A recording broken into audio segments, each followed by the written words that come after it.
Okay, so it being 6:35 and we have a quorum, I'd like to call the meeting of the Ordinance Committee to order, this being Tuesday, November 29th at 6:35 PM. With me, I have Counselors Jose Maldonado Velez, Kevin Jordan, I'm Linda Bacon, Ward 5 and Chair, and Israel Rivera. I see that we have Attorney Degnan on the Zoom. We have one committee member who I'm not sure of. Oh, I'm understanding she's on her way, so she'll join us shortly. Okay, with that, I'd like to entertain a motion to take up item 1. Motion to take up item 1. So moved. All in Second. favor? Aye. Aye. Item 1, a petition of Elias Martinez for a street vendor license to be located on High Street in the Mambo Cafe parking lot. And the applicant is here. If you'd like to come up to the microphone, there's a switch on the side of it. You can just, I think, pull it toward you. It's at Up at the top. It's up at the top near the mouth. Oh, Oh, okay, there you go. sorry. Thanks, Jose. Okay, so just so you know, we do have your application here. And usually what we ask is that you just give us an overview of what you would like to do Yes, ma'am. and what days and hours you'd like to do it. And anything else that you'd like to let us know about your operation of your food truck. And just give us your name and address for the record, please. Okay, now I'm with my friend, he's Elias Martinez, but I work with him, and my name is Israel Hernandez. Okay, I'm the one who understands and speak a little bit English. okay, Yeah, the owner house number is 43 Calhoun Street in Springfield, Massachusetts. okay. Yeah. And the first thing we want to say is apologize because it's the first time we know coming to the city of the Holyoke, and we don't know all the tramitation we gotta do to start running in Holyoke. We working now, and we don't know all the process. Like I thought we like Springfield or other places we have a business, and the second time when we came into the city, they say we had to come into the city council to do the process, to do the permit from you guys. And then we don't know until now, the second time they say, oh, you got the permit for the city council? I say no. And then that's why we came in today. Okay, so just to be clear, the permit that you're here before us for is for the location of your food truck. Yes, ma'am. And that's really, then what we do is we just want to be sure that you have the permit through the Board of Health and the state and the other things that are required. Yes. But really, our purpose is to say, will it be a good location and will the hours and days that you want to do this in the public way, so to speak, be workable in the area that you want to be in? Yeah. So if you could just let us know on behalf of Mr. Martinez, what days and hours and items he, Actually, we work 7 days a week. I mean, from 10:30 to 8:30 10:30 to 8:30? in the morning, yeah. And we try to provide, the Mexican food here. Okay. We sell tacos, tortas, quesadillas. We got soda, Mexican sodas, and some mango and the sauce and everything. Mm-hmm. That's what mostly we sell. Okay. Hmm. Okay. All right. Do any members, and Counselor Givner has joined us. Do any members have questions? Counselor Rivera? I think the only thing for me is is being located within the parking lot versus on the side of the road. We actually located inside the parking lot in the city. I don't know if it was the city. They ask you for a liability paper from insurance. Right, Something because happened. that's city property. The Yeah, parking we lot got is it. actually city property. We got all the documents from what they need, and they say, okay, that's why, like I said, we thought we had it, ready to go, and we never thought we had to come in here before all this. But we had all the documentation we got in here with the liability for insurance. Yeah, so when you guys park, will you be parking in a parking space or will you park laterally, taking The up parking space, spaces? we use two park on the long way, So we would have to assign you 2 parking spaces, yes. so that way you can still be in that spot. Mm-hmm. We would have to do that by ordinance, or no? I don't know. Well, if it's a Designate them public, 2 public parking spaces for them particularly to run their spot. It's kind of running into the handicap issue. well, I mean, theoretically, we're giving him general permission to go into the parking lot. We're not giving him a guaranteed space in the parking lot. Like, we don't give people guaranteed space on the street. When we say you can be on High Street, we don't say a space. We just say a general location. So if somebody's in a space, he'd have to go in another space. Are we renting spaces to people? No. No, it's a, No, but I'm saying, Park if I space. wanna park in any city lot, I believe I can't do that for free. Say I have my own car, right? I have That to go lot- park in a garage. That lot you probably can, because that one doesn't have any meters or anything. There's that one that you can just This park. is- it's- all- it's No, I know which one Oh, it is. okay. Yeah, but I'm just saying we allow that, or is it we turn a blind eye to it because nobody, I don't think the city of Holyoke had already the special parking lot for the food vendors in the street. yeah. no, we I- haven't done that. We've been discussing that, but, Yeah, yeah, Springfield had 3 of them, and then yeah. they say no problem. You can find a private property, and that's you own. You gotta pay them for that. Yeah. I guess the question, like I said, is, if we're charging people to be in the parking lots, it seems like the city might want to create some sort of arrangement with this gentleman if we're gonna give them this to pay so much to park in all year round in a city parking spot. Or could he just do it on the side of the road? Or, yeah, well, that's different, right, exactly. Like that we give to everybody for free, Right, unless you're in a metered space. right.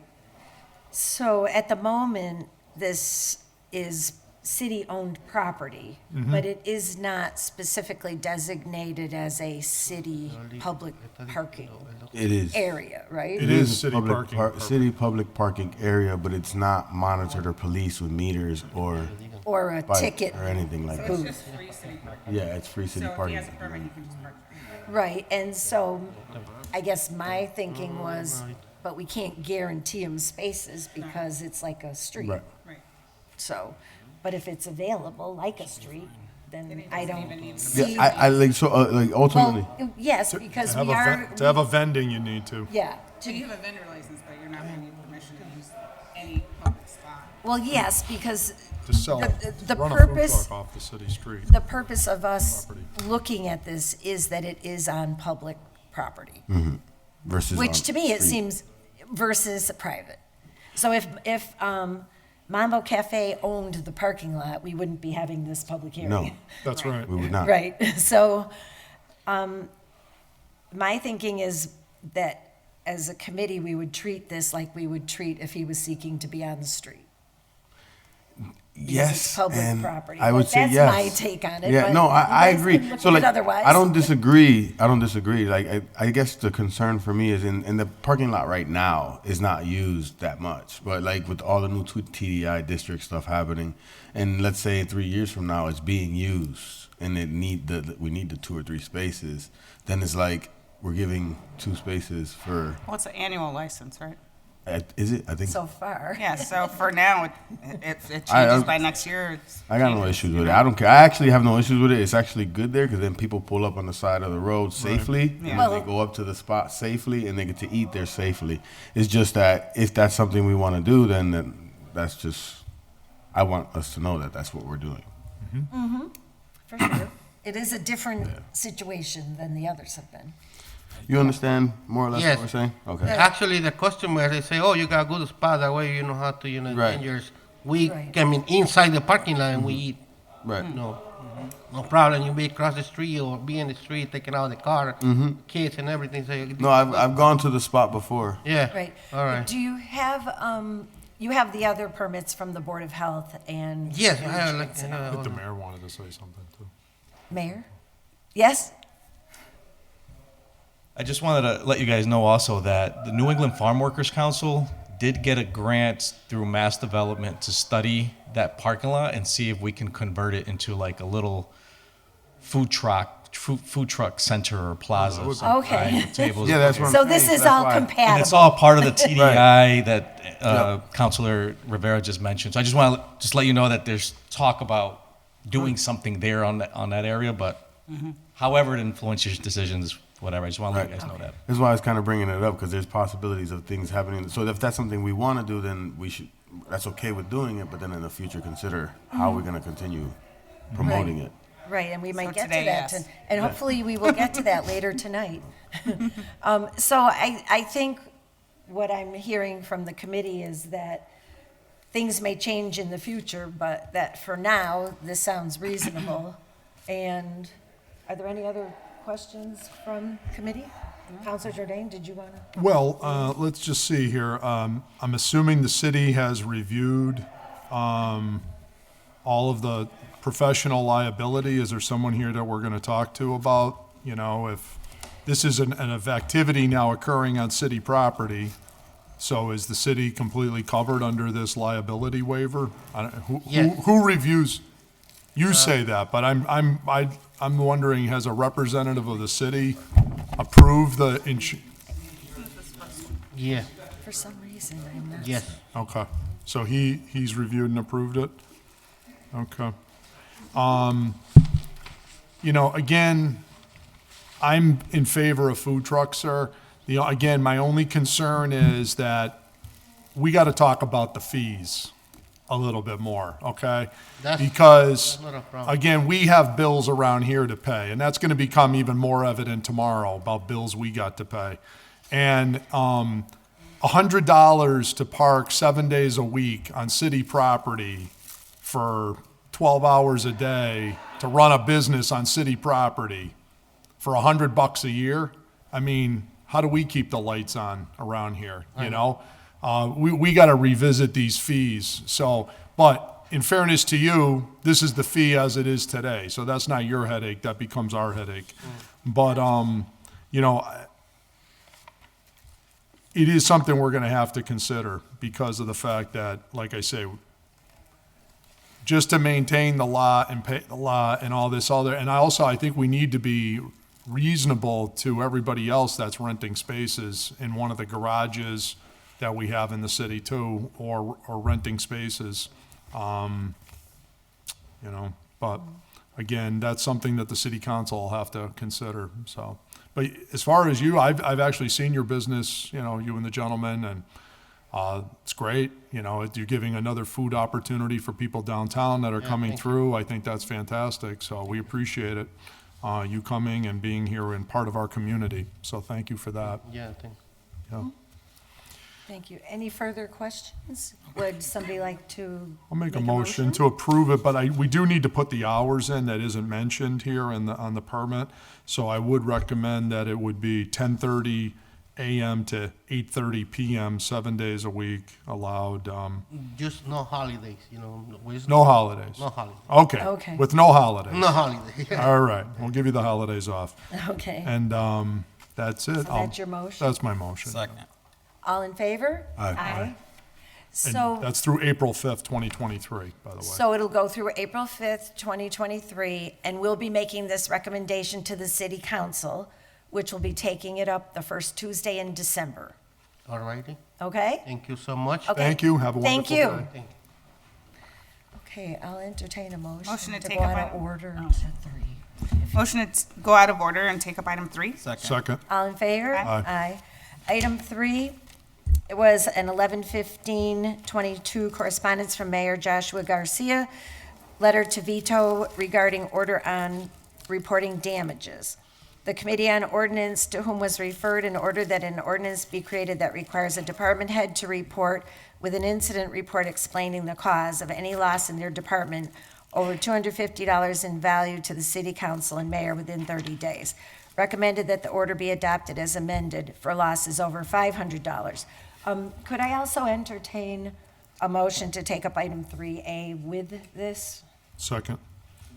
All in favor? Aye. Aye. And item 3A is the actual order that had been filed, that an ordinance be created that requires a department head to report with an incident report explaining the cause of any loss in their department of over $250 of value to city council and mayor within 30 days. And we had amended that on the city council floor to losses over $500. It was vetoed and then referred back to committee on 11/15, and here we are. So, Mayor, I understand you have somebody from DLS on the Zoom also that might wish to weigh in. And sure, have a seat, and you know the green light. And we try to take you up so that you can get on with your other busy schedule. Thank you, counselors. So you have the floor if you wish. Yeah, sure. I'll dive right in. So just to back it up, when I vetoed, and it sounds I was talking to Councilor Jordan, it sounds bad. My veto has nothing to do with disagreeing with the intent. It was more or less about, I don't know the best way to describe it, how we finalize this and make this a happening objective that we need to commit to or follow, whether if it's by law or do we create some sort of management policy. We are in the middle of drafting, with the help of the DLS, Marcia, who's online, a set of financial management policies manual, which goes over, expectations on day-to-day operations, as well as procedures and oversight and accountability. And this is part of that. And my thought actually has evolved today to, let us finish this if we're going to have a final copy sometime in January that we'll have what we're calling a shell that we can review and amend accordingly. And then I think ideally at that point, I look forward for the council to adopt it into the ordinance. It'll be a well thought out, from the bottom up, middle out, agreed upon document that we can eventually confirm and get it adopted. If Marcia's here, she can speak a little bit to it from Division of Local Services. But yeah, that was my intent. It wasn't at all to dismiss the intent. I'm very much for the intent. It's just in the matter of how we go about it strategically. Okay. So just a quick question before we go over to Marcia. As a part of this ordinance, do you envision that there would be a reporting function within it that when a certain set of circumstances happens, that reporting would get to the city council level? It can be however we want it to be. I think, because I know to some level, currently, and remind me how it works. So an incident happens, some sort of report gets taken, and you won't know unless you asked. Right. And the intent here is to learn about it when it happens and not necessarily. So there would be a section, and again, I'm not an expert in this, Marcia will be able to speak to it, but a fraud kind of loss, accident area of the policy where when describing the expectation for reporting, the mayor should be notified, copy to the council or whatever, we can set that guideline in the policy. And I want it to be well thought out rather than, so that we have an agreed upon consensus of what that language is going to be, and then we all take ownership of it and move and get it adopted and implemented accordingly. Yeah. I was just wondering, just from a general point of view, if you were okay with when certain benchmarks are reached in terms of monetary amounts or loss or whatever, that it would then, because it can affect the budget, it can affect public safety, et cetera, et cetera. So, okay, thank you very much. And so we'll turn the floor over to Marcia, unless any committee members have any questions yet? Okay. Welcome, Marcia. Thank you for joining us. Thank you. Good evening, everyone.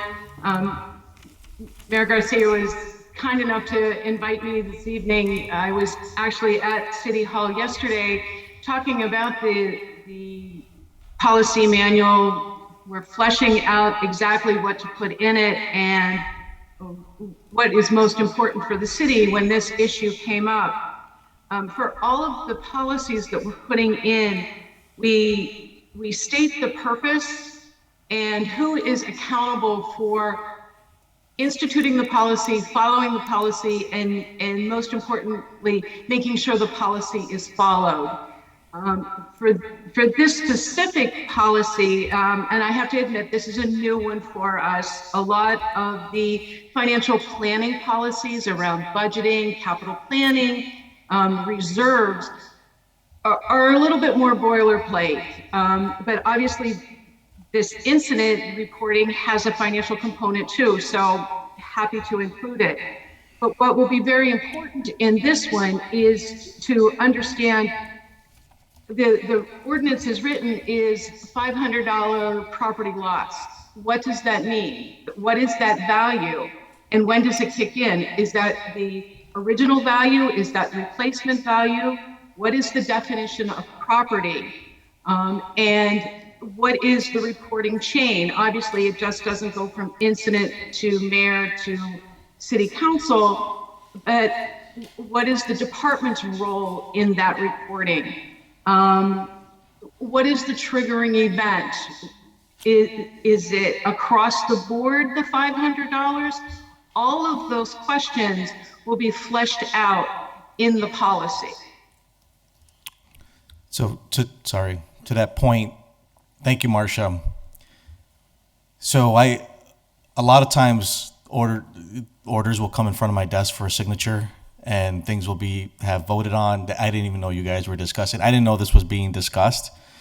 And a lot of these questions did come up. So when I asked around about it, like, well, what about this X, Y, or Z? We're just going to adopt law and there was like these what if scenarios.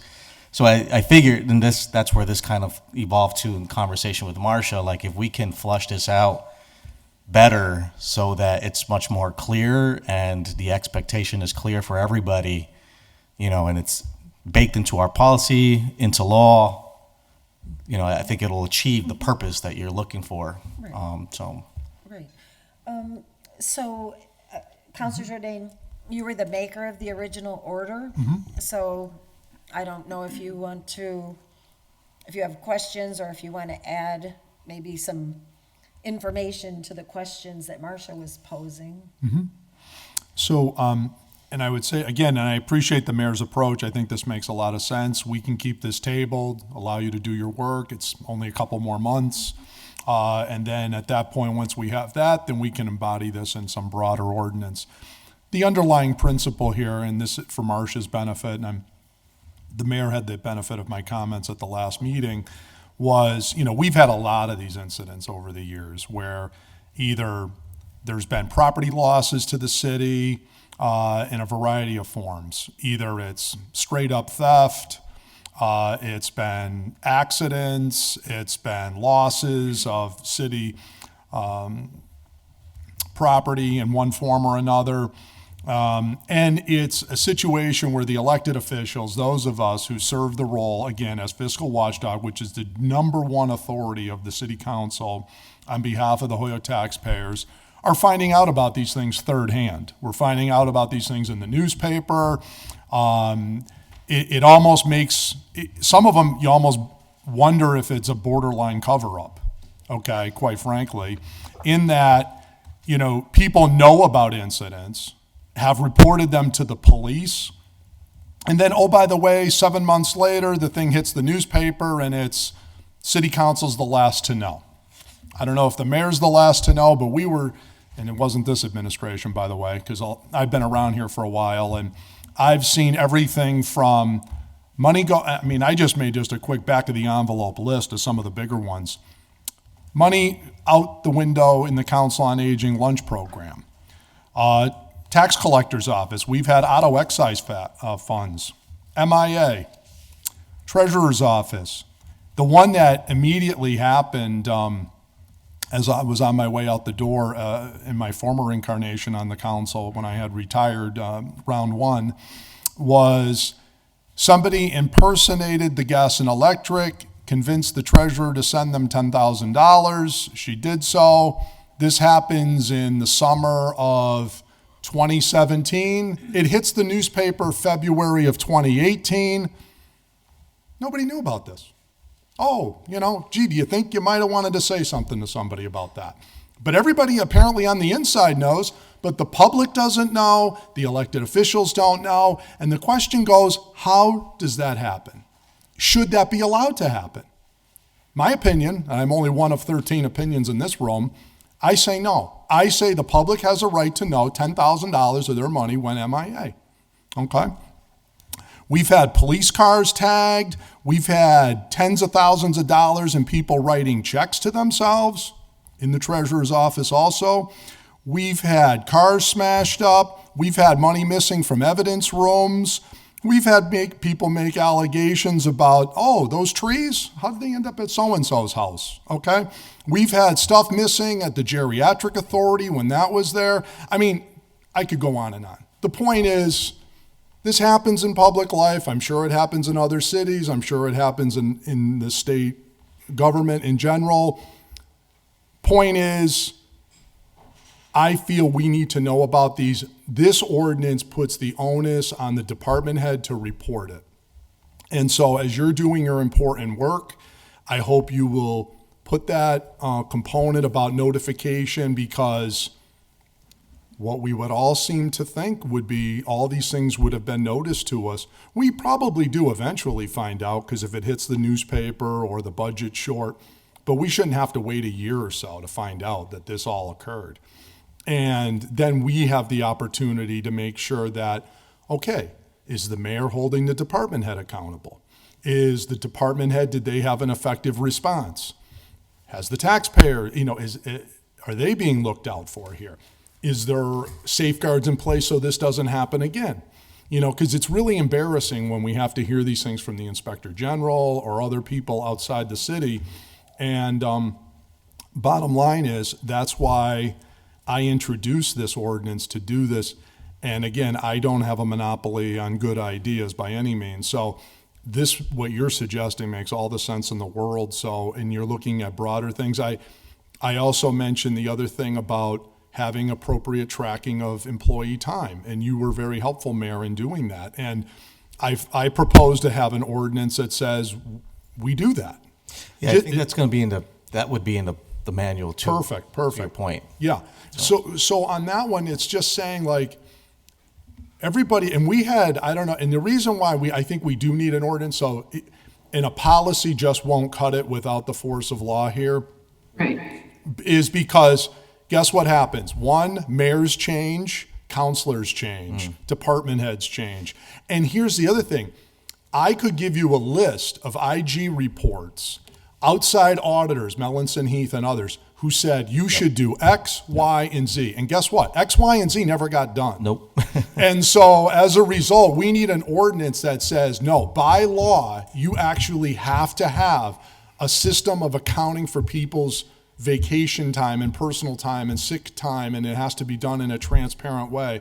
That we have a law that says if there's stuff missing or stolen or who knows what, that all of that and all the other things I'm sure you're going to address. Yeah, I think we're certainly speaking the same language. Before I connected with Mark, she visited City Hall yesterday, in my mind, I was thinking, why are we creating laws when we should just have established management policies? Right. And then after our conversation is, well, once we establish these policies, we can adopt it to law. Exactly. You know what I mean? So Exactly. whether it's law or and I don't claim to be any expert, and I'm learning as I go too, but I think we have the same goal here. So Absolutely. we're moving in the same direction. I think every point you've raised, you're spot on. This is about closing liability and making sure there's proper accountability and oversight and controls, systems and controls in place. And we want to be sure that there's continuity for whoever's in this position, that these that we're not just changing these policies behind the scenes, that if it's law, it gets followed, so. Right, and then my last point will be, I want to write them in enough way that you have the latitude to do your job as the leader of the executive departments. And secondly, I think we really defer to you to, have a huge say as to how these policies are. And then our job is just to work with you to adopt them, to make them the official policy of the city. And More so- work's coming to you, because once this draft is done, you're gonna have a document to review line by line, and Okay. Perfect. Thank you so much. you'll be Appreciate a it. busy committee, so. Thank you, Marcia. Thank you, Mayor. Appreciate Thank it. you. Sounds like a win-win. Counselor Givner. Thank you. Thank you, Madam Chair. I just wanted to follow up, obviously, I think it's a good idea to have, some balances in our city so that we know when things are missing. The only thing inevitable is change. The past is the past. It looks like we're moving in the right direction, and it's great to see that there's some common sense things going on both sides. Obviously, the ideas here are the same ideas that are in the rest of the building, and, leading by example is very important. So as long as we're all working on this, it's gonna move forward in a great way. So, and I'm just happy your office is doing all the work, and you're gonna give it to us to review. DLS is doing all the. Exactly. I'm making the state do all the work. So, thank you very much. We can actually call it a win-win. We like those. And I'd like to note that Counselor McGivern has joined us in the chambers. So thank you, Mayor. So I guess Izzy, what ended Oh, this? Counselor Rivera. So, yeah, I just would like to echo Councilor Givner's thoughts on just the fact that it's good that we had the conversation, I guess, because where we're at now is almost, I feel like it's different, right?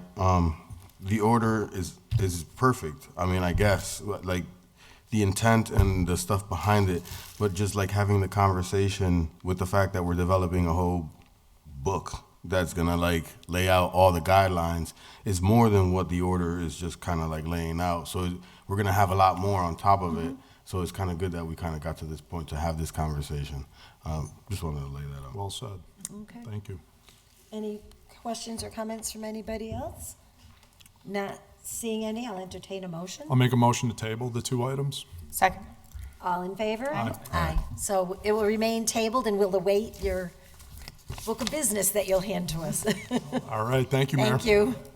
So are we ready for item 2? Yes. Motion to take up item 2? Second. All in favor? Aye. Oh, and to open the public hearing. Oh, and to open the public hearing Second. associated with item 2. Thank you. All in favor? All right. Aye. Item 2 is the public hearing for a special permit application of Upper Echelon Cultivation LLC at 420 Ray Street, Suite 1A, to create a marijuana manufacturing establishment. And we have the applicant here with us, and I hope you got your Wi-Fi connection okay, so you can do your presentation. And if you can either come to the microphone, or you can come in and be at the desk, because he's doing Whose laptop is that? Is that the mayor's? oh, Oh, Josh, don't Mayor, forget, is is that that your your laptop? laptop? We might have had some missing property right there. otherwise known as your life. I think that's city property. I'm sure it is. Hope so. Oh, yeah, please You do. could, yes. Anywhere you like. All of us come in, is that all right? You can come in around the side if you like, because everything's available. Yeah. And is that microphone still on with the green light on there? Or was it up? Okay. Just press it. Did you get the light? So you'll need to press the green light to speak. The button to see the green light. It'll stay on.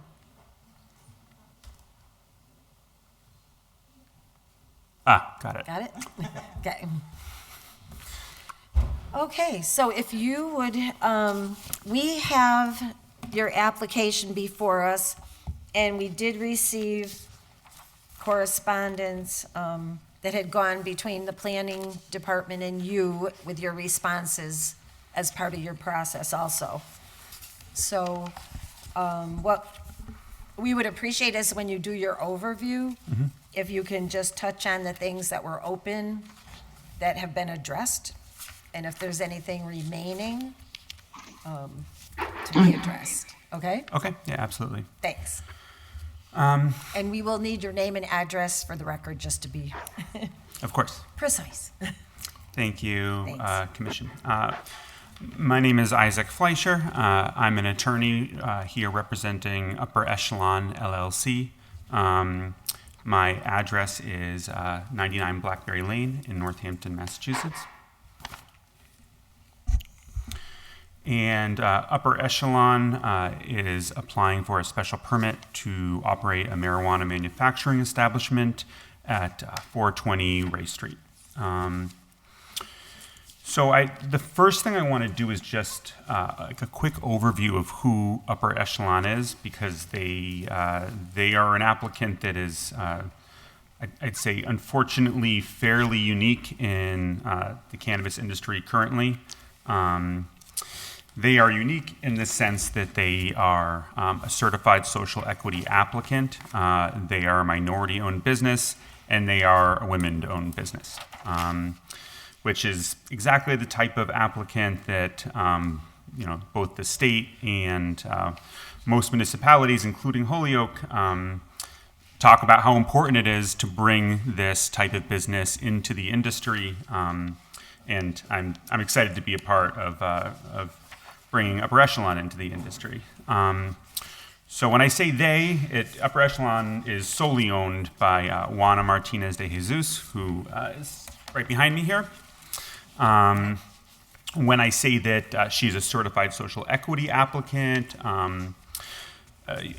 this commission is probably already familiar with that designation, but just for the sake of the public, I want to explain that that's a designation that is granted by the Cannabis Control Commission. It's based on a set of criteria that are intended to bring applicants into the industry who were disproportionately impacted by the war on drugs, marijuana, prohibition, and disproportionate arrests and incarceration.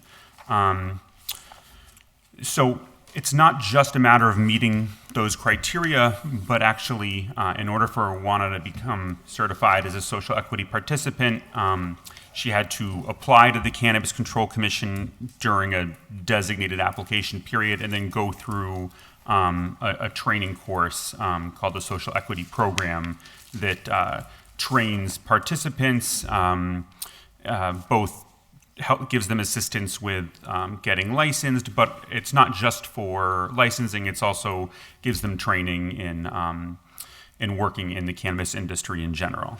And Juana completed that course and received the certification, which gives her priority status in reviewing her license application. She's already received a provisional license from the Cannabis Control Commission, and her license is also a fairly unique type of license. It's called a micro-business license. You don't see a lot of these because it's fairly limited. It's only available to applicants that have been residents of Massachusetts for at least the 12 months prior to applying. They can't have any other type of licenses. So it's not of any interest to large operators that want to have cultivation and retail in multiple locations. There's a limit on the amount of marijuana, the total weight of marijuana that you can process in a year. So it's really targeted at small businesses. It allows the licensee to both cultivate and manufacture, which in the parlance of the CCC, manufacturing is really it's processing. So taking flour and converting it into value-added products like edibles or vape cartridges. Currently, Upper Echelon doesn't actually have plans to really utilize that manufacturing aspect of the license. They're focused on cultivation, although for purposes of the special permit, there isn't, Holyoke doesn't distinguish between those two categories anyways. They both fall under marijuana manufacturing establishment. So I'm going to talk a little bit about the site. It is at 420 Race Street. It's in Suite 1A. It's in the general industry district where an MME is allowed by special permit. There are no schools within that 200 feet buffer zone. And the project is definitely going to remain consistent with the general area and the zoning district, because they're not actually doing anything to the site or exterior of the building. Everything is happening within a pre-existing building. 420 Race Street it's a large building. It's almost a full block long. It's about 47,000 square feet. In total, it's actually really a series of buildings that are all abutting one another, and they range from a single story to a three-story building. Upper echelon is just located in a small portion of the larger building. They're leasing 8,600 square feet approximately on the first floor of the building, and as I said, they're not doing anything to the exterior of the building. All of their entrances and egress are along Race Street, and when we get further along, I'll show that to you on their site plan. There is a internal sally port that with like a rolling gate that's locked when it's not in use, and so any deliveries or pickup of finished product is going to happen with licensed transporters. The vehicle can pull right inside the building. It can be closed off even when they're in there loading and unloading. And then once everything is secured, the gate comes up and vehicle exits along Race Street. And that will be shared, right? That's most likely, yeah. That's my understanding. So they're going to have whenever it's in use, they're going to have exclusive access to it. To the extent that it will be, there are other marijuana establishments in the building. So we'll be interested in how that will work. Yeah, so there's a number of buildings in Holyoke that do this, and the way it's handled is each operator has designated times when they have exclusive access to the sally port. It connects. I'll show this to you when we get to our floor plan, but it connects right to their premises. There's no shared. They don't have to go down like a shared access hallway or anything. They have a door that goes right into the sally port. So is that stipulated within the lease how these people would share it as part of the lease agreement, or how does that get figured out? Because it seems like it's there's a growing number of. Yeah. No, it's companies. not. The lease agreement doesn't designate specific times. I think the idea is that they're going to be they'll work that out with whoever they're sharing it with. I think at this point they probably aren't yet, don't know what times they're going to need, and they're going to have to coordinate that.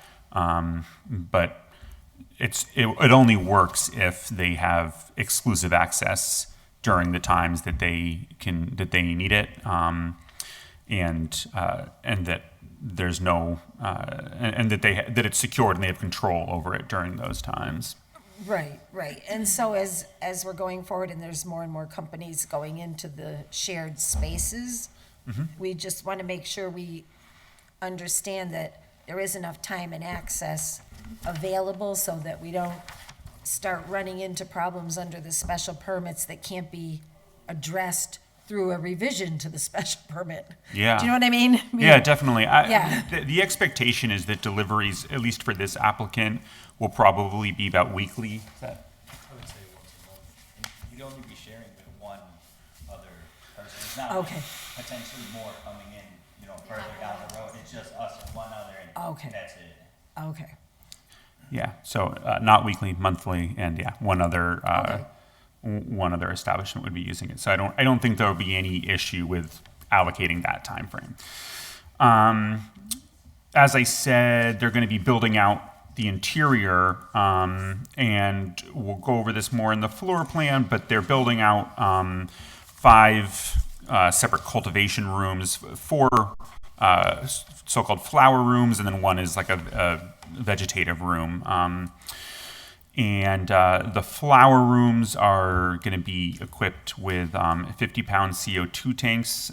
We worked with the fire department and planning department as well to kind of figure out how to address CO2 tanks in a way that was safe and that the various municipal departments were comfortable with. And originally we were looking into, you know, a large permanent installation, and ended up for safety reasons ended up going with these small 50-pound tanks that as they get used up, they're gonna they'll replace it with a full one.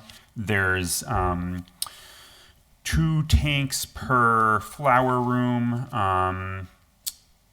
Well, six tanks in use, 4 flower rooms. Yeah.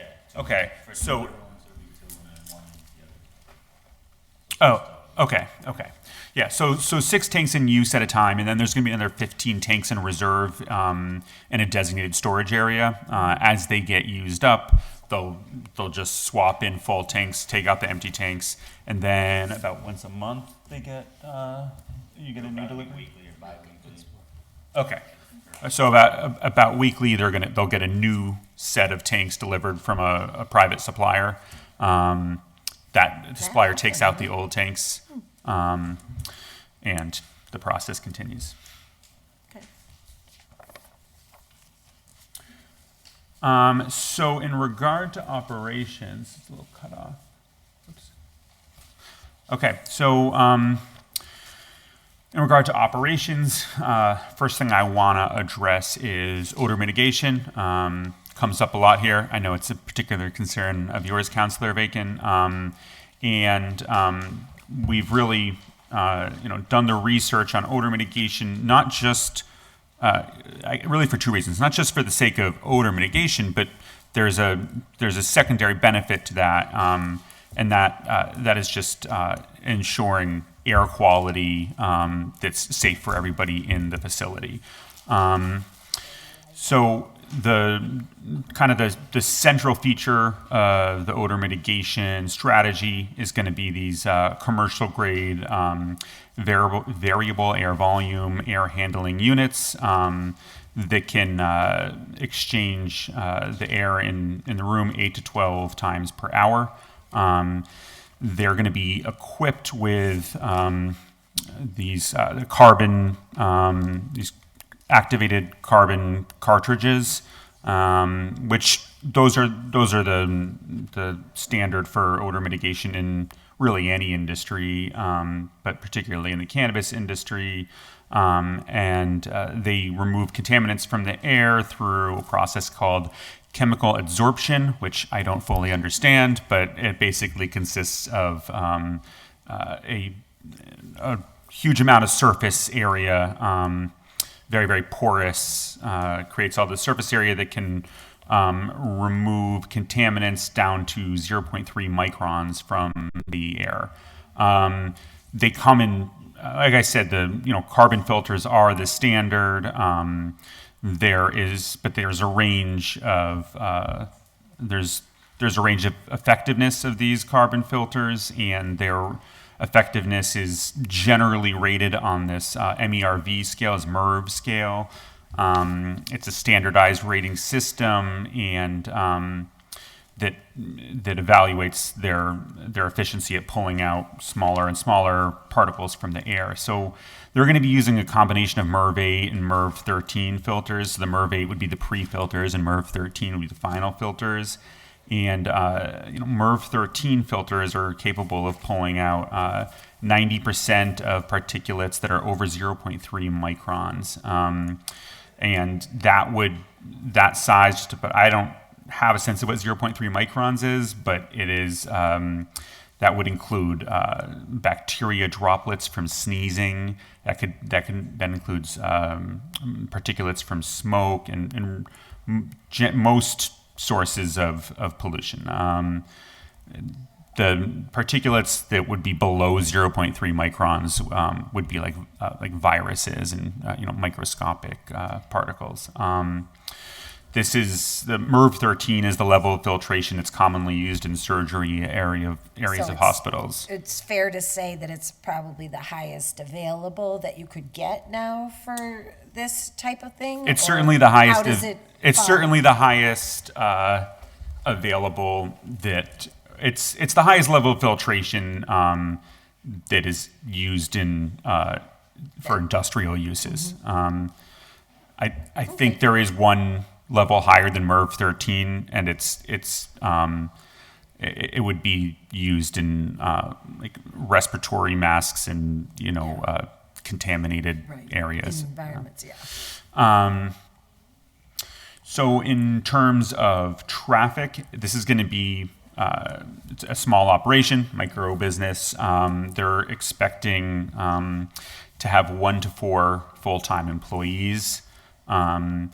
As the facility grows, and if they choose to start doing product manufacturing in the future, they could expand to 5 to 8 full-time employees at full capacity.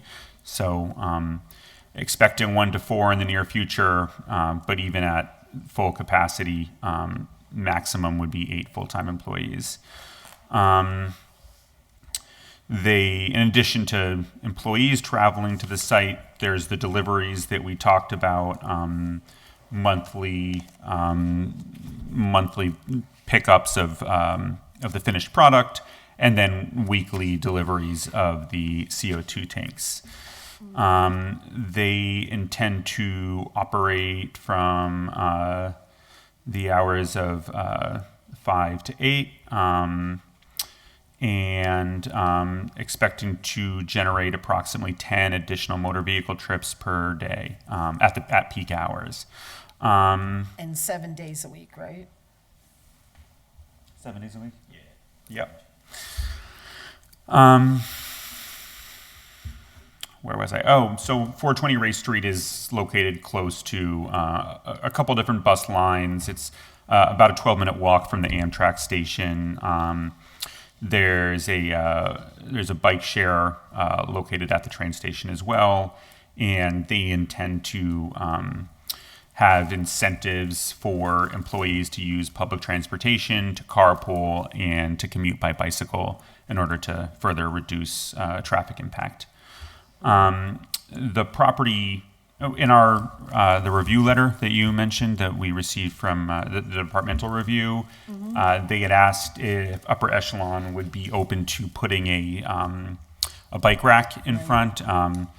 They're definitely interested in that idea. They, like I said, they want to encourage bike commuting. The property owner doesn't own anything beyond the walls of the building. It's actually city property. But Upper Echelon would definitely be interested in working with the property owner and the city to install a bike rack alongside the building there. Yeah, because the biggest concern that I recall from reviewing the documents was parking. As the business grows and as more businesses are at that address.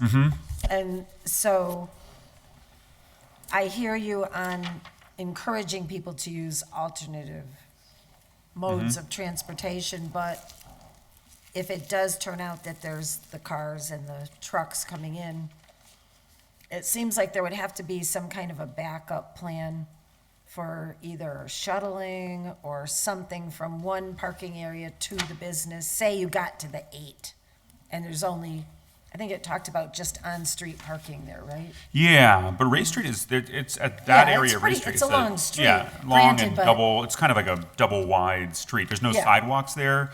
So Right. there's ample on-street parking that's not being used right now. And this isn't, it's not retail, so Right. we're talking about And it would be 4 to 8 shifts too, spaces. right? What was that? And it would be different shifts, so they wouldn't all be there at the same Right. time. There would not be 8 employees there at the same Right. time, even at full At capacity. the largest that you're Yeah. envisioning, right? Yeah, exactly. Okay.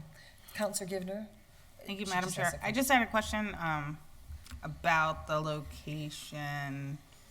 How many businesses are in this group of buildings? Most of it seems to be one story, so I can't imagine there's that much going on there.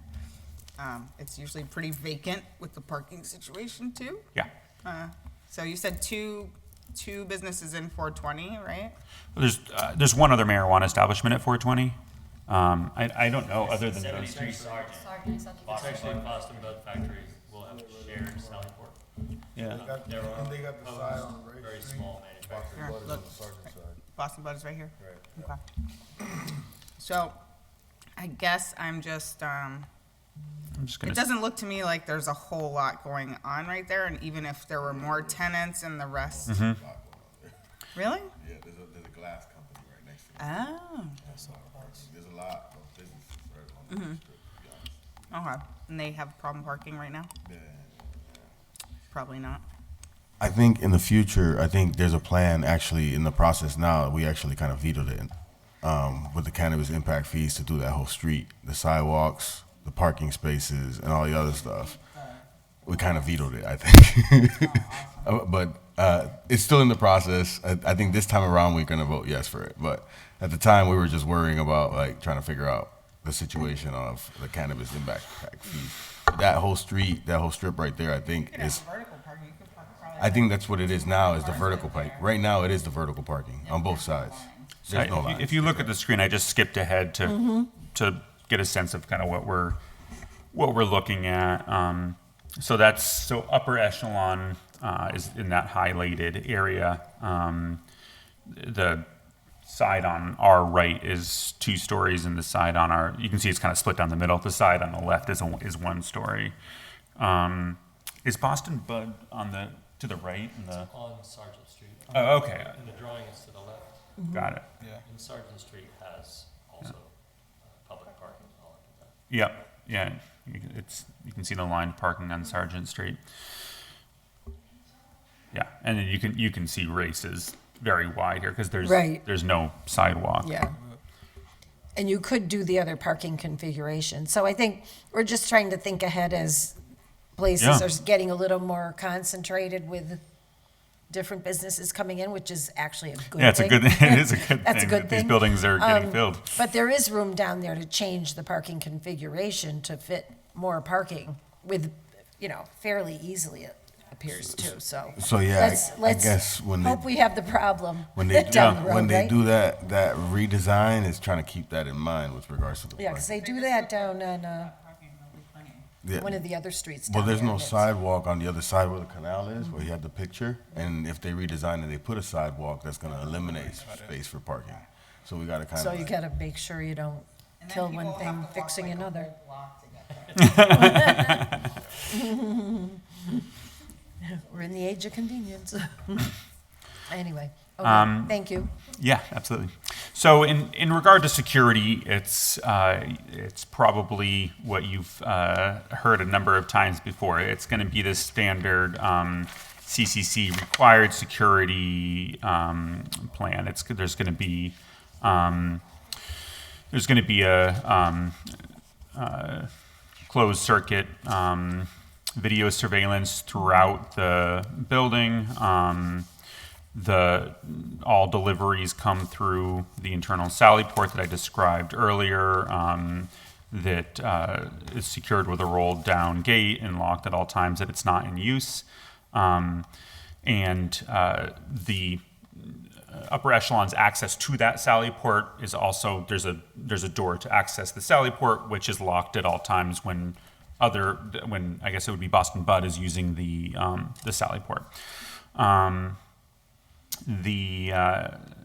the interior and then around the exterior along the doors are going to be are monitored at all times. There's security alarms at all points of egress, and any trigger of the alarm system will simultaneously alert upper echelon and the Holyoke Police Department. In terms of employee safety, this is something that, as a small business, this is kind of paramount for upper echelon. The expectation here is that the owners and executives of the company are going to be there, involved right with the day-to-day operations, and in many cases, the 4 employees will also, consist of the executives of the company. This is not a big MSO where the owners of the company are not aware of or don't care about what's going on inside the facility. They intend to go above and beyond what's required by the CCC and OSHA. As I described earlier, the odor mitigation plan. One reason that they have chosen to go above and beyond what's typically used is to ensure that the air quality is safe at all times. They will utilize PPE whenever appropriate or whenever requested by employees. They'll provide employees with frequent breaks and regularly solicit employee feedback and utilize that feedback. The intent here is to be a model for employee safety and satisfaction in the cannabis industry, which of late doesn't have the best reputation for employee safety and satisfaction. And upper echelon definitely wants to change that.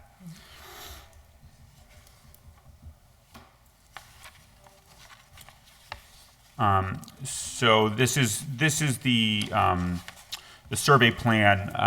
We looked at this earlier. It shows where upper echelon is located. Over here in the corner, which I can't see because it's blocked on my Zoom, but you guys can see it, is the locus plan. Shows its where it is in the context of the larger district. And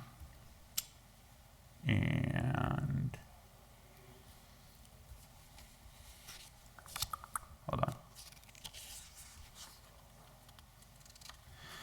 on. This is the floor plan. Try to give you a closer view of it.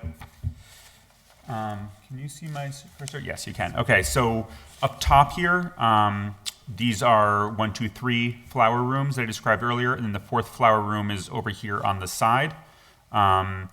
Vegetative room that I mentioned earlier is right here.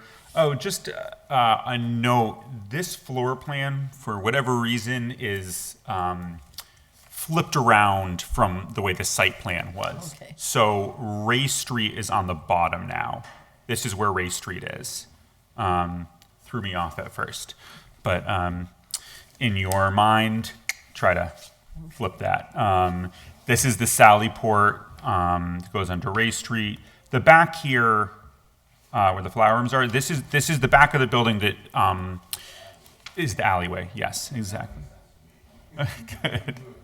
I just got used to looking at it on the site plan, which shows it the opposite. So Sallyport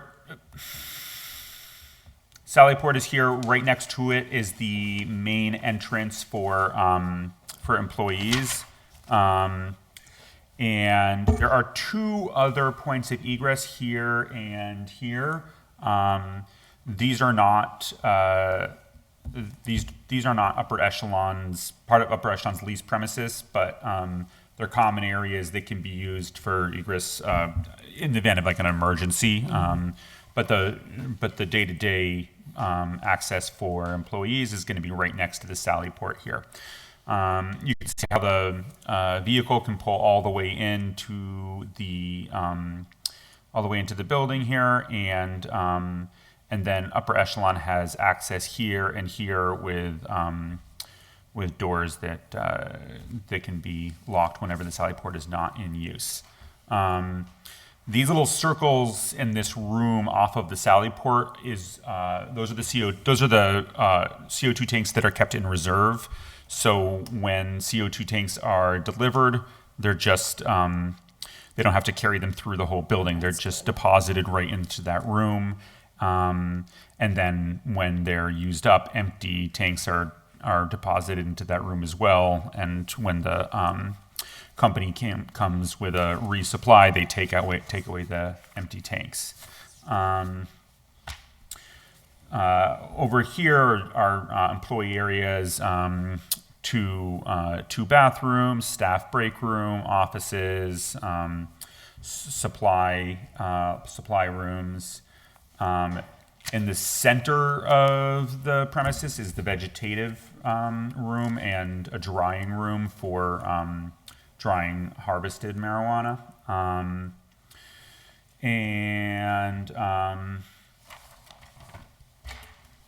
Rest of it is storage and the areas that say limited access, those are those all, do we have a separate vault, or are all those limited access areas the vault? They're considered secure storage. Yeah. So every marijuana establishment is required to have a vault that is kind of a more secure area within the facility. It's where finished product would be stored prior to delivery. So there's multiple vaults here, and all the rooms that are labeled limited access are considered vault rooms. And the last slide I want to cover here is photographs of the exterior. This is on the bottom here. This is the rear alleyway, you can see this whole kind of blue rectangle is upper echelon, and then Boston Bud has its own. Boston Bud has entrances that are kind of carved out in the front of upper echelon's facility, I'm sorry, the rear of upper echelon's facility. This is the Ray Street side. You can see the roll top gate for the Sally port, and then employee entrance right here. And security cameras would be located above the doorways. This is the other common entrance that I mentioned that is not exclusive access for upper echelon, but they have access to it in the event of an emergency. And that is what I've put together to present. Are there any questions? Councilor Maldonado. Thank you. Could you go back to the floor plan? Yes. I just have a question around the Sally port, because I know it's shared with Boston Bud, so I'm just interested to know, like, where's Boston Bud's sort of like. Is it through here? Yeah, there would be a door. You can actually see so Ezra Preisebach, representing Upper Echelon, Northampton, Massachusetts. Can you give him the microphone just Yeah. so it'll Does this come move? over State your name for to people the who are on record. Zoom, Name and etc. address. Yeah. I'll just kneel here. Okay. Ezra Preisebach, 30 Norwood Avenue, Northampton, Massachusetts. I'm a consultant for Upper Echelon. So currently, just to give you a point of reference, Boston Bud uses this exact same spot as their Sally port. Just currently, there is not a space built around it because the location is not rented. So he walks from his rear of his location through the empty space to access deliveries. When Upper Echelon space is built out and the Sally port is enclosed, so it becomes a public space, he will change his, and this is, well, I won't speak to his permit, but Captain Moriarty has spoken to Boston Bud about this. You can see on the drawing, it's an L shape. So the topper right section, I guess I have the cursor, this doorway right here is Boston Bud's rear entrance inside their facility, which is accessible for ADA. That's the wheelchair ramp, if necessary, because if you've seen Boston Bud, it's 4 steps up. So he's going to switch his deliveries from a secondary exit, in a rear exit of his facility, to this exit. So when he wants to use the Sally port, he comes into this shared circulation area, which is still locked off, and a door is going to be put here. We don't have this door currently in this drawing because it's actually that would be part of Boston Bud's amendment, or his process for changing his entrance. But a door will be here. Okay. So we should expect Boston Bud in That's what I was here just thinking. soon at some point with the amendment A that you just revision, mentioned. yeah. I guess follow with that. Frank Daly is awesome, the owner of Boston Bud. I didn't know I thought there was another cultivation or something that you're sharing it, but you're sharing with Boston Bud. So has it been communicated with him? Like, has there been conversations with him about this or anything? How's that? With Frank Daly? Yeah. Yeah, in fact, Frank's been great. We've worked with Frank a lot, and we spent a lot of time developing this as the most efficient shared Sally port in this scenario. There are 2 proposed other cannabis businesses. One you'll remember is Carefully Curated, Ryan Farrader. We're in the process right now of submitting so he can amend his special permit because the building owner has asked him to move to a different location, farther toward Lesault Glass on the side of the building.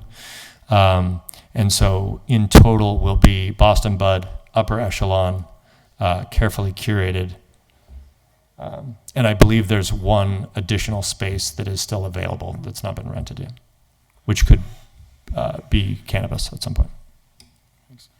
I just have one more question, and it's actually for Juana. Why? Why do you want to bring this? Why do you want to run this business in Holyoke? What's your inspiration? What's your motivation? Just want to hear that. You can take any of the seats that you like. It's okay. I'm Juana Margarita Martinez de Jesus, and my address is 131 Cary Drive in Springfield, Massachusetts. I'm an owner of Operational Cultivation, LLC. And why in Holyoke or why marijuana? I guess both.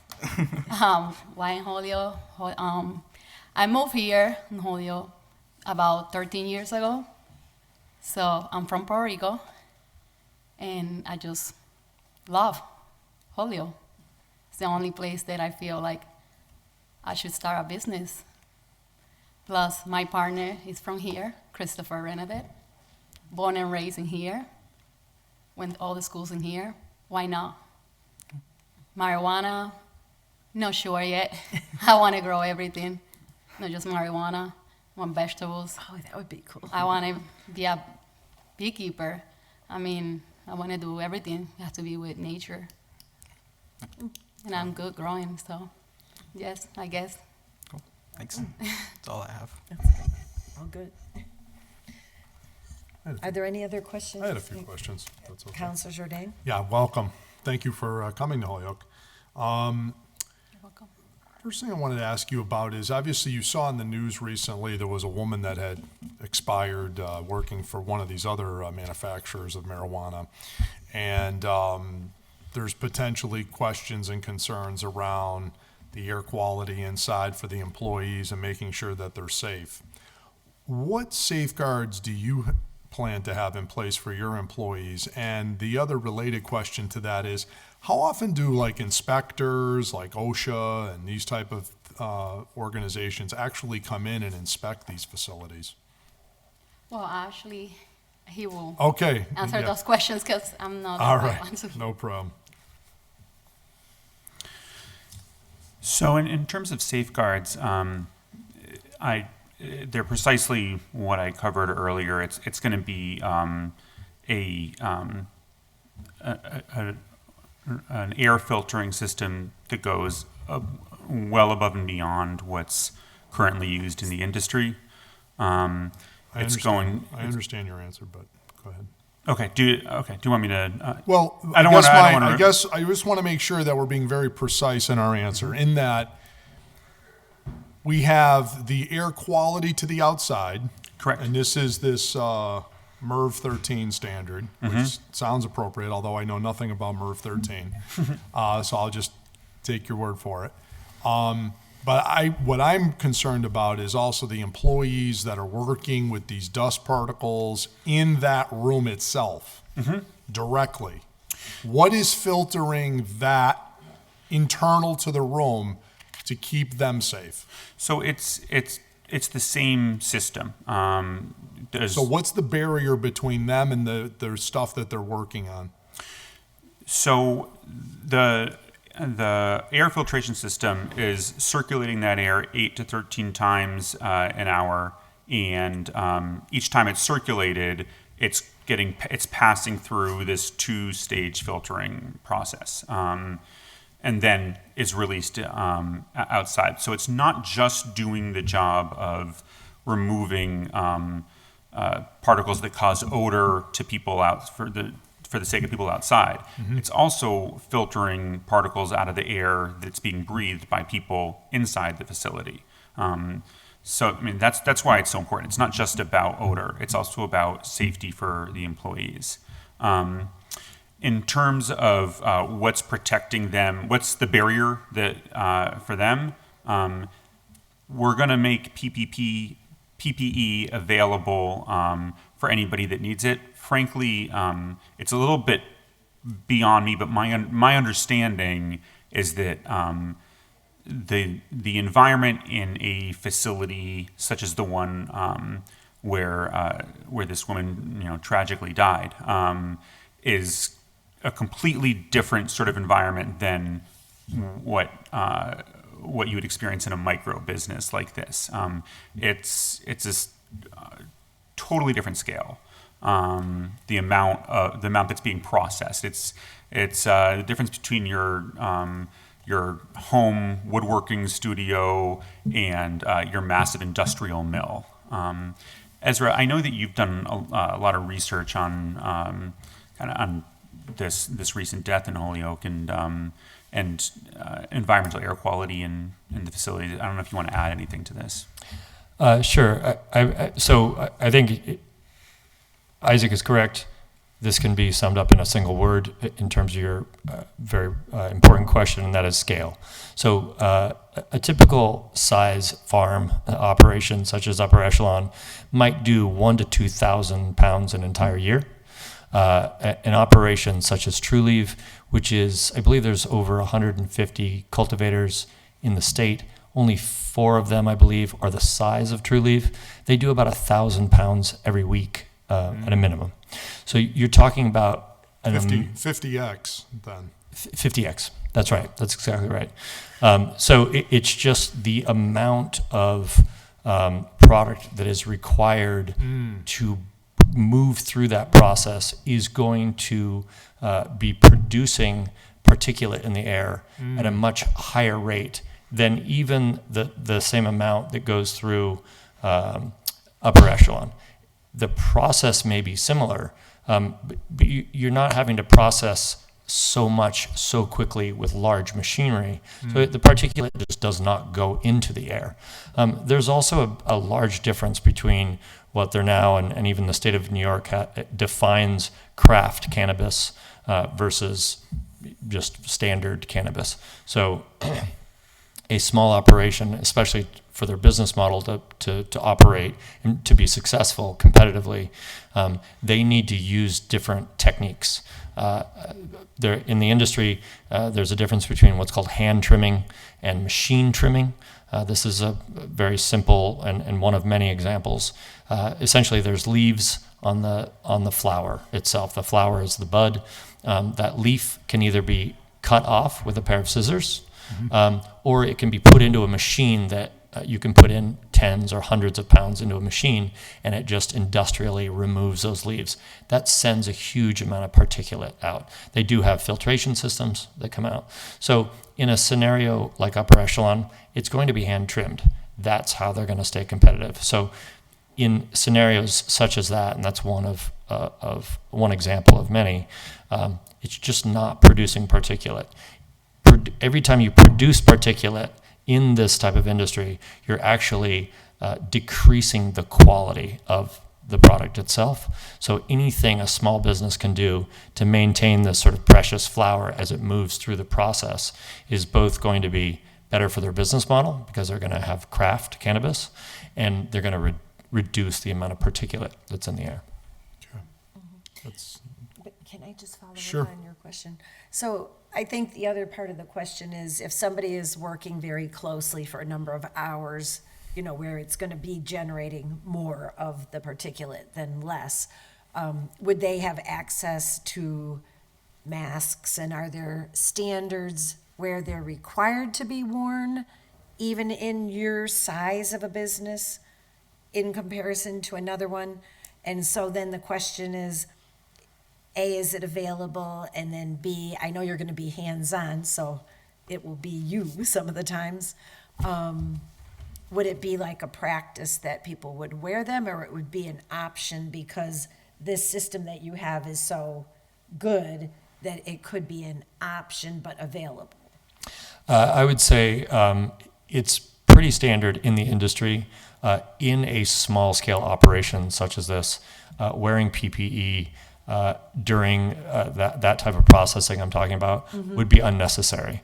But we all know that what happened at Trulieve, and so we're very focused on safety, and so and we're also used to mask wearing because of COVID.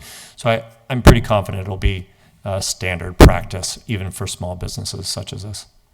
So it will be available. It will be required that employees wear it in those scenarios While they're doing the high. while they're doing it. Yeah. Level, the part that would generate the most. Yeah. And what you'll find when you're working with the plant actually is what's stronger is the odor itself. So the odor is much smaller particulate, obviously, that moves into the air and evaporates into the air much more quickly. And that's where the air handlers themselves will be, as it filters the air. It's just going to draw off any of the odors at such a high rate. Where typically if you're in a sealed room with no filtration whatsoever, processing large amounts, you might get strong odors which can irritate the eyes. But particulate itself is it's just not an issue on a small scale. All right, thank you. okay, great. Is there a screening for the employees, or recommended that people who have compromised respiratory systems would not be taken into those kind of positions? I guess what I get concerned about is, by the way, what's the hourly rate that would be paid to one of the workers? $15 to $18 an hour for something like a trimmer. Right. So theoretically, perhaps this is a young person at the beginning of their career making, because 15 is our minimum wage, or soon to be in January. And, you know, I get concerned that there's not full disclosure of what they're getting themselves into when they're working in these positions. They just hear, oh, look at this, it's cool, it's new, you know, we're selling marijuana and making marijuana. And then some poor person that you might have been working at McDonald's or CVS or here are given a full disclosure of the impacts of what might be happening to them, i.e., is there proper medical screening of the employees before they take these jobs, that if you have a compromised respiratory system, is that a contributing factor to somebody taking this job and then, oh my God, I had asthma or I have whatever, and then I'm getting myself into that. Does the business ask those type of questions of the employees? That's a good question. So first of all, the businesses will, there's sort of a default filter that happens for these specific skills. Very rarely, unless you are a larger scale company, are you hiring someone to work with the product at any stage of development that doesn't have familiarity. So in the case of Upper Echelon, and we haven't gotten into the details of their hiring, specifics, they will. I'm confident in saying that they will not hire someone who doesn't already have a lot of hours, hundreds of hours that they've spent doing this already. Okay. They have to be skilled in this. In large scales, yes, that's very common in the industry where people are hired for McDonald's, they're bored at McDonald's, they think it's going to be fun in the marijuana industry. Yeah, exactly. And then it's just a lot of heavy labor, or it's a lot of details that are not as exciting. In terms of inspections, how often does actually OSHA come, as your experience, come to actually visit these facilities? Is there a requirement legally that they come every 6 months and actually see what's going on? Or is this, don't call us, we'll call you type of situation? Because it does make one wonder who's actually inspecting all of this to make sure these things are occurring as they are, because it certainly won't be us, the five of us. Yeah. Won't be down to check out to make sure everything's as it's supposed to be. Yeah. What's the regulatory process? So OSHA itself is inspecting these facilities.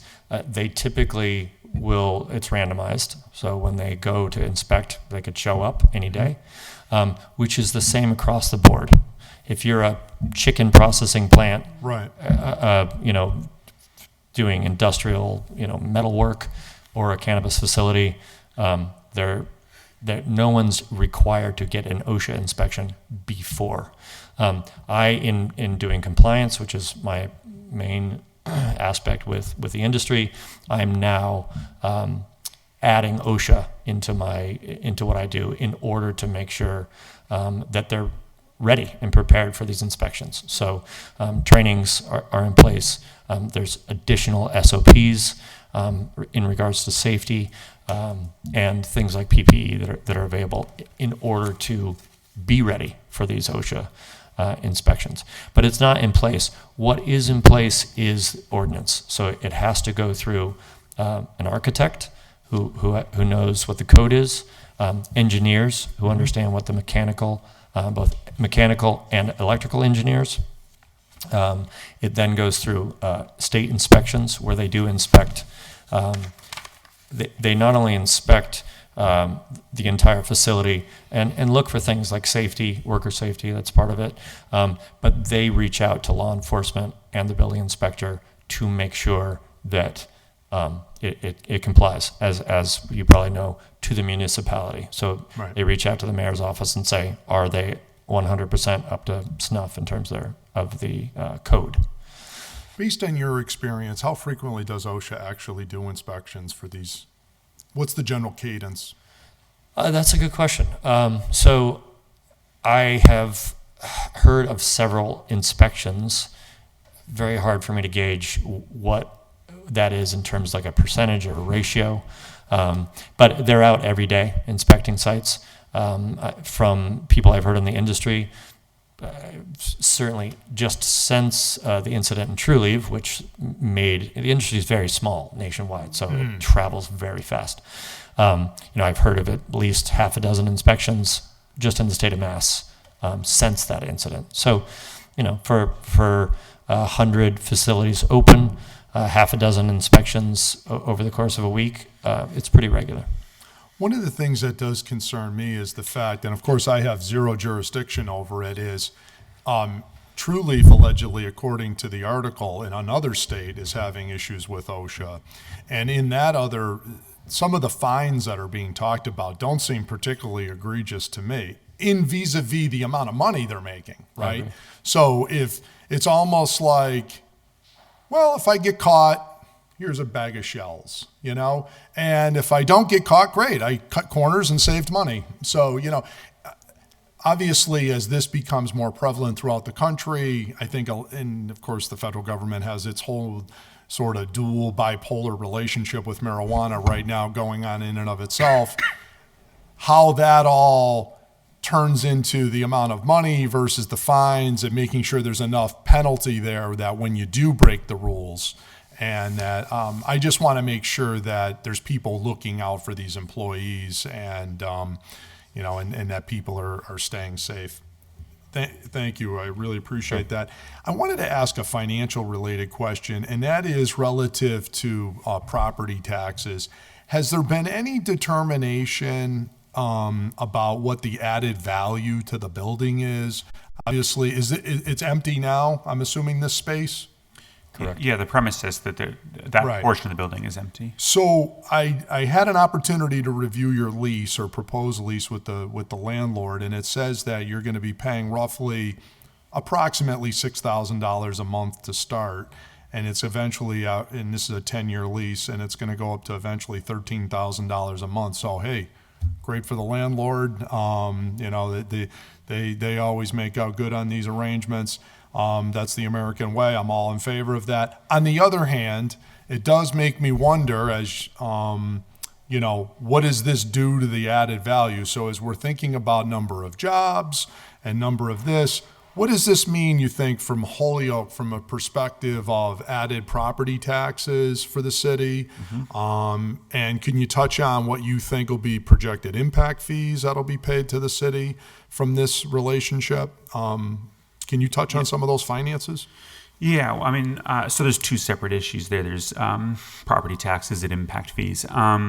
Regarding property taxes, it's really up to the Holyoke assessor, but you know, right now, it makes a lot of sense, obviously, to be reassessing these buildings, and Right. And my understanding is that is happening, and there's a number of accepted methods for assessing the value of a building, and most of them do rely on market rate rent and also the actual rent rates that are currently at the building. So if you're taking a vacant portion of the building and it's bringing in no income and renting it out at $6,000 a month, that should certainly be factored into the assessment. And I'm not making any recommendations here, but could certainly result in a higher assessment and more. I wasn't sure if any of those conversations have been had yet with that you're aware of, either with the assessors or the mayor's office or our economic development office. If anybody's made any projections about the potential benefit to the city government as a result of approving this permit, that this is one of the sales points of us approving this. Yeah, I mean, I think in a broad sense, what the cannabis industry has done for that industrial district along the canals, you know, it is increasing property values, and that should absolutely be reflected in property taxes.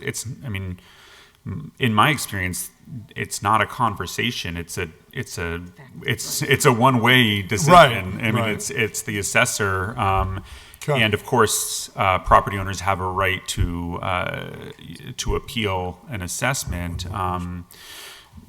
But with rents like this, I don't see many appeals going through. Great.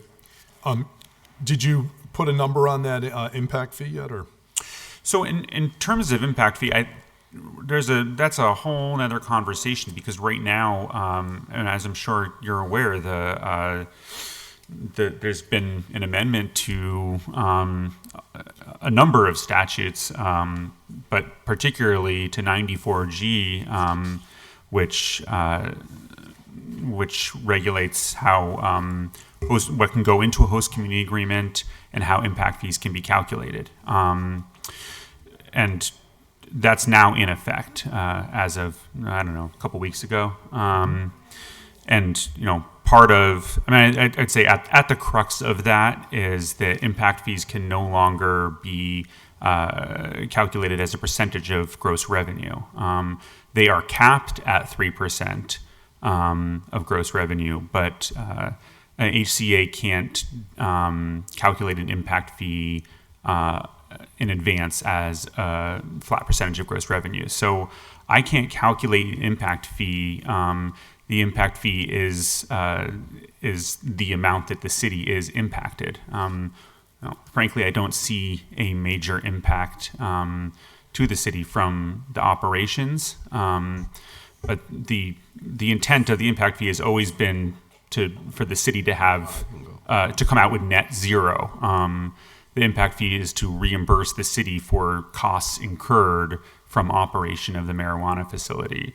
And so I don't expect there to be profit made from the impact fee. That was never the intent of the impact fee.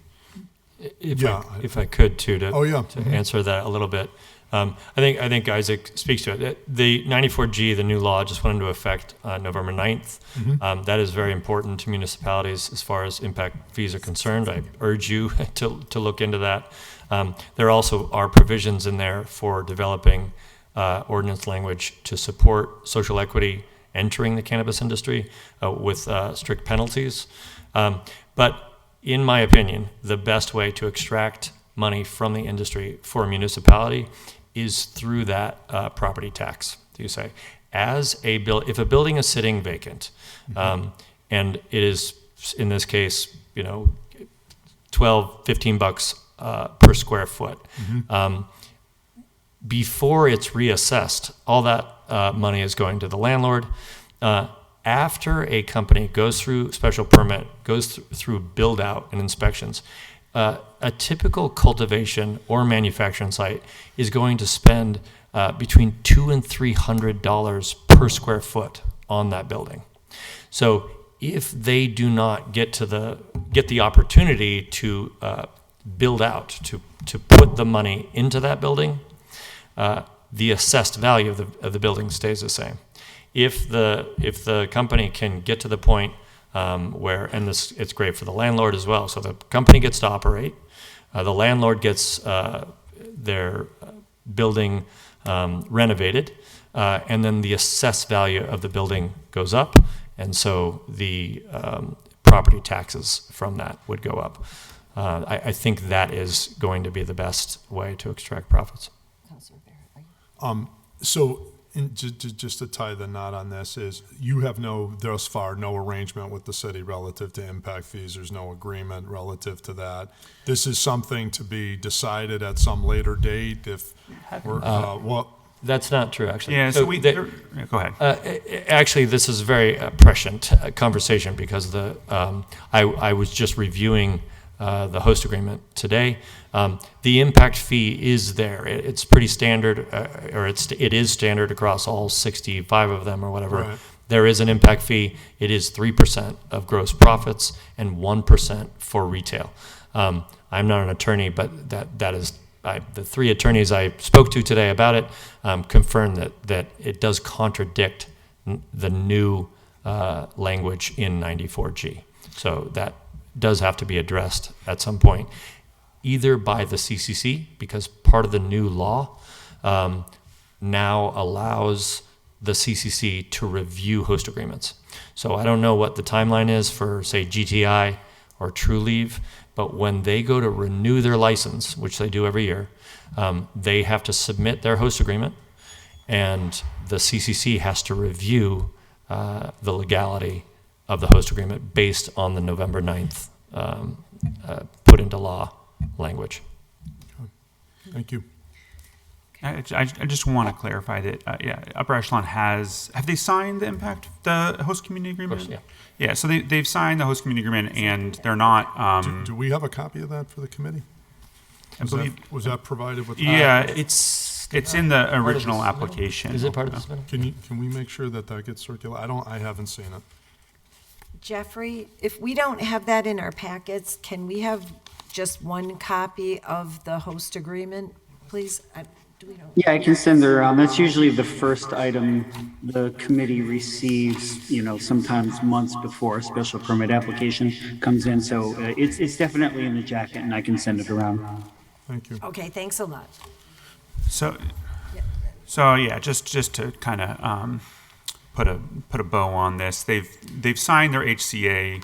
They're not currently disputing their HCA. I think that the way this will play out is that the city council, in consultation with the city attorney, will need to review the new law, decide what, if any, changes they want to make to the HCA, and then ultimately those HCA's are going to get submitted to the CCC, and that's where we'll really know how this law is being interpreted. So upper echelon's position is that they're willing to enter into any HCA that is legal and approved by the CCC.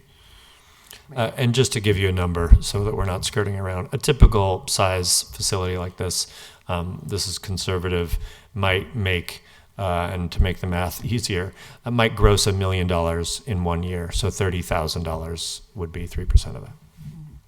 Yeah.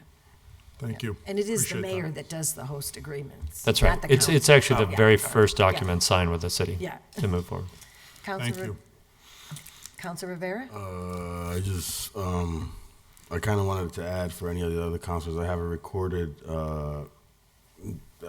info session from the MMA, Mass Municipal Association, where the lawyers from the Cannabis Commission came in and presented on the new law and all the changes, and where we can, where if we're accepting new cannabis impact fee dollars, we kind of have to have a plan on how we're going to spend it before we actually ask for it.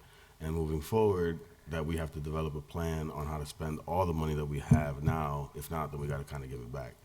So in a sense, that's why I filed the order not too long ago about developing a plan on how we're going to spend the money, like a long-term plan overall. But with regards to like impact in the community, the piece to me that's being missed is that like the new revenue and the new tax property increases is kind of causing a quick or faster form of gentrification happening in the lower wards. So that is an impact due to the cannabis industry moving into the lower wards. If it wasn't for that, that would not be happening. But in a sense, there's a loophole where the cannabis impact fees can't, according to this new law, cannot be utilized to help mitigate that situation. So to me, it's like trying to unpack again what it means for cannabis, like community impact, right? The daily operations, I understand that, but the daily operations will improve value of the properties, like we just heard, right? And then that will improve the values of the properties within the neighborhoods, which right now are, well, they're increasing super fast. But at the end of the day, what does that look like for the neighborhoods and the people that live in those neighborhoods in the future, 10 to 15 years from now? And that's kind of being missed across the board here. But just wanted to point that out. Yeah, great point. And Holyoke also is an area of disproportionate impact. So it should also be the benefit of the required positive impact plans, which I've spoken to Aaron Vega about, trying to get the companies that are here to make sure their positive impact plan is directed towards Holyoke. It's not required. They can impact Springfield or Greenfield or something if they wanted to, but why not have their impact, positive impact here? That's right. Is everybody else set? This is a public hearing, so if there's any member of the public here or on Zoom that wishes to speak in favor or in opposition to this special permit, please make yourself known. Not seeing and not hearing anybody, I think we're all set on the public comment portion of the public hearing. Are there any other questions from any committee members? Well, just in the packet, Yeah. there were some comments from various departments saying they owed us this, they owed us that, there was this, there was that. Is everything all set now? I see that police chief is all set. There was some comments here from November 7th from the engineer, a few different little items relative to parking or, discussions about the sanitary sewer service, about candidate use, about impact fees for sidewalk improvements. And then, from September 27th, there was some statements here from the head of the planning board. Are all these issues all set? Yeah, so we submitted a written response to everything in that peer review letter. Do you have that in your packet? I think that may have come to us as an attachment to the agenda from Jeffrey as a separate communication rather than what you have right here, right now, because I have read through that letter and the responses, so everybody should have received that. Did you guys see the responses to the letter from planning? I think Jeffrey sent us attachments. I know I read a letter that had responses from the applicant to planning on the open items. Because from my review, the main thing that stuck in my mind was the open issue of the parking. And then separately from that, it had been brought to our attention that in some circumstances, people have been granted a special permit by us and the city council, and then 2 years have elapsed and they have not developed the property or opened their business.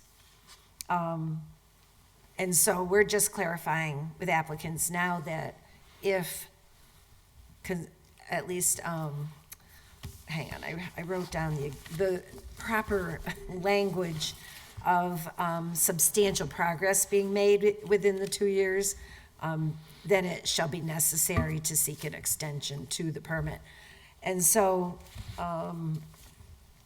that was just something I wanted to bring up in this public hearing too, because that had been a more recent development that we became aware that a number of the special permit holders have not developed the business. So. My understanding is that in Holyoke, the ordinance has special permits expire after 2 years, or maybe it's just in the special permit conditions. But because I've counseled other clients who've received special permits in Holyoke and been really clear with them, they have to pull a building permit within 2 years, or they lose their permit. Right. Well, they could come in for an extension. Right. Yeah, Right. that would be possible. But anyway, I just did want to bring that up because it was something that had fairly recently come up. Yeah, I don't see your answers in front So of me. I do have. I'm sure I read them. I have them in front of me right now. So the only things that were really left open related to elements of the site plan. We requested a waiver for photometric plan because there's no, we're not changing anything to the lighting at the site.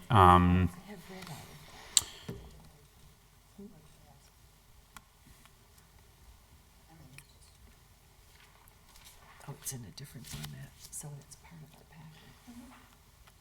So the answers are in the packet. It's just in a Understood, different but format I just than- like than what- assurance from legal counsel. I hear you. That everything is all set. No, I hear you. There's Yes. a lot of details. So we asked for a waiver of the photometric plan. We asked for sort of a partial waiver on elevations. We didn't submit formal elevation plans. Instead, we submitted those photographs of the exterior. Again, because we're not making any changes to the exterior. And in our conversation, I think it was on our pre-application meeting, they said in situations like this where there's no changes made to the exterior, usually a photograph of the exterior is sufficient. Another element of the site plan that we asked for a waiver on was the details sheet. Because again, there's none of the type of site changes that would require a separate details sheet. Those are the only waivers that were requested. And that was satisfactory to the planning board? Yes, and we didn't get a form. I mean, we spoke after submitting this. Spoke to Jack Carolan about it, and he had no issues with the response. He essentially said it'll be up to the Ordinance Committee. Okay. But he said he was happy with our response. He didn't give us a formal approval. This It's board, not- just so you're aware, this board's given special permits, and they've ultimately denied site plan later. Just FYI, that has occurred. Really? There's a In lawsuit one going on right particular now instance. where we gave a special permit to a coffee stand up on 141, and not we, because I wasn't on the board at the time, but this board did, and they subsequently denied it, and it's in court right now. So But you won't have a site plan review in this because you're not changing the building, correct? No, we're not changing the building, but my understanding is that we need to get site plan approval Oh, right, and, for the and a interior special work. permit. Right, It's right. just part of this, Right, exactly. one and the same. Just pointing it out, Yeah. that's all. Yep. No, you're correct. You're correct. The main concern that, if I remember, because everything was addressed and Jack Carolyn was happy with all our responses, was parking. Yeah, But that's- the planning board is aware that there is no site control beyond the footprint of the building, which becomes a landlord/city issue that's happening elsewhere as well. One of the things they mentioned was requesting a master plan from building owners. And that's something we're working on, for example, at 1 Cabot Street that has multiple cannabis tenants in it. This one will have multiple cannabis tenants. There's no ordinance language for master plan, but it is something that the industry and landlords are trying to work on to satisfy. I actually, on the parking, since we're on the topic, it says in there you guys requested 12, that you think you'll need 12 parking spaces? That seems a little high. Does seem high. Where it says that in our application, 12 parking spaces? This is what the engineer reports. She states, or he states rather, excuse me, no on-street parking is available, and the applicant has indicated that the existing on-street parking will be utilized by employees totaling 12 parking spaces. I believe that's a calculation that's made based on Square footage? Square footage of the building, not the proposed number of employees. So the engineer is making a calculation based on, which I've never quite understood that calculation, but We didn't propose 12 parking spaces. It's possible the engineer calculated it based on square footage. yeah, I think with an You said a 8,000. maximum of 8 employees on different shifts, right? Okay, yeah. That's Yeah. what your That's right. application. Yeah, it's one Yeah. 1 to 4 at Then- first and 5 to 8. Then he at max. must have misunderstood because it says the applicant has indicated. I'm just reading the sentences exactly as it's written. Yeah. The Yeah. applicant has indicated that the existing on-street parking will be utilized by employees totaling 12 parking spaces. That's what it in says right the there. That's right. departmental review letter?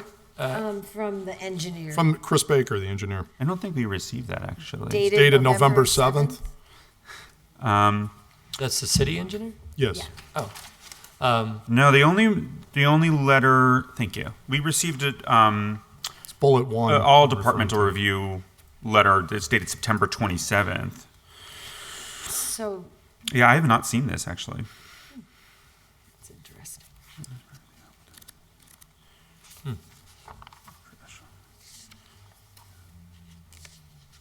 I actually was asking you about bullets 1, 4, and 5, but I wanted to make sure 1, 4, and 5 are all set. Is that that's the part that said the volume? Yeah, we never saw this.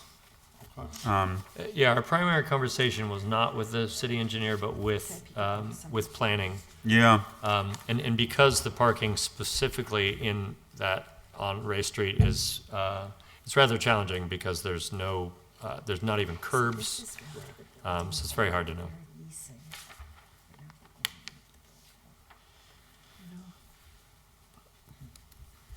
Okay. I think, any other questions, comments? I think we're all set. So what I'd like to do, and I'm not sure if you folks are familiar with this or not, but over the time that we've been doing these special permits, we've come up with standard conditions. And so I'll just read them and you can let us know if they're acceptable to you. So one is that and you're not the owner, but as part of your lease, that the owner of the building always pays the commercial property tax rate to the extent allowed by federal, state, and local laws for the duration of the special permit. That touches on our earlier discussion. 2, that the business retains a minimum of 30% Holyoke residents for non-security jobs. That the hiring preference be given to security personnel that are retired Holyoke police or are a retired member of another police department that now lives in the city of Holyoke. There shall be no marijuana consumption allowed on site.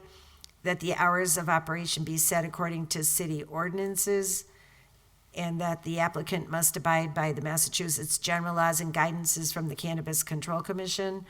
Number 7, that the petitioner applicant shall conform with city and state health laws, rules, and regulations, including odor nuisance controls, for the duration of the permit.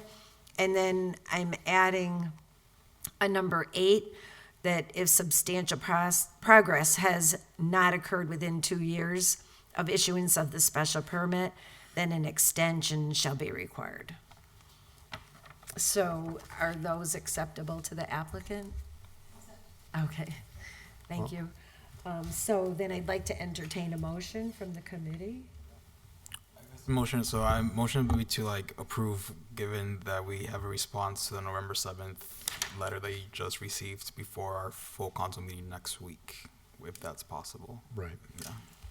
Yeah, so I would add either it's going to be a 9th condition or whatever you want to call it, but as Counselor Maldonado Velez is, I just want to make sure that whether it's planning or the DPW or whoever, that they're in compliance with all these, whatever requirements are, so. So you want to say The that, applicant shall comply with all Holyoke requirements of. requests relative to the application, is that what you departments. mean? Yeah, So, let Prior me to say this, that the applicant shall comply with any open requests from departments. does that seem reasonable? Yeah. Yeah. And what I like to do, and I've included these in the past, is per letter, and one is dated 11/7, the one that you did not receive, and the other one was dated what? September 27th? September 27th. So the September 27th one is the one that we did. Yeah, and that you we went did through that, so We went- I think, and we so do you have should be that. all set on that one. Yes. Yeah, we do have that in our packet, and it just looked different because I looked at it on screen The letter before. from the city engineer is also on the website in the packet, so you should be able to see that. Okay. Okay, so, so the 9/27 we're accepting, it was And answered. if for some reason there's some other one out there that we're not aware of, then that'll be in there too, but, just, we'll make it say, all city department requirements, whatever they may be. Well, I have a comment. Counselor Givner. Thank you, Madam Chair. I would just like to say, I'm really in favor of micro businesses. I'm really sick of all these giant marijuana companies coming in and not caring about the people who live here. So if someone deserves a permit for a business, I think it's this type of business. So I just wanted to let you know that. Good. And just so you know, what we try to do is, because we're not an enforcing body, so we try to make sure that the application and all of the technical aspects of it are as complete as we possibly can, because once the special permit is granted, then it's just, there you are, right? So we just try to be thorough, equally with everybody, relative to any outstanding things on the letters. Okay? So thank you, and thank you. thank you for your presentation. Thank you. And And so we have the motion, and we have added 9, which is the applicant shall comply with any open requests from departments, including, I'm going to say including the letter dated 11/7, because you hadn't seen it, Yep. and leave it at that. And so the motion would be to approve the special permit with the 9. Approve, before we, do we have to Conditions? close the public hearing first, or can we do it after? We should close the public hearing Okay, first. so before we do that, so motion to close the public hearing for Second. item 2. All in favor? Aye. Aye. So motion to approve the special permit with the 8th condition, 9th condition, to address the November 7th letter, or any other outstanding So just department. put including but not limited to. Second. So Included but not limited to applicant the shall November 7th comply with letter. any open requests Exactly. from departments, including, But not limited to the November 7th letter. but not limited to, the letter dated November 7th. Okay? I second Jose's motion. All right, all in favor? Aye. Aye. Aye. Counselor Rivera, I assume you're an aye? So, Unanimous. so the recommendation will go to city council first Tuesday in December, unanimous to approve. And thank you for your interest. thank And you all very much. Best you. wishes. Thank you so Appreciate the much. good information. too, by Yes. the way. Cheers, thank you. Yes, And thank we'd like to, on behalf of the industry that I know here in Holyoke, we'd like to extend our invitation to the counselors at any time to come visit a facility that's operating or pre-operation. A lot of details, and we would love to share. Oh, that'd be good. Okay. Thank you. Thank you. We'll take you up on that. Thanks. Have a good night. See ya. Best of luck. There's a request to take up item 14 out of order. Item Sure. Second. Second. Online. Okay. Yep.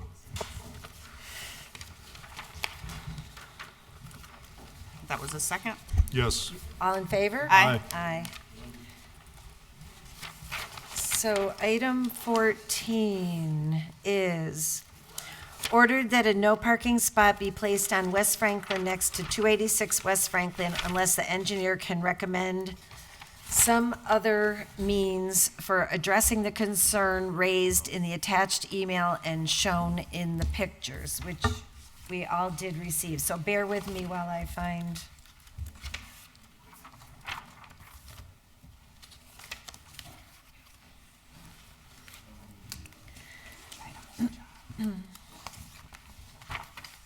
Okay. So I am reading from a communication from our city engineer dated November 23rd relative to item 14. So the engineer notes that the distance between the driveway to the east of 286 West Franklin Street and the driveway to the east of 282 West Franklin Street is 40 feet. City ordinances prohibit parking within 5 feet of a driveway, leaving 30 feet of legal parking space between these driveways. Except under extreme circumstances, 2 vehicles parked between these 2 driveways will take up more than 30 feet of space, and one or both will be in violation of existing parking regulations. Enforcement of the existing regulations is preferred to the creation of independent no parking zones around driveways. So that is the engineer's comment. My thought upon reading that was, could we not paint the parking space in between the 2 driveways like we have along High Street so that people would know that Or is South Street. the parking space? I mean, rather than putting up no parking signs, I don't know. But that was my thought. Counselor Maldonado? Well, I just want to comment on that real quick. Thanks, Madam Chair. Because yes, we can put lines, I guess, or whatever is decided. But I think this is the question of enforcement. So we have High Street that is newly paved. It has beautiful lines, beautiful spaces, and people are still parking in spots that are not supposed to be parked. And I'm sure the enforcement is not happening. So like, even if we put the lines there, is the police doing their work? So that's just, I just wanted to make that point. And I take your point, and I'm getting calls And you on the same probably will continue to issues. get calls. 'Cause in the flats, I remember when Gladys was a city councilor, she filed an order to get lines like a little box painted with lines on certain corners in the flats so that people don't park there. People still park there. It's been like 5-6 years. Nobody enforces whether or not you can't park there. So you can paint it. You can do what you know what I mean? You can outline it. You can say no parking in orange, green, yellow. People are still going to park there. I mean, I go to City Sports sometimes, and there's a parking right in front of City Sports that is outlined no parking, and people park there every day, and the police pass right by it. So at the end of the day, it's like, yes, we can do that, and that's cool. We'll do that, but it's not going to say that it's going to stop somebody from parking there. Well, I know, and up in the area that I'm getting calls on, it says no parking, and the people that actually have been ticketed, Yeah. and they're still But parking. they're not ticketed different. regularly. After they get more so tickets. Yeah. They're not So- ticketed regularly. They're They have to ticketed be for like told. 1 week, and then Yeah. they don't get another ticket for like a year. Yeah. It has to accumulate the tickets too. And I don't know if we need to put up separate signs that say if you're illegally parked, you will be towed. Oh, Not that it we would have matter. Attorney Degnan with us. Attorney Degnan, if you know the answer to this, because I didn't think to ask it ahead of time. So if the law says no parking 5 feet within the driveway, and somebody is parked there, so the person can't get out of their driveway safely, because we have a law on that, could that car be towed? Yeah, you make an interesting point. Actually, good evening, councilors. I meant to say that. Because we are ticketing. I know because our office sees the tickets go through.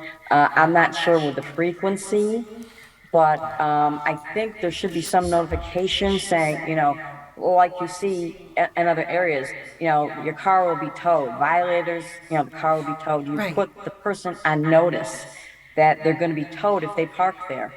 Then I think the city would be in a good position to do that. So, but we would have to do something affirmatively to make that be able to happen. Yes. Because right yes, now, okay. say on the street it says no parking, and the engineer is actually saying it shouldn't even need to say no parking because the law is no parking. Yeah. But then over time, I've been told if you don't have a sign that says no parking, they can't enforce that. So if the sign doesn't say no parking or you will be towed, then that means we can't tow them. We have to add or you will be towed to the sign.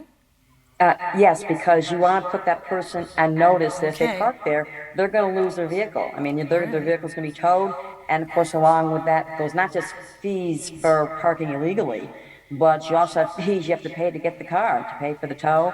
So putting that gives the person on notice that we're going to take your vehicle if you park here. And, oh, go ahead. Would we have to do that through ordinance? That's a good question, because all of our signs, from what I can see, they all go through ordinance. So, I think there's probably many places in the city that you'd want to see this happen, I'm thinking. So, it does make sense. I mean, I don't want to make more work for this committee, because God knows if there's enough of it. But, I think it makes sense. I think it makes sense to put that in a traffic, a lot in our grid. I think it makes sense to do that. Well, I am sympathetic to this homeowner because when you can't see to get out, and if they're parked so close to your driveway, you have to go to the other side of the road to get out so that you're in the oncoming traffic. It's really a safety hazard. And I hear what the engineer is saying, it's an enforcement issue, but, I mean, we're like in a catch-22. Well, But- It is, I understand what you're saying about safety hazard, and obviously, we want to do something about that. I don't know if there has been any communication with police about this, request to tow vehicles, or DPW. I'm not even sure who would do the tow. Because there are boots, things like that, you put a boot on the car, for example, they can't move it unless they pay. But I'm not sure to what extent the police have been involved in this. Well, I don't know if anyone, Yeah, so we're we're getting into a broader discussion based on the order that's relative to this one particular individual, and so we'd have to file another order to deal with the bigger question, yeah. I guess I think that makes sense. Yeah. I guess the just the crux of it is either we paint the lines and we hope that it gets enforced, or we don't paint the lines and we just ask for more enforcement in general. which won't happen. Because which is not regardless of the matter. So I don't. I mean, maybe we could through ordinance try to put like the sign that says if you park here, you can be towed. Hampshire Towing or somebody can come and tow you, whoever it is. And then if the neighbor, whoever it is, witnesses someone parking there, they can actually call and get them towed, which not my style, but it is what it is. It helps with the enforcement piece, right? Yeah. It gives the power back to the community, Right. which is what I like to do. But we have to kind of make a decision, and that's a different order. That would be a different order. Well, so the order is that a no parking spot be placed on West Franklin next to 286 West Franklin unless the engineer can recommend some other means for addressing the concern raised in the attached email and shown in the pictures. So I think we have some latitude on what we do Well, in committee with this. Right. But I just, Counselor Maldonado, did you want to be recognized? Yes, And then- thanks, Madam Chair. And it was just so just going back to like the lines. I'm not against the lines. I think it's just going back to like the enforcement. Because then the way I see, because if we put a sign, so like it may take care of their driveway, but like the driveway next door, that means now the problem is gonna be the neighbor's problem. So it's, I mean, the line would be like the most like obvious, like this is the only place you can one park. space, not two, right? But I think that also that's just a bigger conversation on like, do we just put a parking spot in that front of that house, or should we just really work on that whole street putting parking spots? Right. So. Well, Counselor Jordan. Yes, here you have a neighbor who, you know, and a homeowner who's got this issue going on in front of their home. And, you know, I think we should give a lot of deference to that. You know, these people are paying a heck of a lot of money in property taxes and has made this big investment. So if there's only one spot allowed in that area, then we should line it and make his life easier, period. Yeah. You know, I don't want to overthink it. Right. And then if you've got the single spot lined, at least if somebody tries to be cute and put a second car, it's going to be noticeably obvious that you're illegally parked.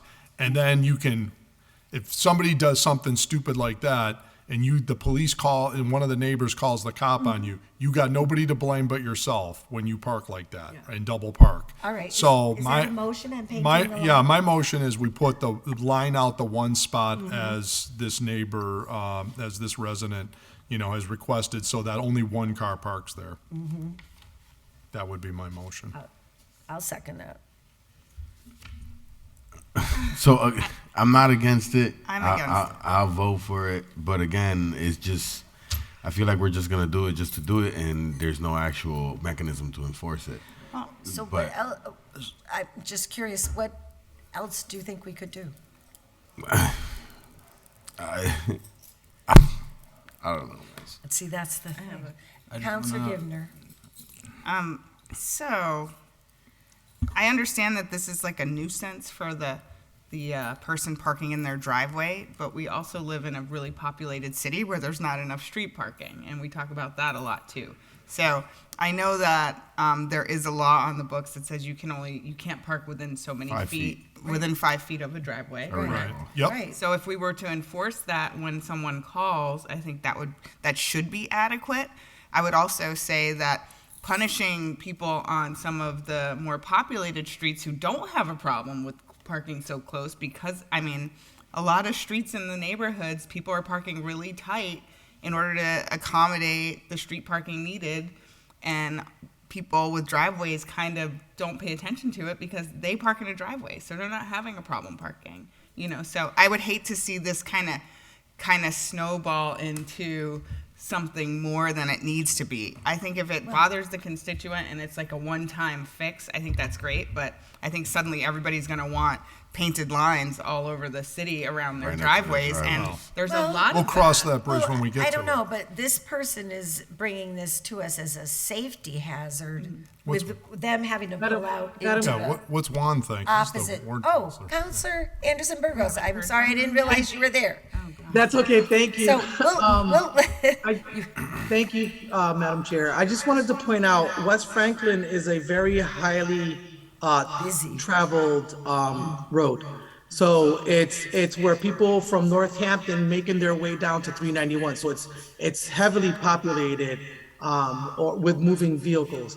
And the issue that the constituent is having that is when they're going to work or going out to the store, and he, you know, his mother also lives there. It's hard for them to see these cars whipping by so fast, especially when the cars are parked so close to the driveway. That's one thing. The other thing is that the space between the driveways and the homes that are located on West Franklin, this particular driveway is closer. There's not as much of a gap. That's why only one car would actually be suitable for that space there, and that's why we're trying to, you know, to address this before a major accident occurs. I also have the constituent here. If he wants to weigh in, he's been there for many years. He might have something to to say as well. Thank you for recognizing me. Thank you. Yeah, and I guess I'd be interested to know if you and or your constituent feel that painting a space to show it's one space would be helpful. And I'm Well, I think so. But I also, I heard about enforcement, and the last time I spoke to an enforcement officer, this was he recently retired, maybe like a year ago, and I believe it was Eddie. Am I wrong? Was it Eddie? Eggy, who was the enforcement officer, and I've yet to meet the new one. I don't Maybe think there is one. building. Is there one? Do we know? I don't think there is one right now. Okay, all right. I'll look into that. I just didn't know if Councilor Jordan or any of the other councilors I'm not aware. knew. Yeah. Code enforcement or traffic enforcement? I don't know. Eggy was a code enforcement officer. He would go, so it wouldn't just be traffic. It could be someone who's not cutting not cutting, sorry. But there's a lot of things that they would go around ticketing people or addressing. Right. Do we have the name of the constituent? Yeah, Mr. Sanchez. Mr. Gerardo Sanchez is the. Mr. Sanchez, if you wish to give us your opinion on our discussion, we'd be happy to hear it. Hi, good evening, everybody. Hi. Thank you for having me on today. But I do want to mention, like I stated on my email, is basically the safety concern. As Juan mentioned, when you're trying to pull it out of the driveway, you really can't see anything on that right side when you're pulling out because the car is so close. It is a very heavily traveled street, so it is getting traffic from both ends. So you really have to be vigilant when you're trying to pull out of the driveway. I think painting the lines would definitely be a good start as a neighborly thing, at least as somebody mentioned, if somebody is trying to park on the lines, at least there's something to reinforce. Well, right now there's nothing there. Earlier in the conversation, it was mentioned if the police have been involved. No, I've trying to be neighborly and just go about your day and let it be, but it's really been getting pretty bad, and as you know, we're getting more populated, and the street is being traveled a little bit more than we're used to. Okay. All right. Well, thank you. No, thank you. Councilor Maldonado Velez. Thank you, Madam Chair, and thank you, Gerardo, for coming. So I am against the line, not because I don't. It's just having one line in front of a particular house. It doesn't make. I don't know. It just doesn't make sense to me. I'm wondering if the alternative, like I know there's no parking signs we want to put on, but I know I've heard of other communities where they have, like, for example, on the curb they have it painted red or something, and like it's a zone that you can't park at, which is seems to be a quicker alternative. Don't know how the city engineer feels about that, but I feel like it also would, I don't know, it'd be easier to add those extra 5 feet on side of different driveways throughout that whole street instead of just doing that one line. Because the way I see it too is, again, thank you, Eduardo, for bringing this concern, but I'm sure this is not the only person that has this concern and has this issue in this community. Because and it doesn't just happen there. I know places all over downtown where I park really close to the driveway next to the house just because the parking. Yeah, there's my ticket. There, you can tell the chief. We need the enforcement officer first for that. But so I feel like, even like for that, like having a red line, like, people don't park next to fire hydrants. There's no sign there, but exactly, but you know that because you should just be like 5 feet away, so I don't know if that's another way to approach this instead of like you're driving down West Franklin, there's just a random parking spot, because it doesn't, just thinking of like what would that message sending out to the other neighbors as well, like I get a lot of requests for parking spots instead of let's take care of this. So I think what we're seeing is the frustration on the part of people in that enforcement. And I mean, I do think in a situation like this, people have to call to get it enforced because people aren't just, going and looking for this sort of a thing, right, throughout the day, given the whole, host of other things that are going on. Well, the visual aid would definitely help. Well, that's what I mean, think, because people tend to fall in line, so I think it would solve their problem at this one spot for sure. Right, and I think it's worth a hasn't helped try. in the flat. And Well- we just did it for all of High Street. Sure. So I'm going to stand by my motion. I want to give Mr. And I Sanchez seconded his it, his so line spot. the motion has The guy's paid taxes for 17 years, and that's worth a parking spot. Can I make an amendment to that motion? How about we add the red lines on in addition to? You want to do that? Or I guess my motion is if we are gonna do that, one parking spot that the city engineer or appropriate department lets us know what it would cost to line up that whole. Because you just mentioned High Street, but High Street, all of it is lined up. Now we're just talking about this one spot. Oh, yeah. Which again. He should get it, but I think that just can't be the only solution to this issue because I think there's a bigger issue here that Geraldo is bringing in front of us. Okay, so, all right, so the motion is that we will ask DPW to paint a parking spot and we will request a cost estimate for doing the whole street with the legal parking spaces demarked. Sure. I think that's a good idea. Second. Okay, all in favor? Aye. Aye. So the motion passed. There we go. Jeffrey, I hope you got that, because I didn't write it all down. Motion. I'm on it. Now we're Item back four? to regular order. Thank you, Jeffrey. All right. My agenda got buried. Yeah, motion to take up Okay, we're item. back to regular order, which is 4. We also would like to take up item 15. Since, Oh, okay. DPW's here. Okay, sure. Sure. So we'll go out of order to take up item 15. Is there a second? Second. All in favor? Aye. Item 15. Under certain special circumstances, the mayor may grant vacation time for a new employee set by ordinance that exceeds the minimum but may not exceed 4 weeks. Such a special circumstance shall be determined by a 2/3 supermajority of the city council and shall have no effect on any other time off benefits for any city employee. Such a special circumstance currently exists for the director of DPW position and shall expire upon the appointment of the employee to the position.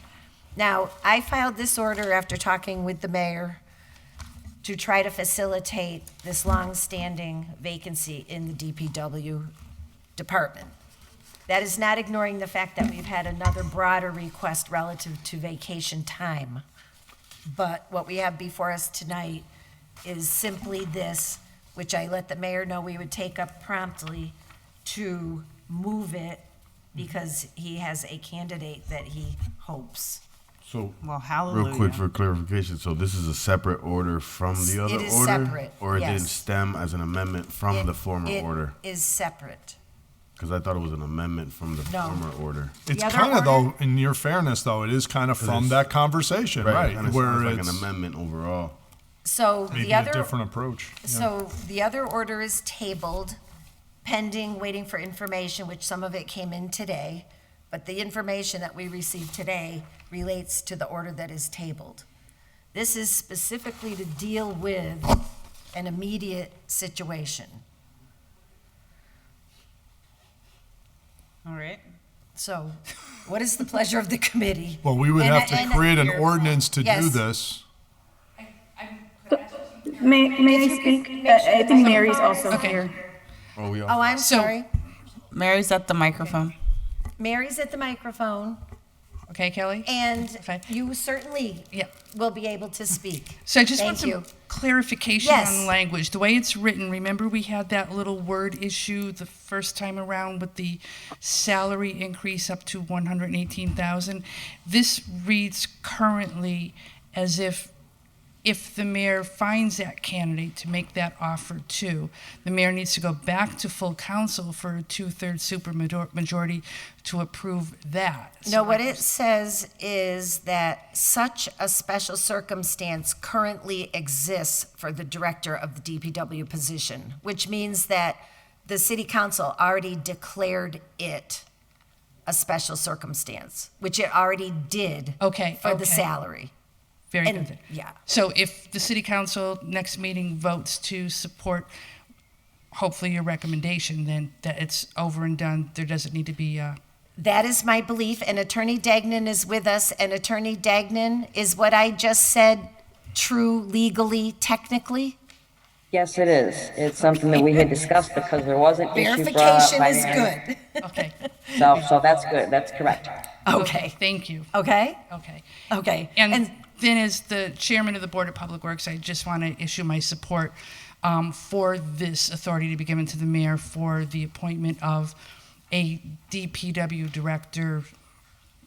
Again, previous communications that the Board of Public Works had with the council, stated that we were looking for that professional, experienced individual, and we're going to have to recognize that with salary and benefits. So, thank you. Thank you. Kelly Curran, did you want to speak on this? Yeah, please. I want to thank Mary for also coming to support and thank the board for, or the committee for bringing this up. I am in support of this, and I'm happy that we're considering offering this candidate more. I'm just afraid that this is going to lead to a bunch of one-offs, and that makes me nervous because for recruitment and retention purposes, we need to do better. Every other employee unit besides Schedule A have more vacation time. Even NAGE, who is like clerical and miscellaneous staff, they get 12 days within 7 months of employment. So I think this is a serious issue to be thought about if we want to be competitive, knowing that candidates these days have many options. And I don't want to have to wait for the council to vote on each candidate that we present. I think it'll take a long time and we'll lose candidates doing that. And I think that is a fair argument. There are some, we just got the cost information relative to Schedule A today, and there were some other questions when we got the other comparisons that at least one committee member had about certain benefits being the same or different that committee wanted to review further. And in the interest of doing something quickly, is why we did this, because this position has been just severely, just a more serious problem than any of the other vacancies that we've had. And Absolutely, so- I agree, and I appreciate it being brought up. Right, and so the other will not be dismissed, but it is going to take more discussion and review. Yeah, and I'm happy to provide any information you need, so feel free to reach directly out to me. I also want to say the PSA having the vacation language that it has is why we have two amazing engineers and didn't have to wait a whole year to find them. So that's something to think about also. Okay, thank you. Is there a motion? I'm in favor of drafting this into legal form. It seems to me that we would, where there's special circumstances, again, I'm going to hearken back to these rules have worked. These are the rules of the Professional Supervisors Union, by the way. And as soon as the proposal that was coming in for the Me Too, thing, and say, add me on for everybody I think they wanted 5 weeks at one point, is immediately you're going to have the Professional Supervisors Union say, well, if you're going to give them all 5 weeks, I want 5 weeks. So, this whole notion that somebody is being shortchanged on vacation leave, that is just not the case in the city of Holyoke. The professional supervisors have a negotiated agreement. Those rules have worked for years and years and years, and Schedule A employees are under the same rules for vacation leave. So I just don't want to I don't want to put out there that somehow Schedule A is not getting the deal that anybody else is getting because the professional supervisors, we were given the comparison. I matched them up. They're the same. Yeah, excuse me, Counselor, they're not though. The PSA language says that we can hire someone and give them an extra week based on their experience. So we were able to hire the 2 new engineers and give them a 3rd week of vacation, which they were getting in Northampton. And that was the deal breaker. That's basically how we got them to come to Holyoke. If we weren't able to give them the additional week based on the PSA language saying newcomers that have experience can get an additional week, we would have not got the 2 engineers that we have. And so Schedule A ordinance folks don't have that language. They're only given 10 days. Yeah, but Okay, so folks, just because we did not notice this for this meeting tonight, and we will follow up on it. We do have the information that we've requested at this time, and we will take it up again and we will pursue it further, okay? As far as the meeting rules go, though, we're on the topic of vacation of these employees, Well, so. yes, but we also have 21 items. Okay, fair enough. Thought about that earlier. Yeah, saying. fair enough, but it's just that when things get put out there, I don't want it to make it seem like, oh yeah, if that statement, because the way the PSA is, it has the same base rules as the ordinance. If it has an allowance, then an MOU has to be done, and that has to be on an individual basis approved, which apparently they gave an extra week. But it doesn't say, oh, well, then everybody just gets a blanket 5 weeks based on the discretion of the mayor. That was the proposal that's currently, that was brought forward to us. That is not what the PSA has. I don't think that was the proposal. It is the proposal, I read it. So, Yeah. From August? it's a little Yes. complicated. So really, folks, I respectfully request that we Okay. table this debate for a future agenda. We Yeah. have many items in front of us tonight. moving on to point number 2. This is helpful in that it obviously solves the DPW issue, but it also says that there is flexibility that the council is also providing some fiscal oversight to make sure. One of the things that I was concerned about the general direction of some of these is it's just left to the mayor with no check of the city council to determine a special circumstance, right? Because if it's one-sided, then it's, if I'm in with the mayor, I get 5 weeks or 4 weeks. If I'm not in, I don't get it. And this creates balance, and I like that. And so it does require folks to come forward and say to the council, there's something unique going on here. We're having a really difficult time filling this, and this is why. And here we have that situation with the DPW. So we're approving that one. But it lays the framework for future people if this type of a situation does occur in the future. And it also has a good safeguard that this one expires with this candidate. Counselor Jose Maldonado Velez. I'll try to be quick. Thank you, Madam Chair. Just for clarity, Kelly, so if you're not a scheduled employee for the city, you are a union employee. Correct. You'll fall under a different union. Schedule A is the only unit that is not protected by a union. Does that make scheduled employees at-will employees? Yes. Okay, and then so I just want to throw in my 2 cents that I keep every time vacation comes up. Let's look into unlimited time off, so we don't even have to worry about this. As long as people are doing their work, get it done. But that's all I wanted to say today. I thought we already had If they get it done. Okay, so I thought I heard the beginnings of a motion to put item 15 into legal form so that we could vote on it at the next city council meeting. Second. Third. I thought we were tabling that. No, this is not being tabled. Item 15. No, not this one. This one can't be. The other one is tabled. The other We one's were gonna already talk about tabled. it. Yeah. It's not on the agenda. This one kind of can't be tabled. This is why I try to stay on focus. We can't table this. No, we can't. Okay. So we have a motion, it's been seconded to request this to be put in legal form for the city council meeting first Tuesday in December.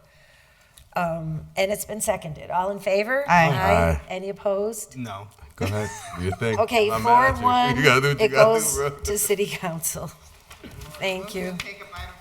Second. All in favor? Aye. Can we also take you, Mary. up item 5 with it? Motion to Good night. take. See ya, Thank good night. you. Motion to take up item 5 with item 4. Second. All in favor? Aye. Aye. So we have items 4 and 5 before us. Item 4 is filed by me, ordered that street vendors who have received a license may be granted a renewal of the license for the same location without a hearing when all required approvals are presented with the application and any required fees, taxes are paid. Item 6 is that the city council create an ordinance that creates food truck zones in the city with the goals of eliminating food deserts, managing the locations, and promoting various neighborhoods. Now, we do have legal form that was provided to us by Attorney Dagnan, who's here with us. Attorney Dagnan, it's my understanding from Jeffrey that your intent with this was to write it in a way that it could cover both circumstances? Yes, it was. The big issue is, I remember we were talking about, were concerns of zoning. And I did some checking, some researching into Mass General Law, and I did find the statute that is contained in the amended ordinance, which I believe really talks about, addresses the issue that we had. And that is, where does the authority, because we've been doing this, from my understanding, where is this coming from? And I don't know if you've had an opportunity to look at the statute, because I didn't include it in the packet. But it does give, it's chapter 140, section 49, it does give this body, city council, the ability to issue food truck licenses on a public way. The only thing, and you can do this by ordinance. And the only thing that the qualification that we have is that we can't, and you wouldn't want to do this anyway, the granting of the license isn't going to create a traffic hazard, which I know this body's always thinking about. And it does restrict the fee to $100. So my understanding of our last discussion, this was really a problem because I was concerned that we were bringing in zoning into this. After looking at the statute, I believe we can pass, we can issue licenses for food trucks based on this state law. So I'm thinking that it did address the issues. Okay, so the only question I had, and I apologize for not raising it with you before the meeting, I just didn't get to it, was if it's a prospective applicant and it says first we would grant the location and then they would go and get the permits from the Board of Health, shouldn't we know they have the permits from the Board of Health first, or am I thinking about it in the wrong order? Well, I'm going to look at this again because of your concern. I think it's the last sentence of this, of the section 1, the paragraph. Once the applicant has complied with the provision of this section, the applicant should not be required to submit a communication or affidavit to the city council for subsequent years of operation, which I know was the reason why this was brought in the first place, is it was as though the people who already had the license and the permits from the health department to operate, that they didn't have to keep coming. So I thought that addressed the issue. If not, we can certainly talk about it some more, but it was that sentence that I was banking on to address the original concern. So maybe I'm not, maybe I'm not understanding the language correctly, because to give an example of what I was thinking about was, I'll take a home occupation as an example. So they come in, they get their permit through the public hearing process. After that, all they have to do is provide the affidavit that they have their permits, they've paid their taxes. It's not that we don't want them to submit the communication and the affidavit, it's that we don't want them to have to come in here for the special hearing. We want to just be able to accept their documents and let them keep going. I see. All right, then that, I think that's a simple fix. Okay. You know, just in the last sentence I just read. Yeah. You know, that they don't have to come, they send the documents that they need to send every year, but they don't have to go to hearing. Right. That's a simple fix. I can do that. Okay. Counselor Givner. Thank you. I also had a question, because I thought part of this, the intention was to look into food truck areas or areas that we wouldn't allow food trucks. And I don't see any of that addressed here, or maybe I'm not reading it correctly. No, I understand your question, but I think the statute itself kind of answers that, because when people want a food truck license on a public way, which is where I think that's where these were going, you're addressing the area issue, because someone's going to come before you and they're going to say, hey, I want to put a food truck on High Street. And so you've got the location, you've got that area. So I don't think you have to really, you know, draft another ordinance that says you can only have it in this area, you can only have it in that area. I think just by coming to you initially to have the public hearing, and you're going to make the determination as to where they have it. I think my thinking is that answers the question. I don't think we have to do another one. So to that point, I think it still leaves the inability to enforce something like, say, we don't want food trucks sitting in front of a brick and mortar restaurant, you know? So the whole point of us asking about having food trucks in a zone or designating maybe particular areas of the city where people can go and they'll find like 4 food trucks back to back is also to save face of the brick and mortar restaurants who are paying a lot of money to be there. Obviously, I don't want you to pull up in front of, if you have a food truck and you pull up in front of Columbiana, I think you'll get some funny looks. And you may be able to do that legally, but I don't think it's a good practice. And I think we were trying to really figure out how to, if there is a way to have like a food truck parking lot or something like that, you know?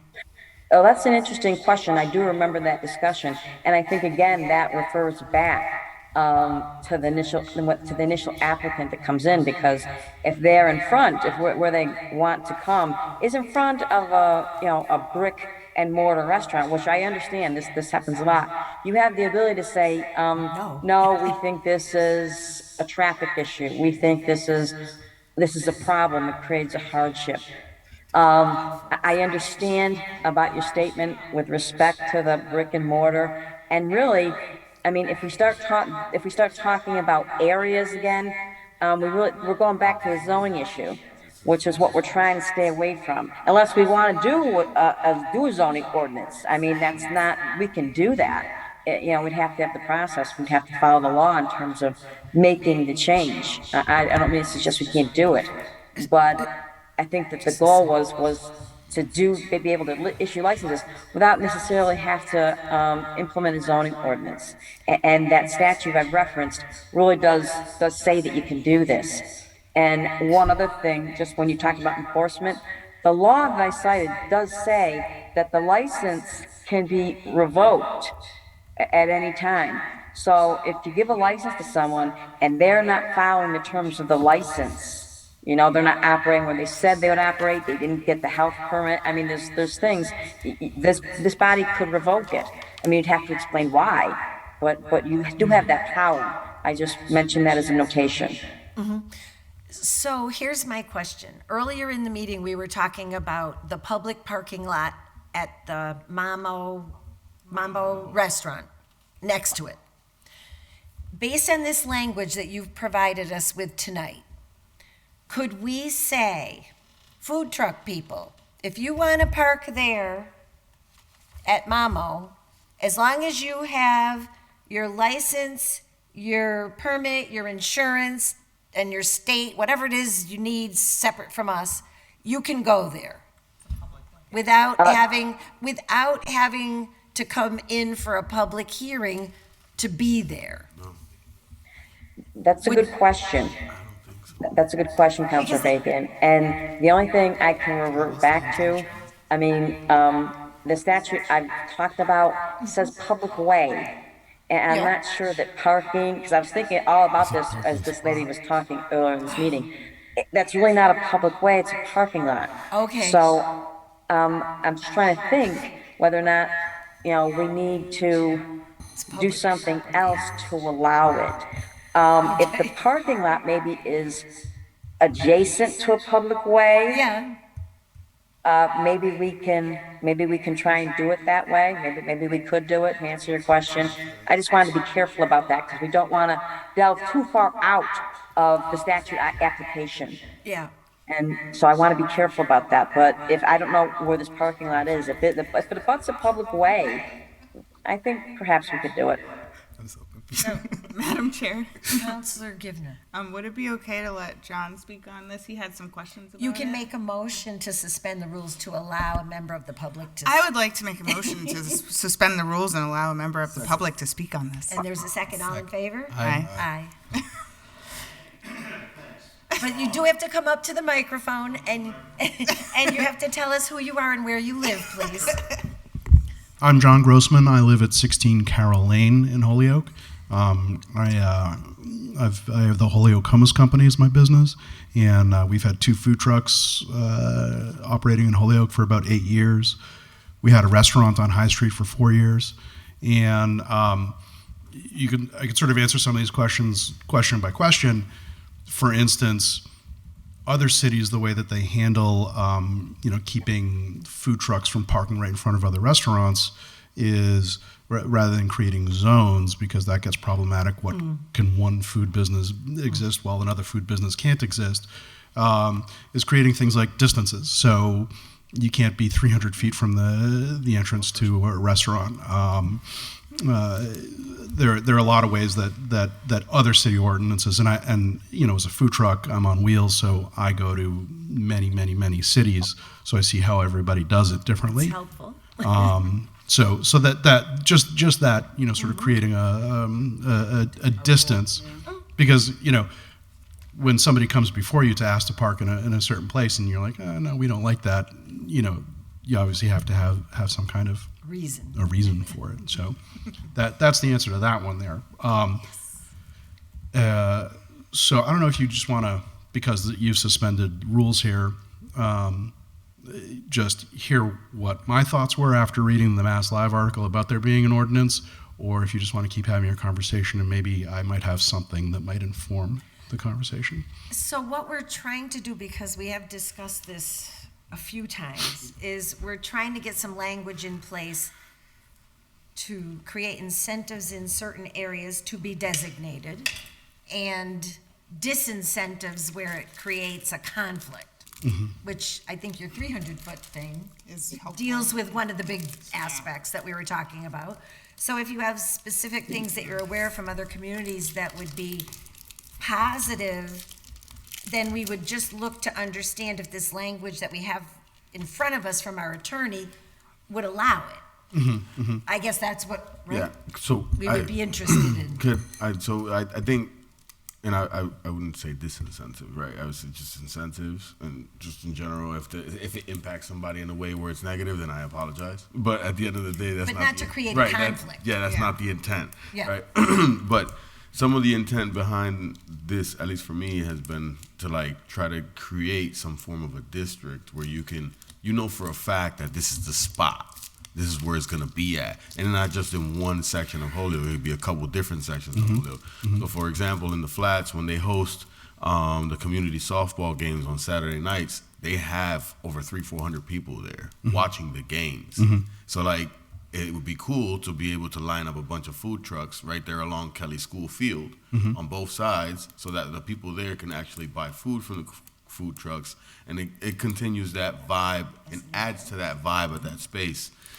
Something similar could happen in that area where the parking lot is. I don't really agree with the parking lot being used as a public space for them without them paying anything, like Kevin is suggesting. I think they should be on the street. But again, the guy's been there for a couple months now. Nobody said nothing to him, so I'm not going to be the guy to do that to him now. But at the end of the day, that spot, there is no restaurants on that whole section of High Street. Yeah. On both sides, we could have Plenty. food trucks lined up right there. And matter of fact, from there all the way to the Dylan's corner, because there's still nothing all the way up to Dylan's of no restaurants at all. Mhm. So like just identifying that and lining that up so that we can make that So option how do we available. incentivize Right. it? Yeah. So you know, you incentivize certainly by allowing a cluster of trucks to happen. I think that's a great idea. I'm always looking for, you know, I sort of hearing the El Charon person, you know, ask for permission. I had no idea that was even a public parking lot there. So I want to go and just start parking next to him and then come before you and you know say, oh, can I be there as well? Well, at least you'll come before us. That's good. So other things are like infrastructure that's useful. So for instance, when I'm down on Race Street, and it used to be on High Street until something changed, but you know all the light poles have plugs on them, right? So that is both easier for me because I don't have to deploy my generator, but it also makes for a nicer event and nicer atmosphere because people's generators aren't whining there. So we have that infrastructure, you know, and if you want to figure out how to charge me for plugging in there, that I'd happily pay something like that. We could actually talk to the TDI people that are doing that district now. Yeah. Well, let me check in with Attorney Degnan. So Attorney Degnan, what was just mentioned in terms of the area on High Street from here to there and here to there as a designated area where, say, we would say this is a designated food truck area for the year 2023. Under the current language that we have in front of us here, could we say that? I assume we're talking about maybe putting in distances, like John said. Well, Is that so what- we're saying theoretically, I'm just making this up, theoretically, from 300 High Street to 800 High Street, both sides of the street, you can have a food truck there without having to come in for a public hearing if you submit an affidavit that says you have your license, your taxes, your insurance, and your whatever else you're supposed to have for the year 2023. This language that we have in front of us, would it allow us to do that? I'm thinking that when you make the I just want to be clear. When you make the determination as to, and I understand you have to have guidelines, and I get that. I use safety as one, but I mean, I think you want to have some. I don't think you want to particularly be that specific about where. I think what you might want to say is that, you know, that the city council, trying to think, shall designate areas where food trucks could operate. Okay. Okay, Something so like that. Without getting. So in terms of this language that we have in front of us tonight, are you suggesting that we would add language that says city council shall designate areas? I think that would fit along with the statute, because we're still talking about a public way. And so I get that. So that is not, I don't think that's a difficult fix. I'm just thinking, because there's a good issue being raised here, and that is how would this body make its determination as to where these food trucks are gonna operate? Like I said, I use safety as one. I guess if I'm hearing correctly, the other one would be provided there's no brick and mortar restaurant there, That or are safe and not within 300 feet of the entrance to a restaurant. that's the feet. We can incentivize parks. I think that we could. I could cobble together some language that would be more clear as to where these places are going to be operated. We're going to operate where these food trucks are going to operate. I think we can do that, and I'll cobble together some language that does that, so that you'll feel more comfortable about Wouldn't, how to do this. wouldn't the we need to process. designate the places first before you write the language? No. So what we're doing here is we're just creating a framework under which we can then say, we want them here, here, and here this year. Something might change. Yeah. And then the next year, you want it somewhere else. This is just saying we could put it somewhere. Right. But also, I think you'd be laying a trap for yourselves if you also said, and that's only where food trucks can go. No. That would be. No, but what we could say is, the city council shall designate areas where food trucks can operate. Without coming before us. Yes. Yeah. Yes. So it incentivizes. Without- And then if you want to do something that's not there, You have to come then, in. okay, The need on a public for- way. For a, That's correct. for a license, because we're already sort of pre-licensing Right. it. So But the- if they want to go somewhere else, they still have to come in. Right. So the idea around this is like kind of like districtizing something without officially districtizing Yes. it. Right. So Without- it's like yes. we're not going to take away from where you can be already. We're Right. just going to put a spot where we know for a fact you can be, and you don't have to come to us to see us And deal with to be able to the do that. bureaucracy. Right. And then hopefully the idea is that in the future, the idea grows, and then we can start investing into that spot and making that spot more tangible for food trucks. So like in Connecticut, they have the strip where they have New Haven or whatever. yeah, New Haven, where you could just park your truck and plug in. So have you looked at New Haven's ordinance? I have not. So that ordinance has a lot of interesting things in it as well. First of all, New Haven is very big, so there are lots of very places different, where right. they say trucks can and can't go, Yeah. or without a special permit. Like can't go in any residential areas, which just might not be appropriate for Holyoke or Right, 'cause we have Northampton. so much mixed use. I serve at private residences all the time, more in other cities than in Holyoke. So that restriction doesn't work here. There was something in it also says that trucks can't be more closer than 50 feet apart from each other. But that's stripped down in New Haven. The trucks are just like 10 feet apart from each other. So it's like you're gonna. Let's make sure that if you write something, it's something that you care to enforce, maybe. But there's also an interesting mention in there, which I think was maybe what started this conversation. I think you were saying to me that at the Paper City Food Festival that some people just kind of showed up on the periphery of it. Now, licensed or not, already you have a process for, if somebody has their permit from the health department and the fire department, they could be at that event or festival.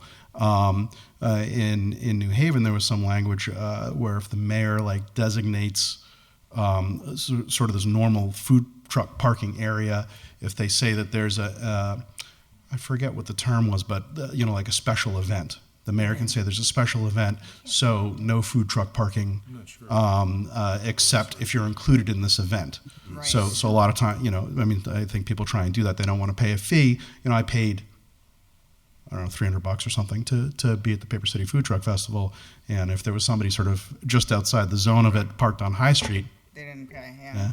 So excuse me for a second, but Attorney Degnan, do we already have the ability for people to sign up for a special event for a day for this type of thing? No, that doesn't work. That's a good question, and to be blunt, I don't know if that's the case. That might be another tweak to this Yeah. ordinance to say, if it's a special event, or perhaps, I want to give this body enough, because you're going to have flexibility, because I think everyone here has correctly indicated that this is to make sure that you don't have to keep coming back before this body, and some places are already established there. So we're not really trying to limit anything, we're simply trying to have a process here where we can make this streamlined without so much, not so much administration, or just more work for it. So I just want to make one thing clear, and I don't mean to get off the subject, but it's not a special permit. I'm not sure Right, it's what a New license. Haven It's says, a license. but we're talking about licenses, and Right. that's what the statute talks about. So I'm really banking a lot on the statute. I believe that we can put in the areas that we're talking about, giving this body the ability to determine where. We can put in, that unless this body authorizes, you can't just have a food truck at a special event unless they're participating. I mean, you can put that kind of language in there if you wish. Right. So yeah, to speak to the special event piece, like unless it's the city of Holyoke hosting the special event, right? It's different, right? So like the Fiesta Patronales or the St. Patrick's Day Parade Committee, those are events hosted by a particular group of people, right? Or usually under a nonprofit, and if they're sectioning off certain sections of the street, then they're technically renting the street for that time and space. Right, so if they're renting the street for that time and space, we should incorporate a clause where if you have this space or you're usually on this space, or for example, the guy that owns Mambo, if he wants to section off the high street and throw an event that day, like we have to I feel like it would be fair to the person that's actually organizing the event to have whoever it is and like kind of try to buy into the event too as well, because the event is going. If they do a block party right there and they want to do a food festival right there, then the guy that can come in and not have to pay a fee Well, that will should be like, throw off the whole fundraising event for Yeah. that event. Well- So like there should just be a special clause. If there's an event, then you need to kind of like check in with whomever it is that's well, and you should also, like the brick and mortar 300-foot thing, you shouldn't be able to park a food truck within, I don't know, 2 blocks of a special event. That would be the other way to say it. Right. Because if you're paying to be there, somebody should not be able to 300 pull up on the next block. 300 feet from the entrance to the restaurant or X 2 feet 2 away blocks from a around special event. Yeah. Who's a couple giving out blocks, the I think. permits for like St. Patrick's Parade? You'll see fried dough sitting in Crozier Park, a field, In the, yeah. right? Or French fries. So that- you know, so and they just pop here's- in for this the is day. bringing Here's it how to it's where worked we're for at me. right now. I mean, isn't that's what's the difference between I set up my food truck in the middle of Crozier Field versus I can tell you the gentleman that just came here earlier and set up in one of our parking lots? Why isn't that coming here versus all these other ones? So I know that for the Fiesta Patronales this year, they had to go through the process. They had to do like a whole meeting with all the department heads and make sure that everything was sealed tight, right? Board of Health and all that. Everything. I don't know what that process looks like for anyone else. I just know in my experience in working with those people, and Jose can speak for it, like it was a very cumbersome process. and But now for they're next year it's gonna get licensed, even but next year it's gonna get even more Are those people complicated. licensed now? Who? All those trucks. Yes, they are. So they now are they're still licensed. They're licensed, So that's but it's not- still going to be another process because things change within a year. They're not. So just an example, when we did Pride, I know Holyoke Hummus was there, but I don't know, another one was Kimbap was there. Like they don't have a license here in Holyoke. But they're a they were licensed just allowed to be vendor. there for that day. And you're talking, so there's a food permit, right? And then there's license to park, and then there's also checking in with the fire department if you're using propane. So the way, for instance, I've done the road race, St. Patrick's Day road race, there were very low cost spots available from the road race committee, I think, for down on High Street that were like very inexpensive. I already had my health permit. I already had my fire permit. So they were going to charge me to be down there. I wound up finding, I forget the name of the auto place on Veterans Park. I know what you're talking about. What's that? I know it was. Yeah. So and he cost me, 10 times as much as that permit, but it was right there. So it was worth it to me to pay to be in that lot. If I wanted to just go and park, in the parking spots at Crozier Field, I mean, right now, that wouldn't cost me anything. There's no enforcement on that unless I sort of was upsetting the neighbor or something like that, and there was a complaint. But as far as I know, and it's different now too than when I first tried to get permits, because it used to be that the health department I had to go down to DPW and pick a spot where I was going to be. And it just didn't make sense to me. I'm like, I'm on wheels. I'm going to be at this event and that event and such and such. So I just sort of went the route of I'm always going to park on private property until that was sort of no longer a part of the permitting process for my health department permit. We're working on it. We're working on that, including it. And so, yeah, thanks for reincorporating that one there. It sort of it works differently with different events, and and Holyoke also isn't the kind of city where people just want to, some people are doing it on High Street, and more power to them. I'd like to go and park next to them and see if I could do something like that as well. I don't know if there'd be enough business for me here. Even when I had a spot right on Pleasant Street in Northampton, or King Street. No, it's Pleasant Street. People who are going for brick and mortar are going for brick and mortar. Right. People who are in a place where they expect to see food trucks, which is why I think food trucks gathering together makes sense. People want that experience. So just also in regarding food trucks sort of as intruders on brick and mortar, it's inaccurate to say that food trucks aren't invested in their city or community the way that a brick and mortar is. I mean, I was paying way more in rent at my commissary kitchen on High Street than when I had a restaurant on High Street. So I'm paying rent here. I have been for 8 years, paying rent to park. I'm paying for my permits, sometimes more permitting and more inspections than restaurants get as well. So one business shouldn't be able to intrude on another, but I also don't think that one business should be restricted from being able to compete. Right. Okay, so committee.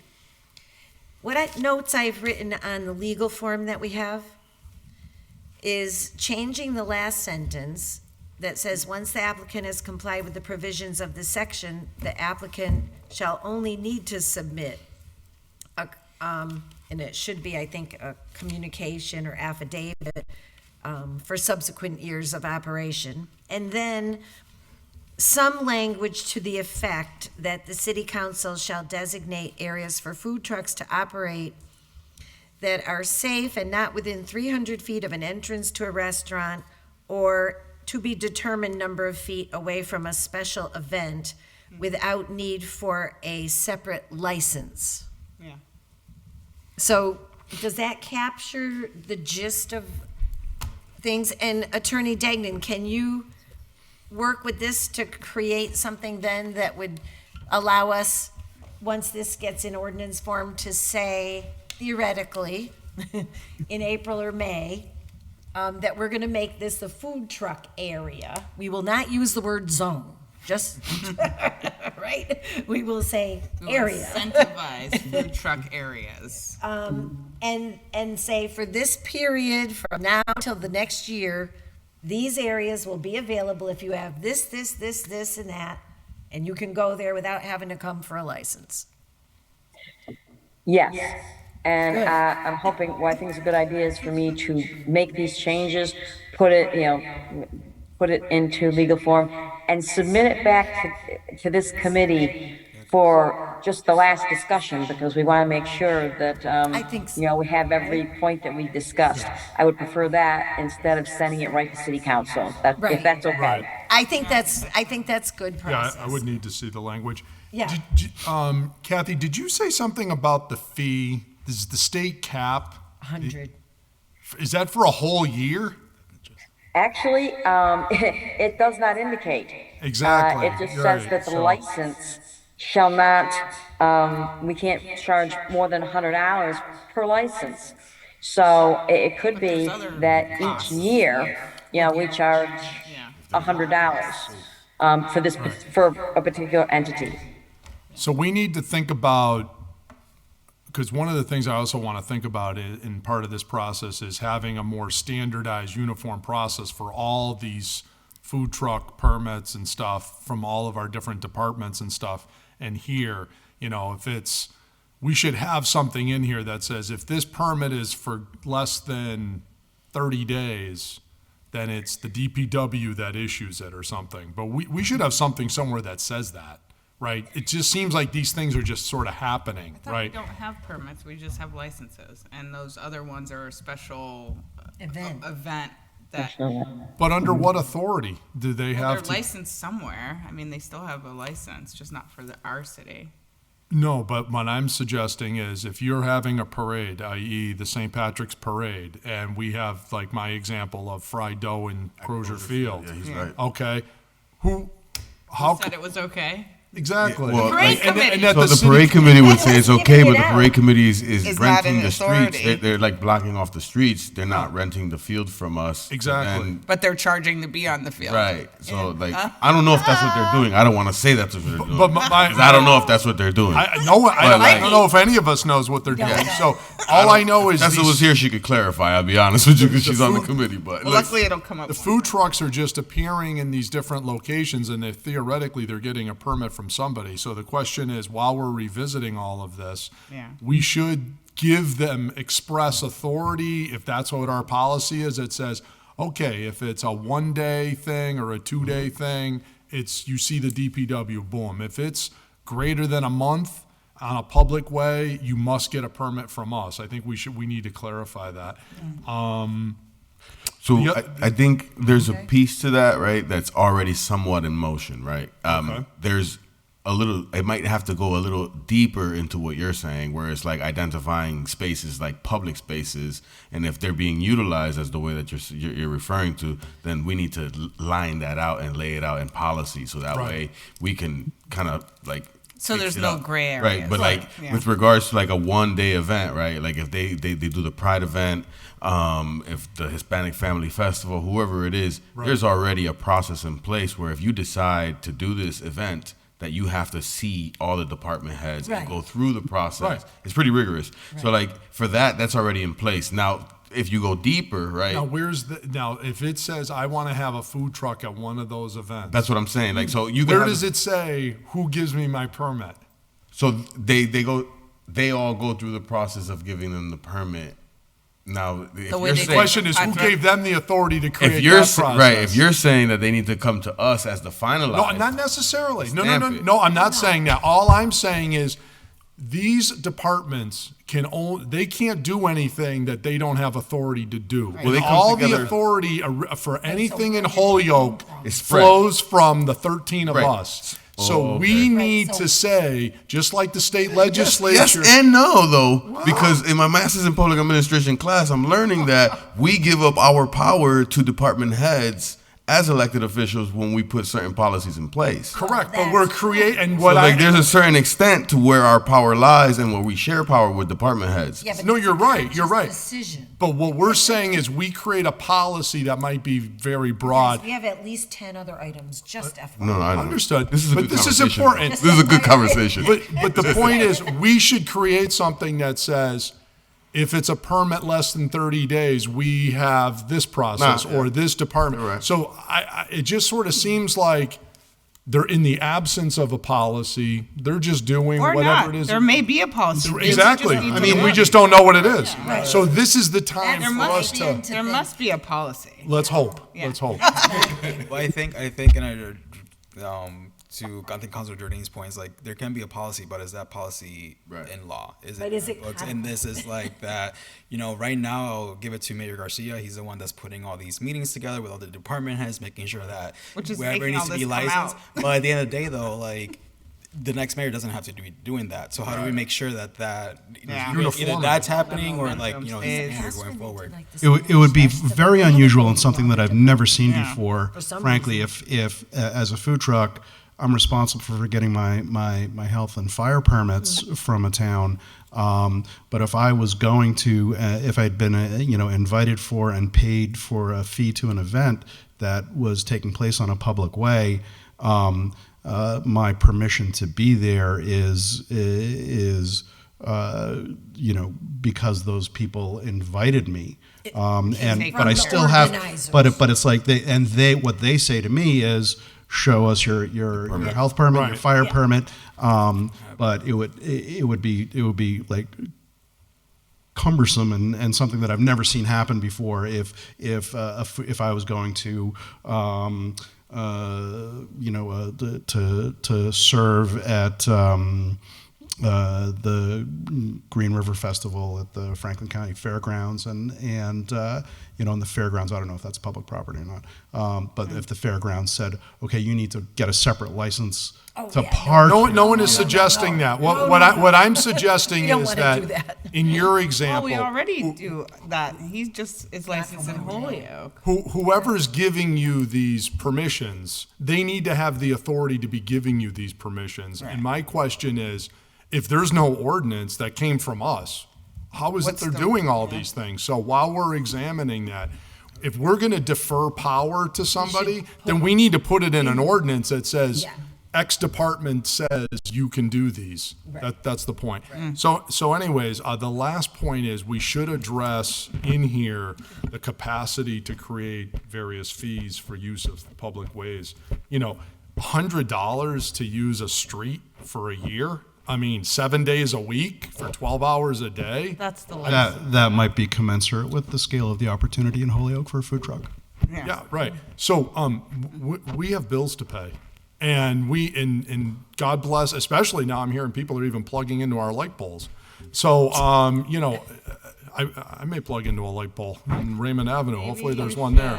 But anyways, my thing is, we've got $100. If this is going to become something we're cultivating, we want to. That's from the state law. Understood. But the question is, does that mean then, are we going to give a 12, if it's $100 per license, maybe we make it a 30-day license and you get 12 of them, $1,200. Maybe we burn that bridge when we have so many food trucks and so many people eating that it gets to that point. Yeah. Well, Okay. I would not be serving in Holyoke if I had to pay $1,200 a year to Well, in addition to. That's just an example, Hang sir. on, I'm not here to Attorney Degnan? debate citizens of the public on this issue. I'm here Attorney to just have a Degnan? discussion. It's examples. Thank you. All of this is fantastic discussion, particularly because I couldn't find anything in our ordinance, and we don't know who's doing these special events. So I think that flushing this issue out is an excellent idea. Yeah. With respect to the fees, Councilor Jordan, the law does say an annual license fee. Then So the that's- statute, it says it's annual. I mean, I understand the point that you're making, but I think the law is pretty clear on that issue. So I don't think I was very clear on that the first time. I wanted to make it clear. Okay, annual. So then they've nailed that down. So then it's basically 100 per year. Now, does that include parking lots in all these other areas? I mean, is a parking lot a public way? Generally they are considered public ways. If it's a public parking lot or any place that someone has access to. So we better be careful about our definitions of public way. Matter of fact, if you even go into certain private area parking lots, like to a large mall or something, Well, any they can place that the definitely public charge has you. access to, yeah. I mean, a private property, they can charge you, but the So if city it's can't just a charge you. street, yeah. Or unless unless, like you said earlier, Councilor Jordan, if it is a metered place. I mean, if there's actually Right. that people do have to pay. I'm not suggesting that they're that they don't have to continue with that process. They don't have to pay where we have metered parking, for example. So I understand.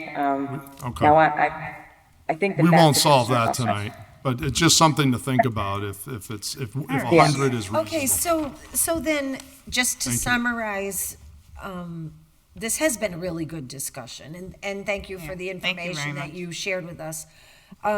It seems like, to the extent that you can, in the next rendition, you would also include the authority to wherever it should go to give permits for one-day events or events less than 30 days, or however you want to craft it, but that authority lies somewhere else, and where that somewhere else is will be included.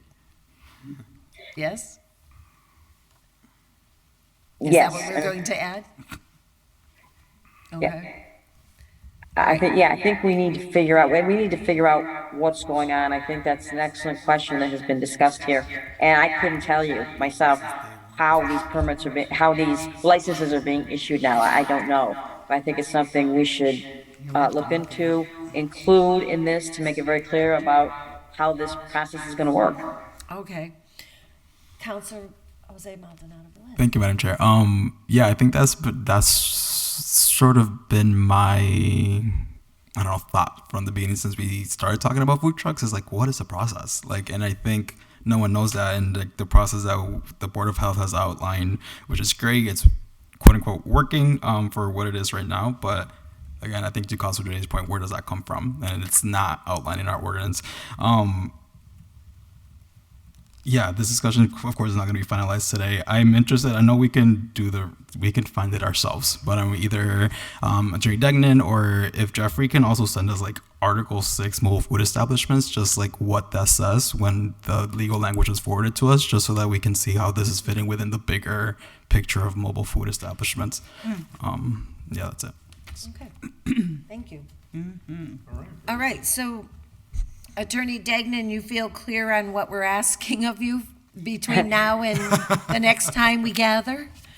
Yes, I think I have a pretty good idea, and I'll reach out to the health department and anyone else I can think of to try to get answers specifically with this special event issue. And what kind of time would you like? When do you anticipate calling the next ordinance? Well, we The have end a of meeting December? on December 13th that already has public hearings, and that's going to come up pretty quickly anyway. And then we're into January, and I'm not sure we're firm yet, but do you think January is a reasonable time, or do you want to go into February? I mean, we want to get it done, but it's not an emergency. Yeah. Would February give you a time? I would appreciate that because it's more than just crafting the language. It's some fact finding. Yeah. So I'll ask for a motion then to put it, to revise the legal form, and we'll aim for February. Sounds It'll come good. back to committee.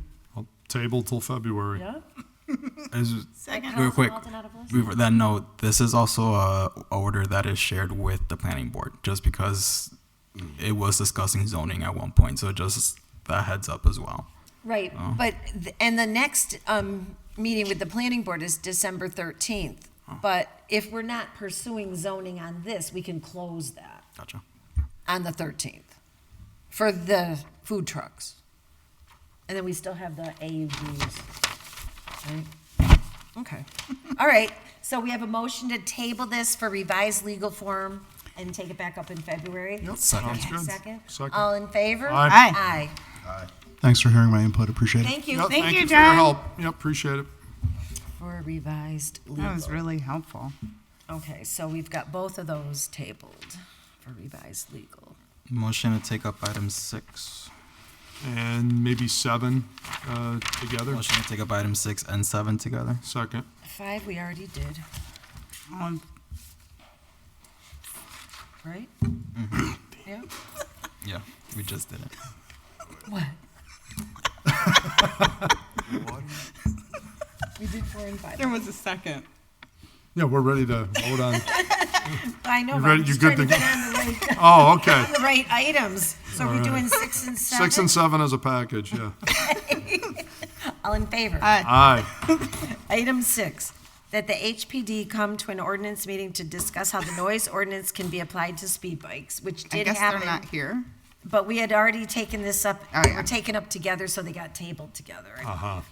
And item 7, ordered that the city council review and enhance as necessary the city's ordinance current noise nuisance ordinance, which was tabled because we had discussion, but we didn't really ask for any legal form, and we hadn't really done anything more with language. So, I guess the question is, what does the committee want to do with this? And the maker of the order, Counselor Jordan and Counselor Anderson Burgos are both here. Counselor Anderson Burgos is on Zoom with us. And Councilor Rivera too. I guess for me is where like Councilor what direction we want to kind of go, because I agree, and this one was stemming off of like the car noise at like car washes and stuff like that. That's right. But I feel like there's already somewhat of an ordinance in place. Yep. Right, for it, and then it's not just an ordinance, there's also a state law in place around it too. So if state trooper rolls up on someone that's blasting their music either on the street or the car wash, even with a speed bike to itself, they can get cited from a state trooper. And in Holyoke, I believe you can get cited too as well. But again, it comes to like enforcement, and we got to kind of like work. I think as a council, as a city, departments and everything together, we got to work on trying to developing that enforcement piece, maybe getting that enforcement officer or traffic department, whatever it is, to kind of mitigate the issue. So for me, it's like, what do we want to do with regards to these, if there's already things in place, or do we add another thing on top of it? Counselor Givner? Like so many other things, this is an enforcement issue. And I think this is a lot like the traffic, a lot of the traffic orders that I've brought up that are around speeding or running stop signs or red lights or any number of things like that all over the city. So I agree, we need to figure out how to enforce things because we have plenty of good laws. But until we get serious about like an education campaign and rallying the community around really caring enough to slow down themselves or turn their music down or be more respectful of each other, I don't think the enforcement part will even work, because quite frankly you could be pulling people over all day. So I think we really need figure out a campaign that kind of includes all of these courtesies of being neighbors to each other. We all live here. We have kids, we have dogs, we have, elderly people, we have blind people, who can't cross the street without nearly getting hit by cars. I mean, these are all really big problems. And people literally getting hit by cars Literally. every day. But all until around we us. decide to start putting out signs, I think the police department and our one traffic enforcement officer can only do so much, and I think we're really bogging down all of our departments and a lot of our meetings with the discussions about new laws when we have great laws. Yeah. And I just thought about something when you were mentioning this stuff. I think Kevin had mentioned it before about the fining system, right? Where it's like, how much do you get fined? Because like I mentioned before, I used to be the loud music guy, bro. I drove around in my hatchback Honda Civic, 18-inch rims with 12-inch M-Max speakers cars in the back. rattling. Everything was rattling. I would get pulled over all the time by state troopers, not Holyoke police, state troopers, and I would get the first $250 ticket. Then I got the $350 ticket. Then I got the $500 ticket, and then that's when I said, "Yeah, I'm all set." You know what I mean? Like, that's when I said I was all set. It maxes at 500, but it also goes against your driver's points. Right. So like, those mechanisms alone will cause people to be like, okay, I'm done. Do we have that mechanism for our Holyoke police? And that's another education campaign. Do people know that those points go against their license? Right. Yeah, I mean, So, that's, but I mean like the pricing of citations. So Yeah. like if someone gets caught for the first time with loud music, how much is it? For the second time, how much is it? The third time, how much is it? What is the cap at, right? For the Holyoke ordinance. How much does your Right now it's insurance go up? 50, 100, 300. 51. So in my mind, I would say, why don't we make it similar to what the state police have? Because that's what you would have to do. We're capped at 300. I know that for a It city. still won't matter if there's no enforcement. Right.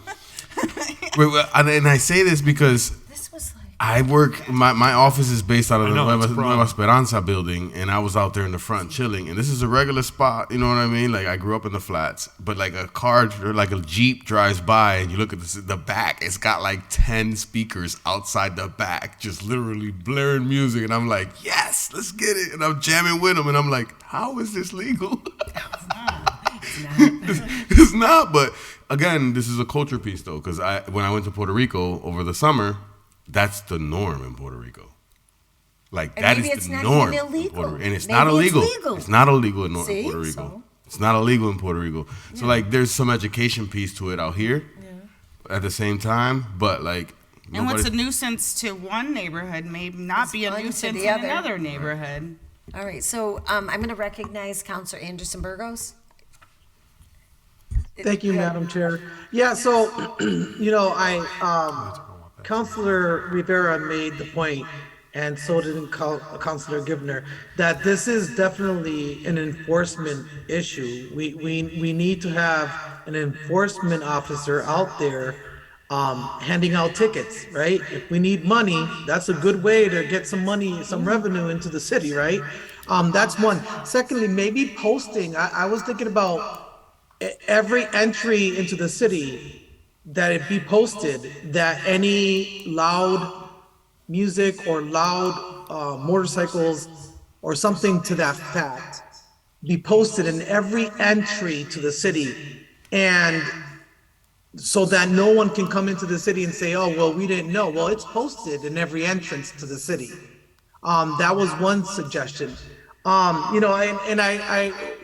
Why I filed this order, I just wanted to mention, I can't count on both hands how many times I was in my backyard, doing whatever, cutting grass, whatever, and I would hear a motorcycle whip down West Franklin, make their right onto Beach, all the way up to 91, and still hear that motorcycle You have to. at 91. That's crazy. That is just insane. And not to mention, I also, when I was walking around the neighborhood, a motorcycle whipped right by me. My left ear was ringing for the next 5 minutes. That's just not good. That's a health issue as well. I will counter that. I'm Juan, man. I'm a Loud motorcycle pipes rider. save Yeah, lives. man. I'm a motorcycle rider, and my like, if you can't hear me, then you can't see me, right? But Like, but cars are the same. If you look at cars, if you can't see a car, you see what I'm saying? the car has protection for the rider. Like, I have no protection on my bike. If someone just bumps me, I could possibly just die. So there's levels to it. Obviously, you shouldn't be going blah, blah, blah, blah, blah, blah, blowing up But a that's whole, what I'm like, ta- yeah, so making I'm the not shot talking- spotters go off when we get them, right? Like, ideally, we don't want that. Ideally, we don't want that. But at the end of the day, Councilor Rivera, I'm not gonna go back and forth. I understand. you. Trust me. So, yes. this is not there. There's a certain level of noise that any vehicle, for that matter, should be making in any municipality. You shouldn't have a vehicle making a noise that you can hear it for miles. That's my point. So I completely respect and understand where you're coming from. I have friends who have. I hear you. and I'm just and I messing with completely you. understand that. But it's not just the typical motorcycle sound.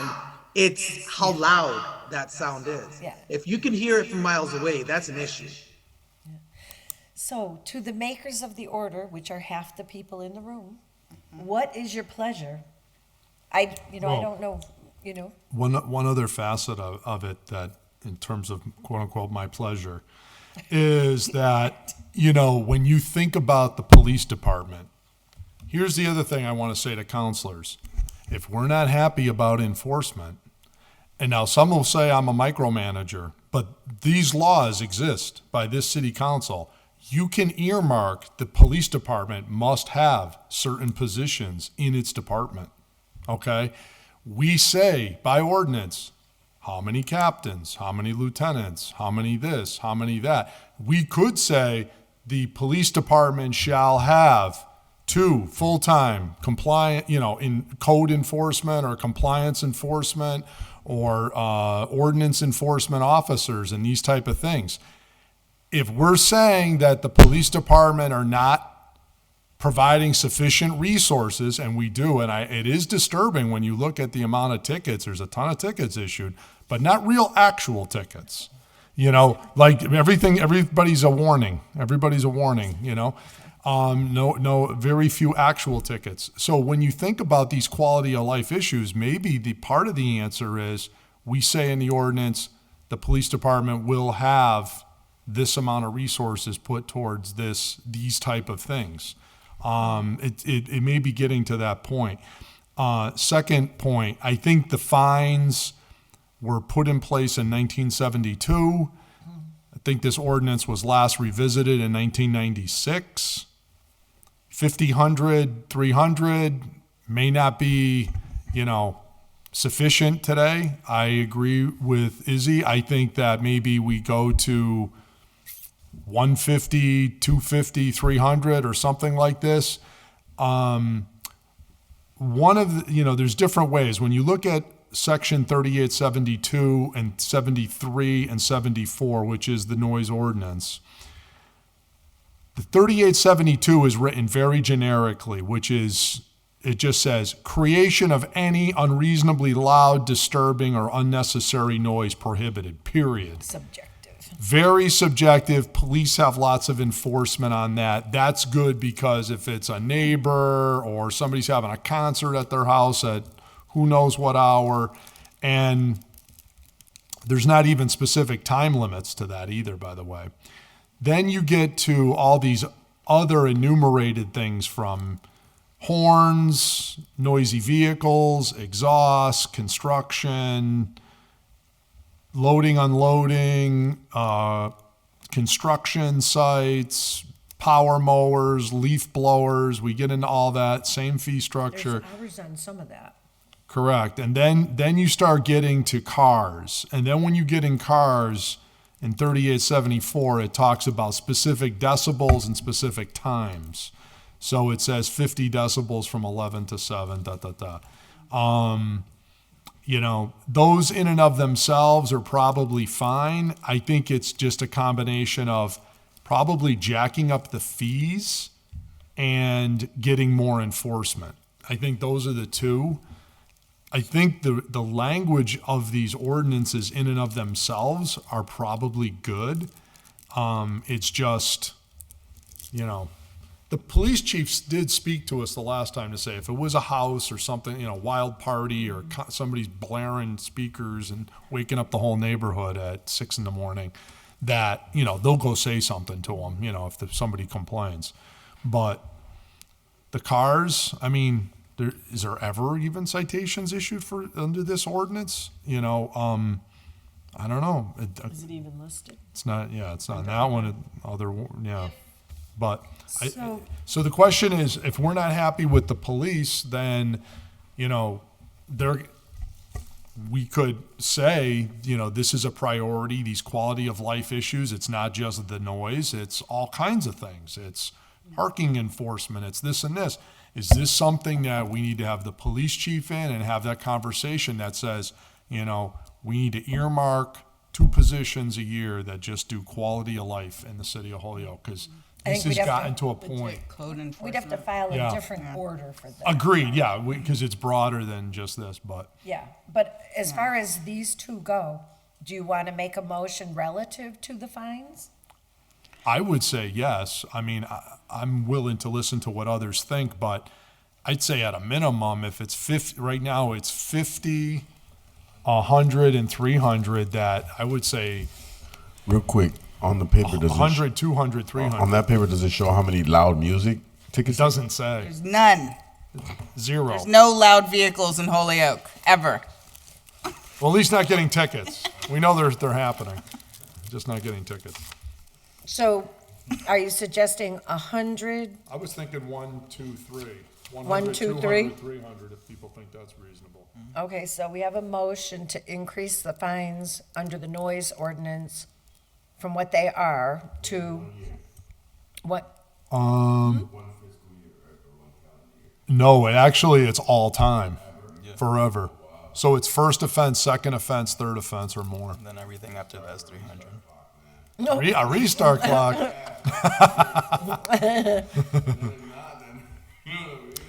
Well, except that I. Only an extra $100. Well, if you're 20 years old, you're a fool. When you're 35, you're different. Maybe. It's only going to cost you $200, not $100. Hopefully. It's inflation after 20 years, right? I just wanted to mention that, along with the education piece, that if or when we get to the point where we are able to earmark funds and have actual code enforcement, we really need a campaign that says, hey, we're about to crack down. Yep. This is your warning. The signs go up at the entrances to the city at that point, because these things have to all happen together. Otherwise, none of them matter. Yep. They're all really important. We can lay the foundations. We can change the rules. We can update some things. But until we have all hands on deck and there's really attention paid to this and we take it seriously as a city, it's all just lip service, It's true. Oh, Councilman Maldonado. Thank you. Sorry, you had asked before. No, you're good. Thank you, Madam Chair. Yeah, I was actually gonna go off with the education part of it. Since we've been here, we've been saying, I know some of the conversation has been enforcement, but you can give warnings, and maybe that's what they've been doing, giving warnings. But now it's does the education, the police, the last line, right?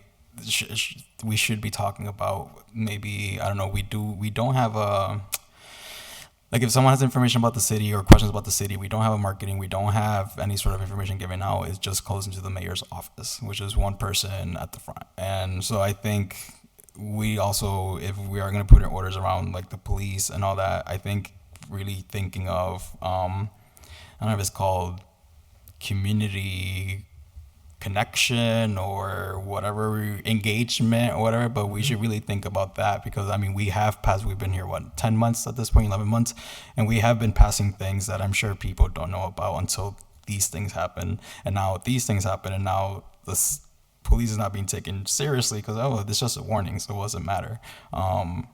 So we should think about that too, so we can think about that, Councilor Gifner. Okay, so do we want to move forward with changing the fines? Yes, I think Okay, so. so one suggestion has been increasing them to 100, 200, and 300. I think that would be good. So.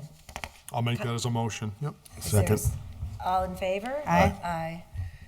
Aye. So Attorney Dagnan, I see that as the only change that we're going to be making under the actual ordinances right now? Also, there's also the 3874 on the next page, right? Or are you on the front? Wait. There's 3872 on the front. It's all part of the same, I think. I'm not. Yeah. Oh, yeah, for all ordinances, Okay. all of section 38 would be 100, 200, 300. Okay. Oh, Thanks. okay. I'm sorry, I wasn't Sorry. Yeah, I wasn't getting what you speaking were very meaning. clearly. because one's about vehicles, one's the general Oh, okay. one. So you got that, so right, Kathy? Attorney Dagnan, you understand it's for the whole ordinance? Yes. The fines? Okay. Yes. Now, does committee want that to come back to us, or it's pretty straightforward? Can we just send that to council? I think we could just send it to all we're doing is changing 50 to 100 and Yeah. 100 to 200. That's it. The other 300 is already the rule Yeah? for third offense. All right, so, on that motion, all in favor? Aye. Aye. And Attorney Dagnan, I think that would be fine to go to council December 6th. And for item 6, can we say that's complied with? Yes. Is there a motion? Motion Motion that that item. Alex is complied with. Second. All in favor? Aye. Okay, so item 6 is complied with, 5-0, and item 7 is a revision of the fines, 5-0. Okay. Motion to Motion, take I have- item 8 off the table. Second. All in favor? Aye. From Aaron Vega, Director of OPED, Communication in regard to approved City Council special permits for marijuana companies.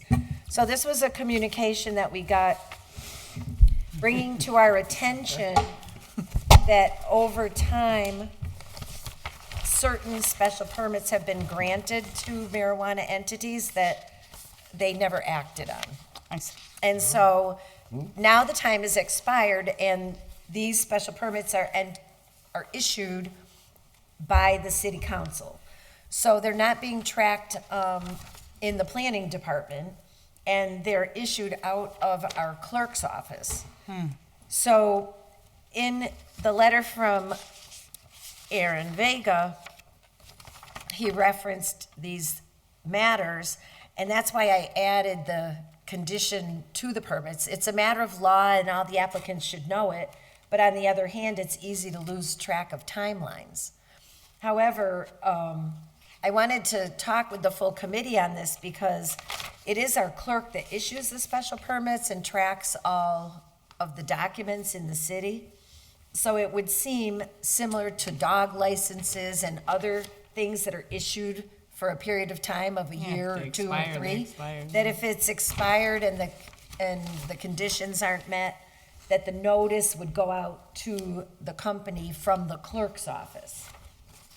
So Because do we they would not normally They should give already us- go out? Yeah. Well, so I think what has happened is it's just fallen through the cracks, right? Because a number of the businesses came in and they did open. But now we're in a situation where a number of them received special permits and they did not open. Good. So we should have them, we should have them all back and they should show cause that why this permit should not be revoked. Well, I believe they've expired. They've all expired.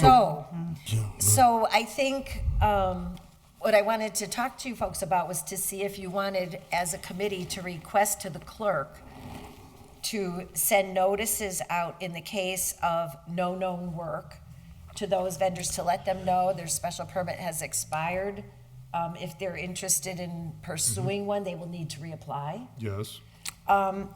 In the ones that have done some known work, I think we as a committee would perhaps put a request out to the city clerk to ask them to provide an update communication through the clerk to the city council. Asking them to Absolutely. justify why we should extend. Right.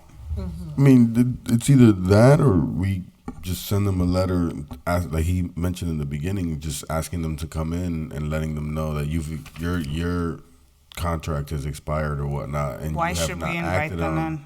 Huh? Why Well, should so we invite them in? Just out of courtesy, I would say out of courtesy and out of transparency with regards to the situation, Well- right? And if they don't come in, then that's it. That's what it is. And if they come in, we get to hear from them as to why the situation will Was there hold an them up. extenuating circumstance? Is there Because something? if I they've think already if it invested- expired, then, But and here's they the haven't thing. done any work, They then can't even come into us in the case of 2 years have gone by and they've done nothing.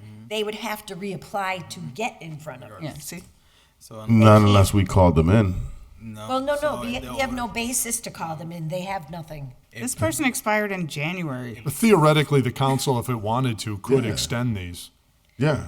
Why would we want to? But they would have to That's request an we may extension. not want to, Yeah, you but may not that's, want I to, think but our point is, yeah. you have them come in, Yeah. we gave you this permit, you didn't use it, what happened? Oh, my mother died, or my business partner died, and I just went through a divorce, and I needed this extra 2 years, and they, If my passport Gotta- expires and I try to get on an airplane yeah, and go well, to the Europe, State that's Department what's don't gonna care, happen. but we're more caring than State Department. So, anyway, Councilman Maldonado. Counselor Maldonado Velez. Thank you, Doing Madam. the right thing. Okay, Counselor Maldonado Velez has the floor. Thank you, Madam Chair.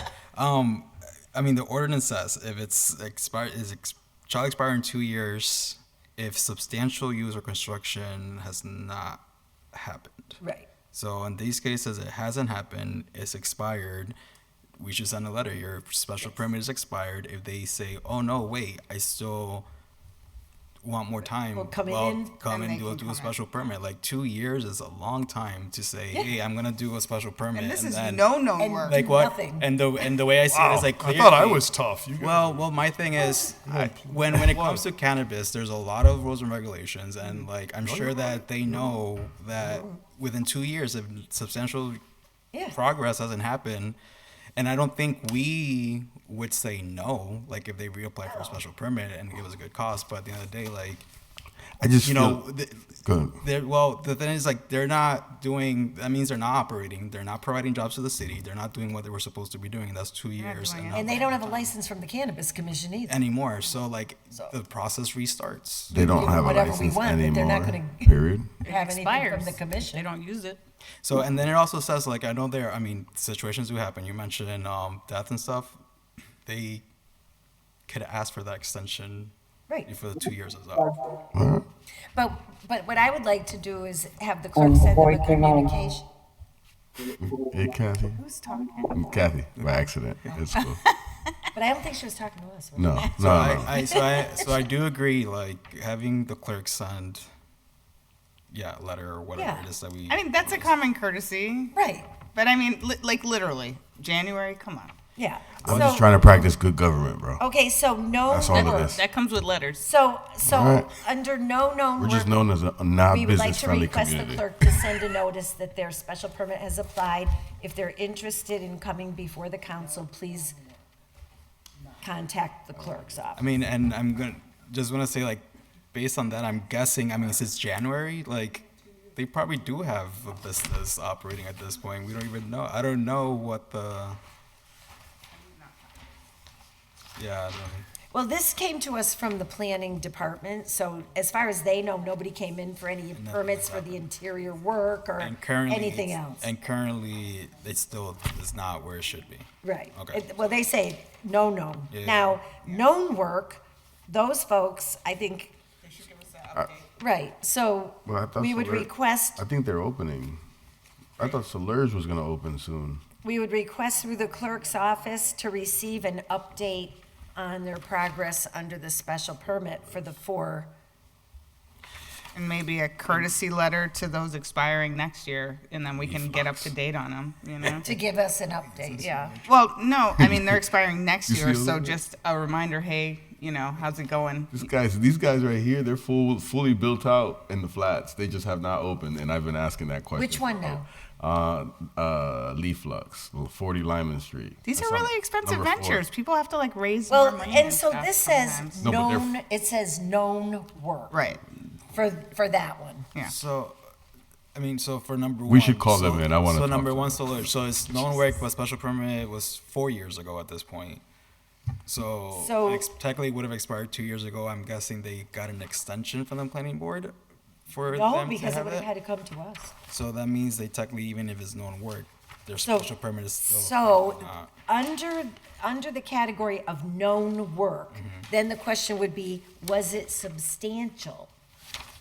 Now, if, to Council Rivera's point, Leaf Lux is opening next week. I don't know if they're opening. Well, know I mean, they're fully just theoretically, if they better- were, then you could say, okay, they weren't done in 2 years, but they had substantial work completed. So I think as a courtesy, we want to, like, so for Leaf Lux, for example, their special permit date ends, Is what, like tomorrow. Or like in 2 days. We should invite them have in sent now. something, a notice before the 2 years saying, hey, if you need an extension, No. this is the ordinance, like. Right, in that's any what other the work. status update Well, letter could have, Right. like wording like that in it. Right, and so the problem 4 has been years? that we haven't had any structure and any communication. We can't work procedures backwards, set up counselor. Yet. Well, because the thing is. So we have to do it now. But you could send them a letter now saying that your status has ended December 1st. Come forward to the council and elaborate as to where you're at in your process. Yeah, for the and known what the work. situation If is you have for the stuff known in the mix, we'd Alright. like to hear what's So going why on. don't you work with Brenna on the notices? Yeah, see what the. So, and does the Yes. committee see the clerk as being Yeah, the office that these communications should come out from? yes. If that's Yes, where the permit but came from. I think Right. in the future we should entertain again trying to go back to community impact fees and see if they could get somebody to help them do that in that office instead of adding more burden onto Good point.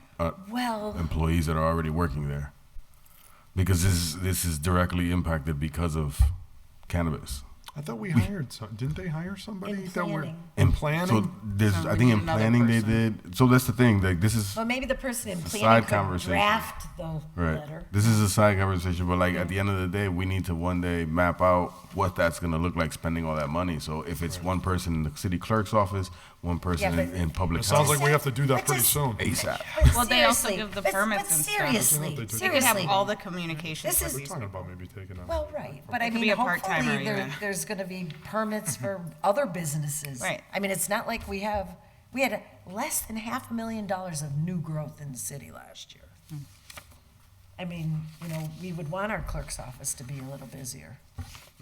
We would hope. Well, she has more than one job, so, right? Well, All right, so. right, but there's So more Linda, people why than don't you one just person. work with her on what the notices are and Yeah. move forward? We'll defer to you on. So motion that the chair works with the City clerk on Second.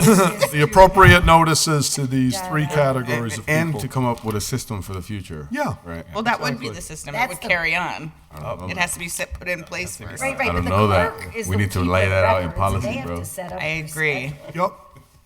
With community impact funds. So how about Above my my pay motion? grade. How about my motion? The motion can be that that the city clerk sends out notices to these individuals, and then lets us know how they keep track of permit dates and expiration times. So, Well, and that we request that the clerk sets up a system to She's probably relying on notify- Aaron to keep the dates, right?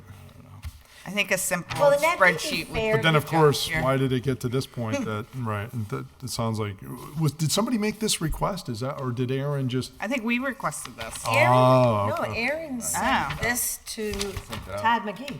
Oh, okay. So, all right. So at least Aaron's paying attention to the dates, so that's good. Wait, he was just bringing it to our attention because, and it had occurred to me that we had not had any renewals of special permits, at which time I was led to understand they didn't need to renew it. It's only if they have not acted on it. Right. So it's not like they have to renew it every 2 years. This is not gonna be Right. an ongoing No, for sure. thing. All It's right. only tracking it for Yep. the first 2 years. Yes, Linda, come on. It's Yeah. ready. You guys, listen, I'm gonna tell you what. I would rather herd cats. It would be easier. All right. So, saying. motion to have the clerk Send out notices and keep track of the keep dates. track. And let us know about the process that she has. And it's Second. only in the Second. first 2 years. All in favor? Aye. Aye. Motion to take up item 9. So second. All in favor? Aye. Order that the City of Holyoke pause acceptance of new cannabis business permit applications excluding delivery for existing businesses until there are systems, staff, departments in place to support associated health and safety code enforcement as outlined by the Cannabis Control Commission and the City of Holyoke. So right now, just as to let the committee know, we have 2 applications that are in process. And as far as I know, that's all there are. And I honestly believe, and I could be wrong, but I honestly believe we've already processed over 90% of what we will get.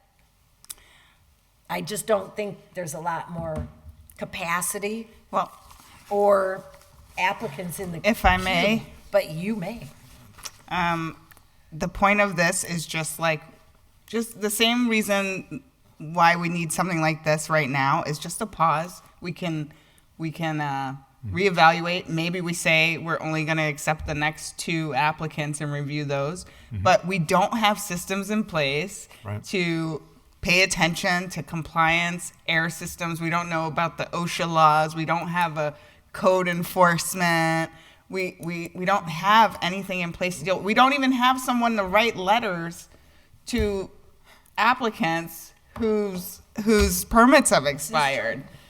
So this is in good faith. This is not me saying, "Hey, we don't want this business Well, here." we already have the most in the state. We have so nobody plenty. Can say Yeah, that. we have plenty of business, but I think we can't manage it.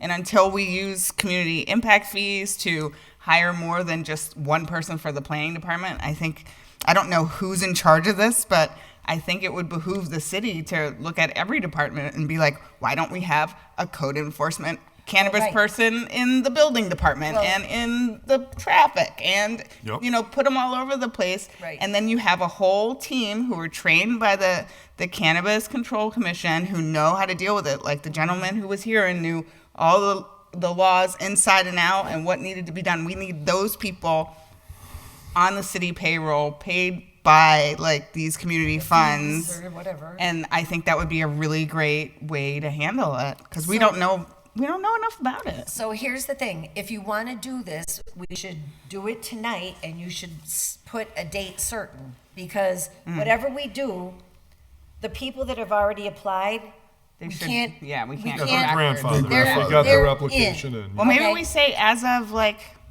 today, So- Friday. So for me, next month. I would probably say no if you say as of today, just because like Somebody might be considering it. I or don't whatever. know. So I'm with you on the cap. I'm with the cap. So let's come I'm up with a more date. of about January 1st. I'm more with the January cap 1st. with coming up with a number of what we want. I think in we this want community. like 30, Because, but we like, have like if 45. you look, We if already you have look, like 60. if you look, there are laws to how many liquor license can be put out in the Right. community. Yeah. There's not that law yet for cannabis. There will be one day. We're not at that point yet. Right. But as an ordinance, as a committee, as a This council, doesn't have to we be could paused possibly- indefinitely. This No, is no, a no, no, pause. No, Just I until agree we with that. fix it. Yeah. I agree with that. But it's just like for me, it's like the goal is trying to identify what's a good number. Right. Right. Like Yeah. whoever's in here now, they're in here now, and they're grandfathered in. But eventually, some people are going to cancel some people out. Right. There's going to be more open spaces. Is there a good number? What's the good number? So do you want to say January 1st? Cut off. I think we should cut off applications sooner because That we we can't will- handle the ones we have now. Council Maldonado. This just reminds me, I think, of how we started in the council. It's about pretty much when we're talking about the buffer zones and all those things, and it pretty much turned into like it can't happen in this zone. Like it's sort of like revisiting that conversation in a different way. Like I'm definitely not for a pause, but what I am for is, so I know like in charter rules we have have a committee to just talk about cannabis, and you know, we do a lot here in ordinance, but what we need is a working group that's literally just focused on cannabis to figure the heck out of I 100% cannabis in our city. agree. And I don't know if a pause, I don't know if the pause is the way to do that. A pause would Yeah. be mostly a way to get our ducks in a enough for us to row. catch up. And we could even say, let's pause for 6 months. We can put a cap on how long we want to pause and give ourselves a deadline to figure out what a good number is, figure Right, out, right. And- you know, some and- other Well, things. now you have Right, to. and here's the thing, we already approved the position for the planning department, but they don't have the person yet, right? The building department is in a state of transition, and they are the enforcing department for the cannabis ordinance. Right. So those are two good reasons right there. Well, and now we have a new reason we learned about tonight, which is the impact money. Right. The gentleman, Right. the attorney says, you're supposed to tell us What- specifically what you're going to do with the impact money. Right. You and don't that is- have that plan. And that's ties into very how specific. that Right. particular industry, not every industry. No. How your particular business ties into what we're going to spend the money on. Right. Right. And I Like, think for this them, is a when really they good said use that, of that it. he didn't see how it impacts. Mm-hmm. Well, Of yeah, course he doesn't. My guy, the street in front of your road is terrible. The sidewalks are terrible. And you know what? We might need some bus shelters all on Main Street because right. people need to get to your spot. So, like, in reality, there's ways that we could do that. We course. just need to map it out. Exactly. And so we do need to do that because we're trying to collect these fees and we have no plan in place. So now we're either going to put ourselves in a situation where we have to forfeit The fees. impact fees because we're not supposed to collect any Right, 'cause more we have to say longer can collect what their until we map it impact out. is. until you map it out. So and that what- alone is money to the city. So And that, would we have had this tragic incident if we had staff, Yes. code enforcement, Yes. everything? We would have had the same incident. I don't know. I believe. I don't I think. believe we I don't would think have. necessarily. Can't If there were hypothetically more talk code about enforcement, if situations. you know, if we had people on staff who knew this industry well and Yep. who were going into these businesses and breathing the air or checking the temperatures or whatever needs to be checked, I think it also makes our city much safer in general. We need to be I doing it. agree with that, but in that case, I mean, I don't know enough information. Or how to about say this? yes Well, then or we no, shouldn't but- speculate. But there's a lot, more to that. Should the city be reading OSHA safety reports? No. I think there should be people on staff who are experts in this because this is a really big industry and it's new and it's growing and it's changing and the laws are changing. We just heard about a new law today about with our impact fees. And actually, there should be a cannabis lawyer on our staff. I had I forwarded the video of that meeting I sat in to Jeff, and I had Jeff forward it to all the council. I asked him to, so hopefully you guys will be able to watch the video. But there's also a piece that the rules are going to continue to change. Right. The CCC has 3 years to develop the actual final rules and regulations of what they want things to look like. So what's going to be happening now with this new update of laws, it's going to change within the next 3 years. So like overall, it's just trying to map that all out. Go ahead. So I go back to, so I'm going back to, I don't believe a pause is what is needed right now. What we need is a group that is focused on just cannabis, because the things are going to change month to month. Who knows? I know even, and I mean, I was in California last week. I could order weed online for an ounce for 35, 0.01 for an eighth. Anyone that knows weed prices, that's really good. And it's eventually, as things change, like things are going to be changing month to month. So like we can take 6 months to come up with the best setup, and then month 7 things are going to completely change. Okay, well, so my thought is, I'm against the pause, but I am for like trying to figure this out. I just don't know if the pause is what's so here's another thought. A couple of years ago, there was an attempt to get a working group as a subgroup of this committee working with planning to revise the sign ordinance. Apparently that was a snoozer because nobody did a thing, okay? Now, there is nothing to stop us if there's a couple members of this committee that are interested in working with the planning department relative to the marijuana from forming a work group to come back to this committee instead of putting a pause. But again, it's people being willing to spend time and then bring the information back to the committee, but it would be a different. Well, how can you keep taking applicants when you're saying right off the top that, 1, we have no regulations, 2, if new people are coming in, we're basically saying we can't get impact fee now because we can't tell you where it's going. So now you're costing the city money. That alone, to me, is the justification of the pause. Like, that's a change in the Well, it's a big change. That's a game changer, right? So It is. I think we need to consider that. But we could do both things. So we should do both. Well, if we were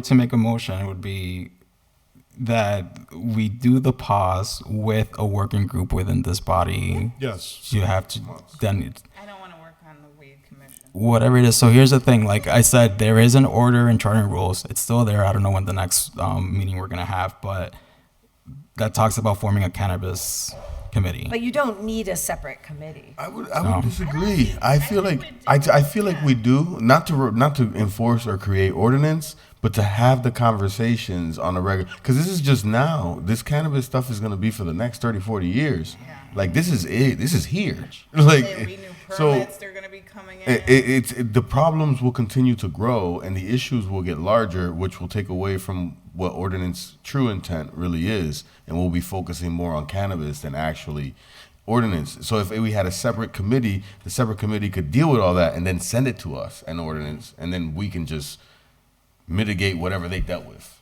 on a smaller scale. City council like the rest of the subcommittees do. I think they have to. I don't know. I'm new still, Well, but I think you have to still go through ordinance. I will tell you that if it's a council committee on cannabis, the problem you're going to run up against is we're running out of members to be on all these committees. I think you're going to find yourself, guys, really stretched thin. You can only serve on so many committees effectively. And So then this if is it's, like your if it's not a council committee, then it would be like a planning committee? Well, I kind of like maybe started as this study work group type of thing, and then see if that like has a lot of legs. Because your point is right. If it really sorts to like, there's a lot of work here, and it's something like you guys. I think we need to make this a formal committee. What about having a group, like a subgroup of this committee meet and come up That's what they within were like, saying. within like a month what or they two were of saying. exactly what to do. That's what they were Yeah. suggesting. Yeah. That was the motion. Well, Jose's So, gonna take so that. we That's have a Jose's. motion Sorry. that Jose made that we, So we agree with we Jose. enter a pause as of January, but form a work group of this committee with planning department. And they should be doing the nuts and bolts work. They're the one that have the full-time staff person. Right. That person should be Not leading, you, leading not the study us, group. Yeah, them. we need- But they're getting the input and the collaboration, so when you come back here, it's not all new Right. to the committee. So is there a second to Jose's motion? I'll second I'll it. second I it, just yeah. can't be the one on it. Well, right, so now we're gonna come to the question of who's gonna be on the work group. Jose. I'll be in that. Jose's on it. Jose's our appointee. That's what Okay. we got elected for, right? That's it. Okay, One person on it? Why you want to be the well, so second? far, You want to be the second? So there's a couple things. One, like this working committee, we have that. There's still the other committee in charter and rules that I still think can, like, to Councilor Rivera's point, that it's just more than an ordinance. Like, I think cannabis is gonna be coming. I mean, there's a whole culture around it, and eventually in our city. But yeah, I'll do the working group. My question is, how quickly can, let's say, a new committee did come together as part of the council, right? How quickly would that happen? Like, if we approved be it at the next January, council, it can maybe? happen like the next meeting, as long as the president assigns the committee So members. then it's really a manpower problem, like the rest, like everything else in the whole Right. city. In the whole city. Yeah, Right. great. so, But we need the planning department Yeah. and this they person to have the give us the person. impact fee one Right. like, immediately. Right. We need to have that in front of the finance committee ASAP. right. I don't know if it's the planning or the economic, I would whoever. assume It's all the Aaron, same right, department. or Right, him right. and the mayor are gonna say, here's our proposal. So for clarity, on your motion on the pause, were you thinking effective January 1st? Or accepting no new applications starting now, but if they're already in, they're in? Well, yeah. That was Which my there's- motion. I'm just trying to clarify what his motion meant. I would, You want to just start a new year? Yeah, I don't sure. wanna January even put- 1st. I don't even want to put it out there. January 1st, and I think we this should work. do it on the December, we should vote on it in the next council for like December 15th and cut them off for a minute. So pause now. I mean, Any current applications will proceed. yes, I think legally you have to do that anyway. Yes, we can't go retro. But I mean, just to clarify, if people sent their thing in and then they were like, oh my God. You have They to have put it, Well, if we that's already fine, have December 15th, January 1st, either one. Pause for a little while, so it'll give you more Yeah, time. it's not permanent, yeah, I don't, Do we, We need to put It's, a it's, timeline. it's do you technically want a to specify moratorium for 6 the months. pause, 6 I months? think 6 months is fine. Okay.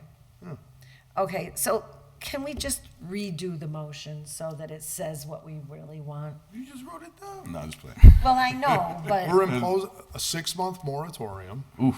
that we're, You used the pause, word. let's use the word pause. No, it's a moratorium. It's still Like, a you're not moratorium. accepting, You're gonna say like, pause regardless and then the the date of newspaper's gonna say I'm like, it's what moratorium. it is. Trust and believe. marijuana applications for 6 months and form a working group To study. How to with use the planning impact fees. department regarding impact fees and operations, You need to create a strategic plan. right? Well, like, And I guess enforcement. impact fee and like the new CCC. Yeah, use Yeah. of, changes. And But I CCC. think that's the biggest thing that we need to address Yeah. immediately. otherwise we're gonna lose all that Regulations. money, right? Yep. They need to create a strategic plan on how they're going to spend all that money. Okay. I might be able to help you do that. I like And spending six, money. and 6 months. Okay, and so the working group will be Counselor Maldonado Velez and Counselor Givner? What? I thought I just heard you say that. Did I just hear her say that? Yes, you did. You did. I thought I did. He's the one that has I the don't know most if you free need 2 time. people. Oh, nice. Well, maybe you can tag team. If one can't go, the other could go. If I didn't have a That's master's You program, I'd to totally coordinate do with it. planning. Get a lot All right. All in favor? Aye. Aye. All right, moving on. I hate you I got CPA, I got everything, bro. Come on, man.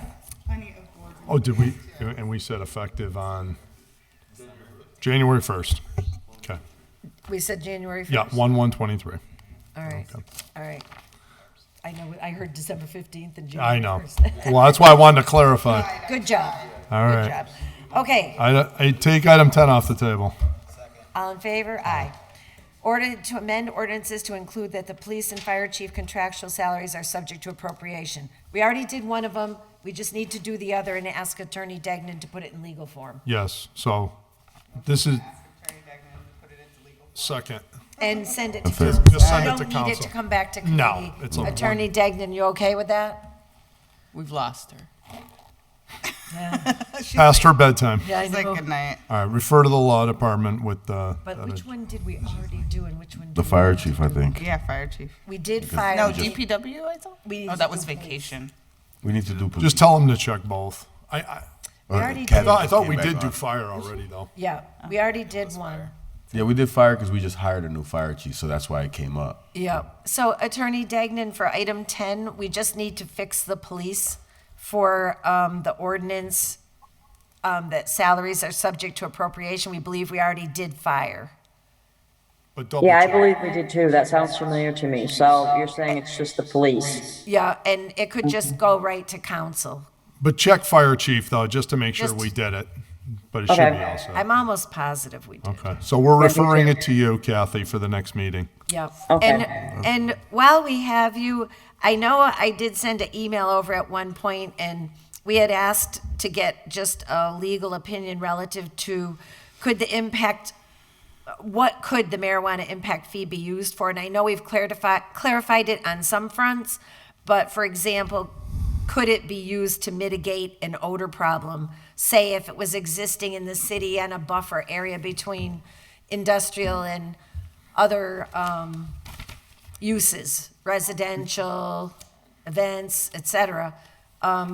Do we know if it could be used to mitigate a problem like that? So real quick, are you taking up item 11 too? Because that's item 11. We just did 10. Yeah, but we didn't. We have to formally That's what I'm take up saying. item 11. That's what I'm saying. Take up item 11. I'm moving right along. I'm not waiting for you. Second. anymore, apparently.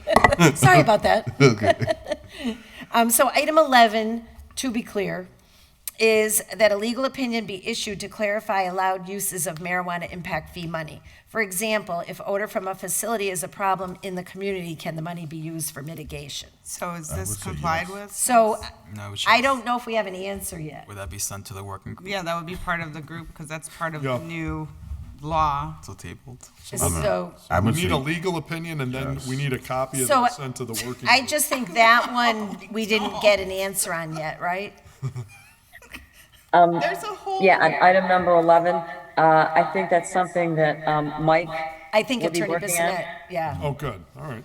And All right, so we'll just table that? yeah, that's going to be a little more complicated too, just Yeah. because Yeah. the new laws again go back to what that particular business is Oh, right. And causing, how do you right? prove where it's and how do coming you from? prove that it's coming from that particular Well, business? I You don't know what I know. mean?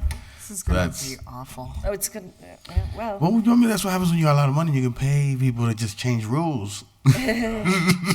So, motion to table? Second. Second. All in favor? Aye. Aye. Motion to take up item 12. Second. Table. All in favor? Aye. Item 12, that an ordinance be created that requires that when notice need to be sent to abutters for public notice involving lots without buildings, that the address closest to the subject property be listed as a reference point, plus a plot plan, lot lines of the subject property be included, so abutters can determine the exact location of the subject property they're being notified about. This is. It's pretty That needs to be. straightforward. Yeah, so that's what- this was our takeaway from the White Hut, right? Yeah. So that other lot didn't have a specific Okay. address, and people didn't know where on Pleasant Street it was, so this will create the rule that says, you know, and the planning board said, well, that's the way we always did it, and nobody, like, and that's why we had to do another opportunity, and then Another all of a notice. sudden, a bunch of people came forward and said, oh, that's. Oh, that place? Yeah, exactly, so that's. Attorney Degnan, are you good with the way this language is to put it in a legal form that can come back to us? I would like to look at this a little bit more before I Yeah. answer that question. I'm not sure. Okay. Quite frankly, I just, cannot really, I don't have enough information to answer the question, and I don't want to say anything that, might Well, be no. problematic. Well, no, I mean, what my question is, if by reading this order, is there enough detail in it for you to be able to put it into a legal form? Right off the bat, nothing's coming to me that says, oh, we need this. So right now, I'd say, yeah, I think so. Okay. All right, and it can come back to us and we'll look at Yeah. it, and if there's further questions, I mean, You can it'll call, be fine. yeah. And Kathy, you're welcome to call me too if you want to talk offline about this one. I can give you the Yeah. background as to, so you have context as to why this occurred. It's regarding like notices on addresses without buildings. With no number. They have no number. So when the person gets a notice, They're- they're only given a lot number. And it could be anywhere. And like, for example, in this case, it was on Pleasant Street. So if you're getting a notice, you don't even know where's lot 28-002468 on Pleasant Street. So you're not really getting effective notice of where the change is occurring, because you're not given like it's happening at 300 Pleasant Street, right? Thank you for that context. That is helpful, and I will look at that. I seem to remember now, you did mention White Hut. Yeah, that's where it most recently happened. Yeah. Yeah. So thank you very much for that clarification, Councilor Jordan. And yes, I would like to look at this, and perhaps if I need other information, I will call you on it to see if there's more additional information I need. Please do. Yep. Okay, Thank you. great, and we'll just wait for that to come back to committee. So motion to refer to the law department. All in favor? Aye. Motion to take up item 13. Second. For legal form. I'll be right with you. All in favor? Aye. I think, Item 13, that the City of Holyoke make a reporting system for immediate safety issues such as the lack of stop signs or other traffic signage at the corners of Sycamore and Hampshire Streets. Now, relative to item 13, our city engineer did give us some feedback on that. He said, I was gonna say that Oh. this could be complied with because ClickFix Oh. is in use, and I wasn't, and this is also an order from January. Oh, okay. And in the meantime, we've established that the system is being okay used, then. so, okay. A motion that is complied with. yeah, second. All in favor? Aye. Motion to Okay. take up item 14? Oh, we did that already, sorry. Motion to take up items 15 through 21, please. I think we already did 15. 16 through 21. Second. All in favor? Aye. Aye. Okay. Well, Hang on, I have information on yeah, because 16. 16 and 17. So what happened with 16 and, oh, wait, I gotta read them all. Item 16, that a handicap sign be placed in front of 16 East Court for Hector Reyes, placard number PL 1430356. Item 17, that a handicap sign be placed in front of 8 West Court for Maria Malav. 18, that a handicap spot on the south side of Hamden Street in front of Rusty's be moved by 10 feet to account for a recently installed fire hydrant. Current measurements, Hamden Street, southerly A, .35 You don't feet have to read the whole easterly. New measurements, 45 feet easterly. Item 19, that a handicap sign be placed in front of 363 Chestnut Street for Martha Garib. Item 20, that a handicap sign be placed in front of 97 High Street for Nicole Bertone-Gill. Item 21, that a handicap sign be placed for 364 Maple Street for Amy Garcia. Okay, for items 16 and 17, those we need to give leave to withdraw because they are not public ways, Sure. per feedback from our city engineer. So I'd like to entertain a motion on Motion. item 16 and Motion to 17. do leave to withdraw 16, 17. Second. But also before that, real quick, just so the public aware, Councilor Rivera is in conversation with those residents, so they know that it's not through us. Just as an Oh, right, through the property Management, manager? Okay. All in favor? Aye. Wait, so real quick, I know we already did that. Just he said that they could not have it because they're not a public way. Well, it doesn't come through us. It doesn't mean they can't have it. They just need to go through the property manager to. Okay. Oh, because it's not seek it's it. private property. Okay. Right. So, okay, as long as somebody is, I was gonna say the next thing for me is who's gonna communicate that to the people. And Jenny. you said Jenny. Jenny's in conversation with We're them. good. Yeah. Okay. Okay. Motion, oh, we did that. Okay. Now, So 18? so on I think 18 should be fine. and 19, We're good? we have the measurements, but do you guys see in your packet anything from Disabilities Commission? Let me make sure, I just want to make sure. Nothing for No. 18. Let me make sure I don't. For 19, we have a whole packet, but from 18, we do not. Well, does 18 need disability? It's just relocating. For the one that's being moved, item 18, we can just go ahead and approve that. Agreed. So motion to approve item 8. Second. All in favor? Aye. Yeah, that's just a technical thing. Yeah, 19 has everything. And I don't see anything from the Yeah, Disability license. Commission for 19.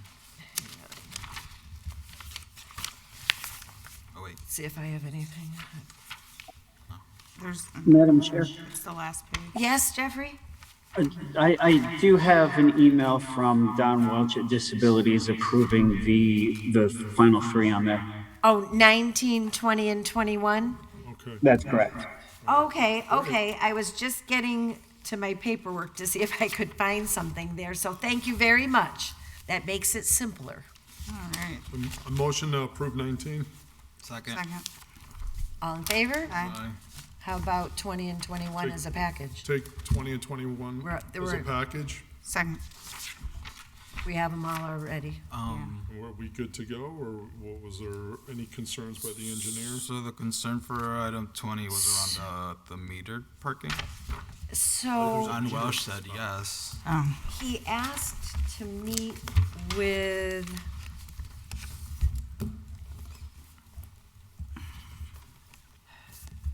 He wanted to meet with Councilor Rivera on that one because they're metered and it would cause a loss in metered parking, I guess, to do it. So Remember, was that one? Jeffrey, did you get a specific answer on item 20? Did I understand you to say that?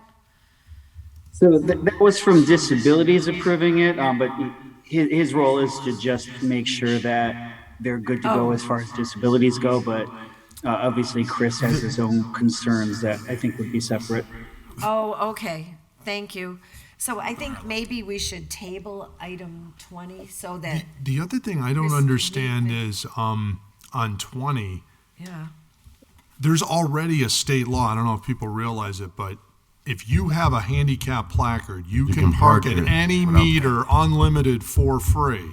So and since we can't limit a space to a person anyways. Yeah.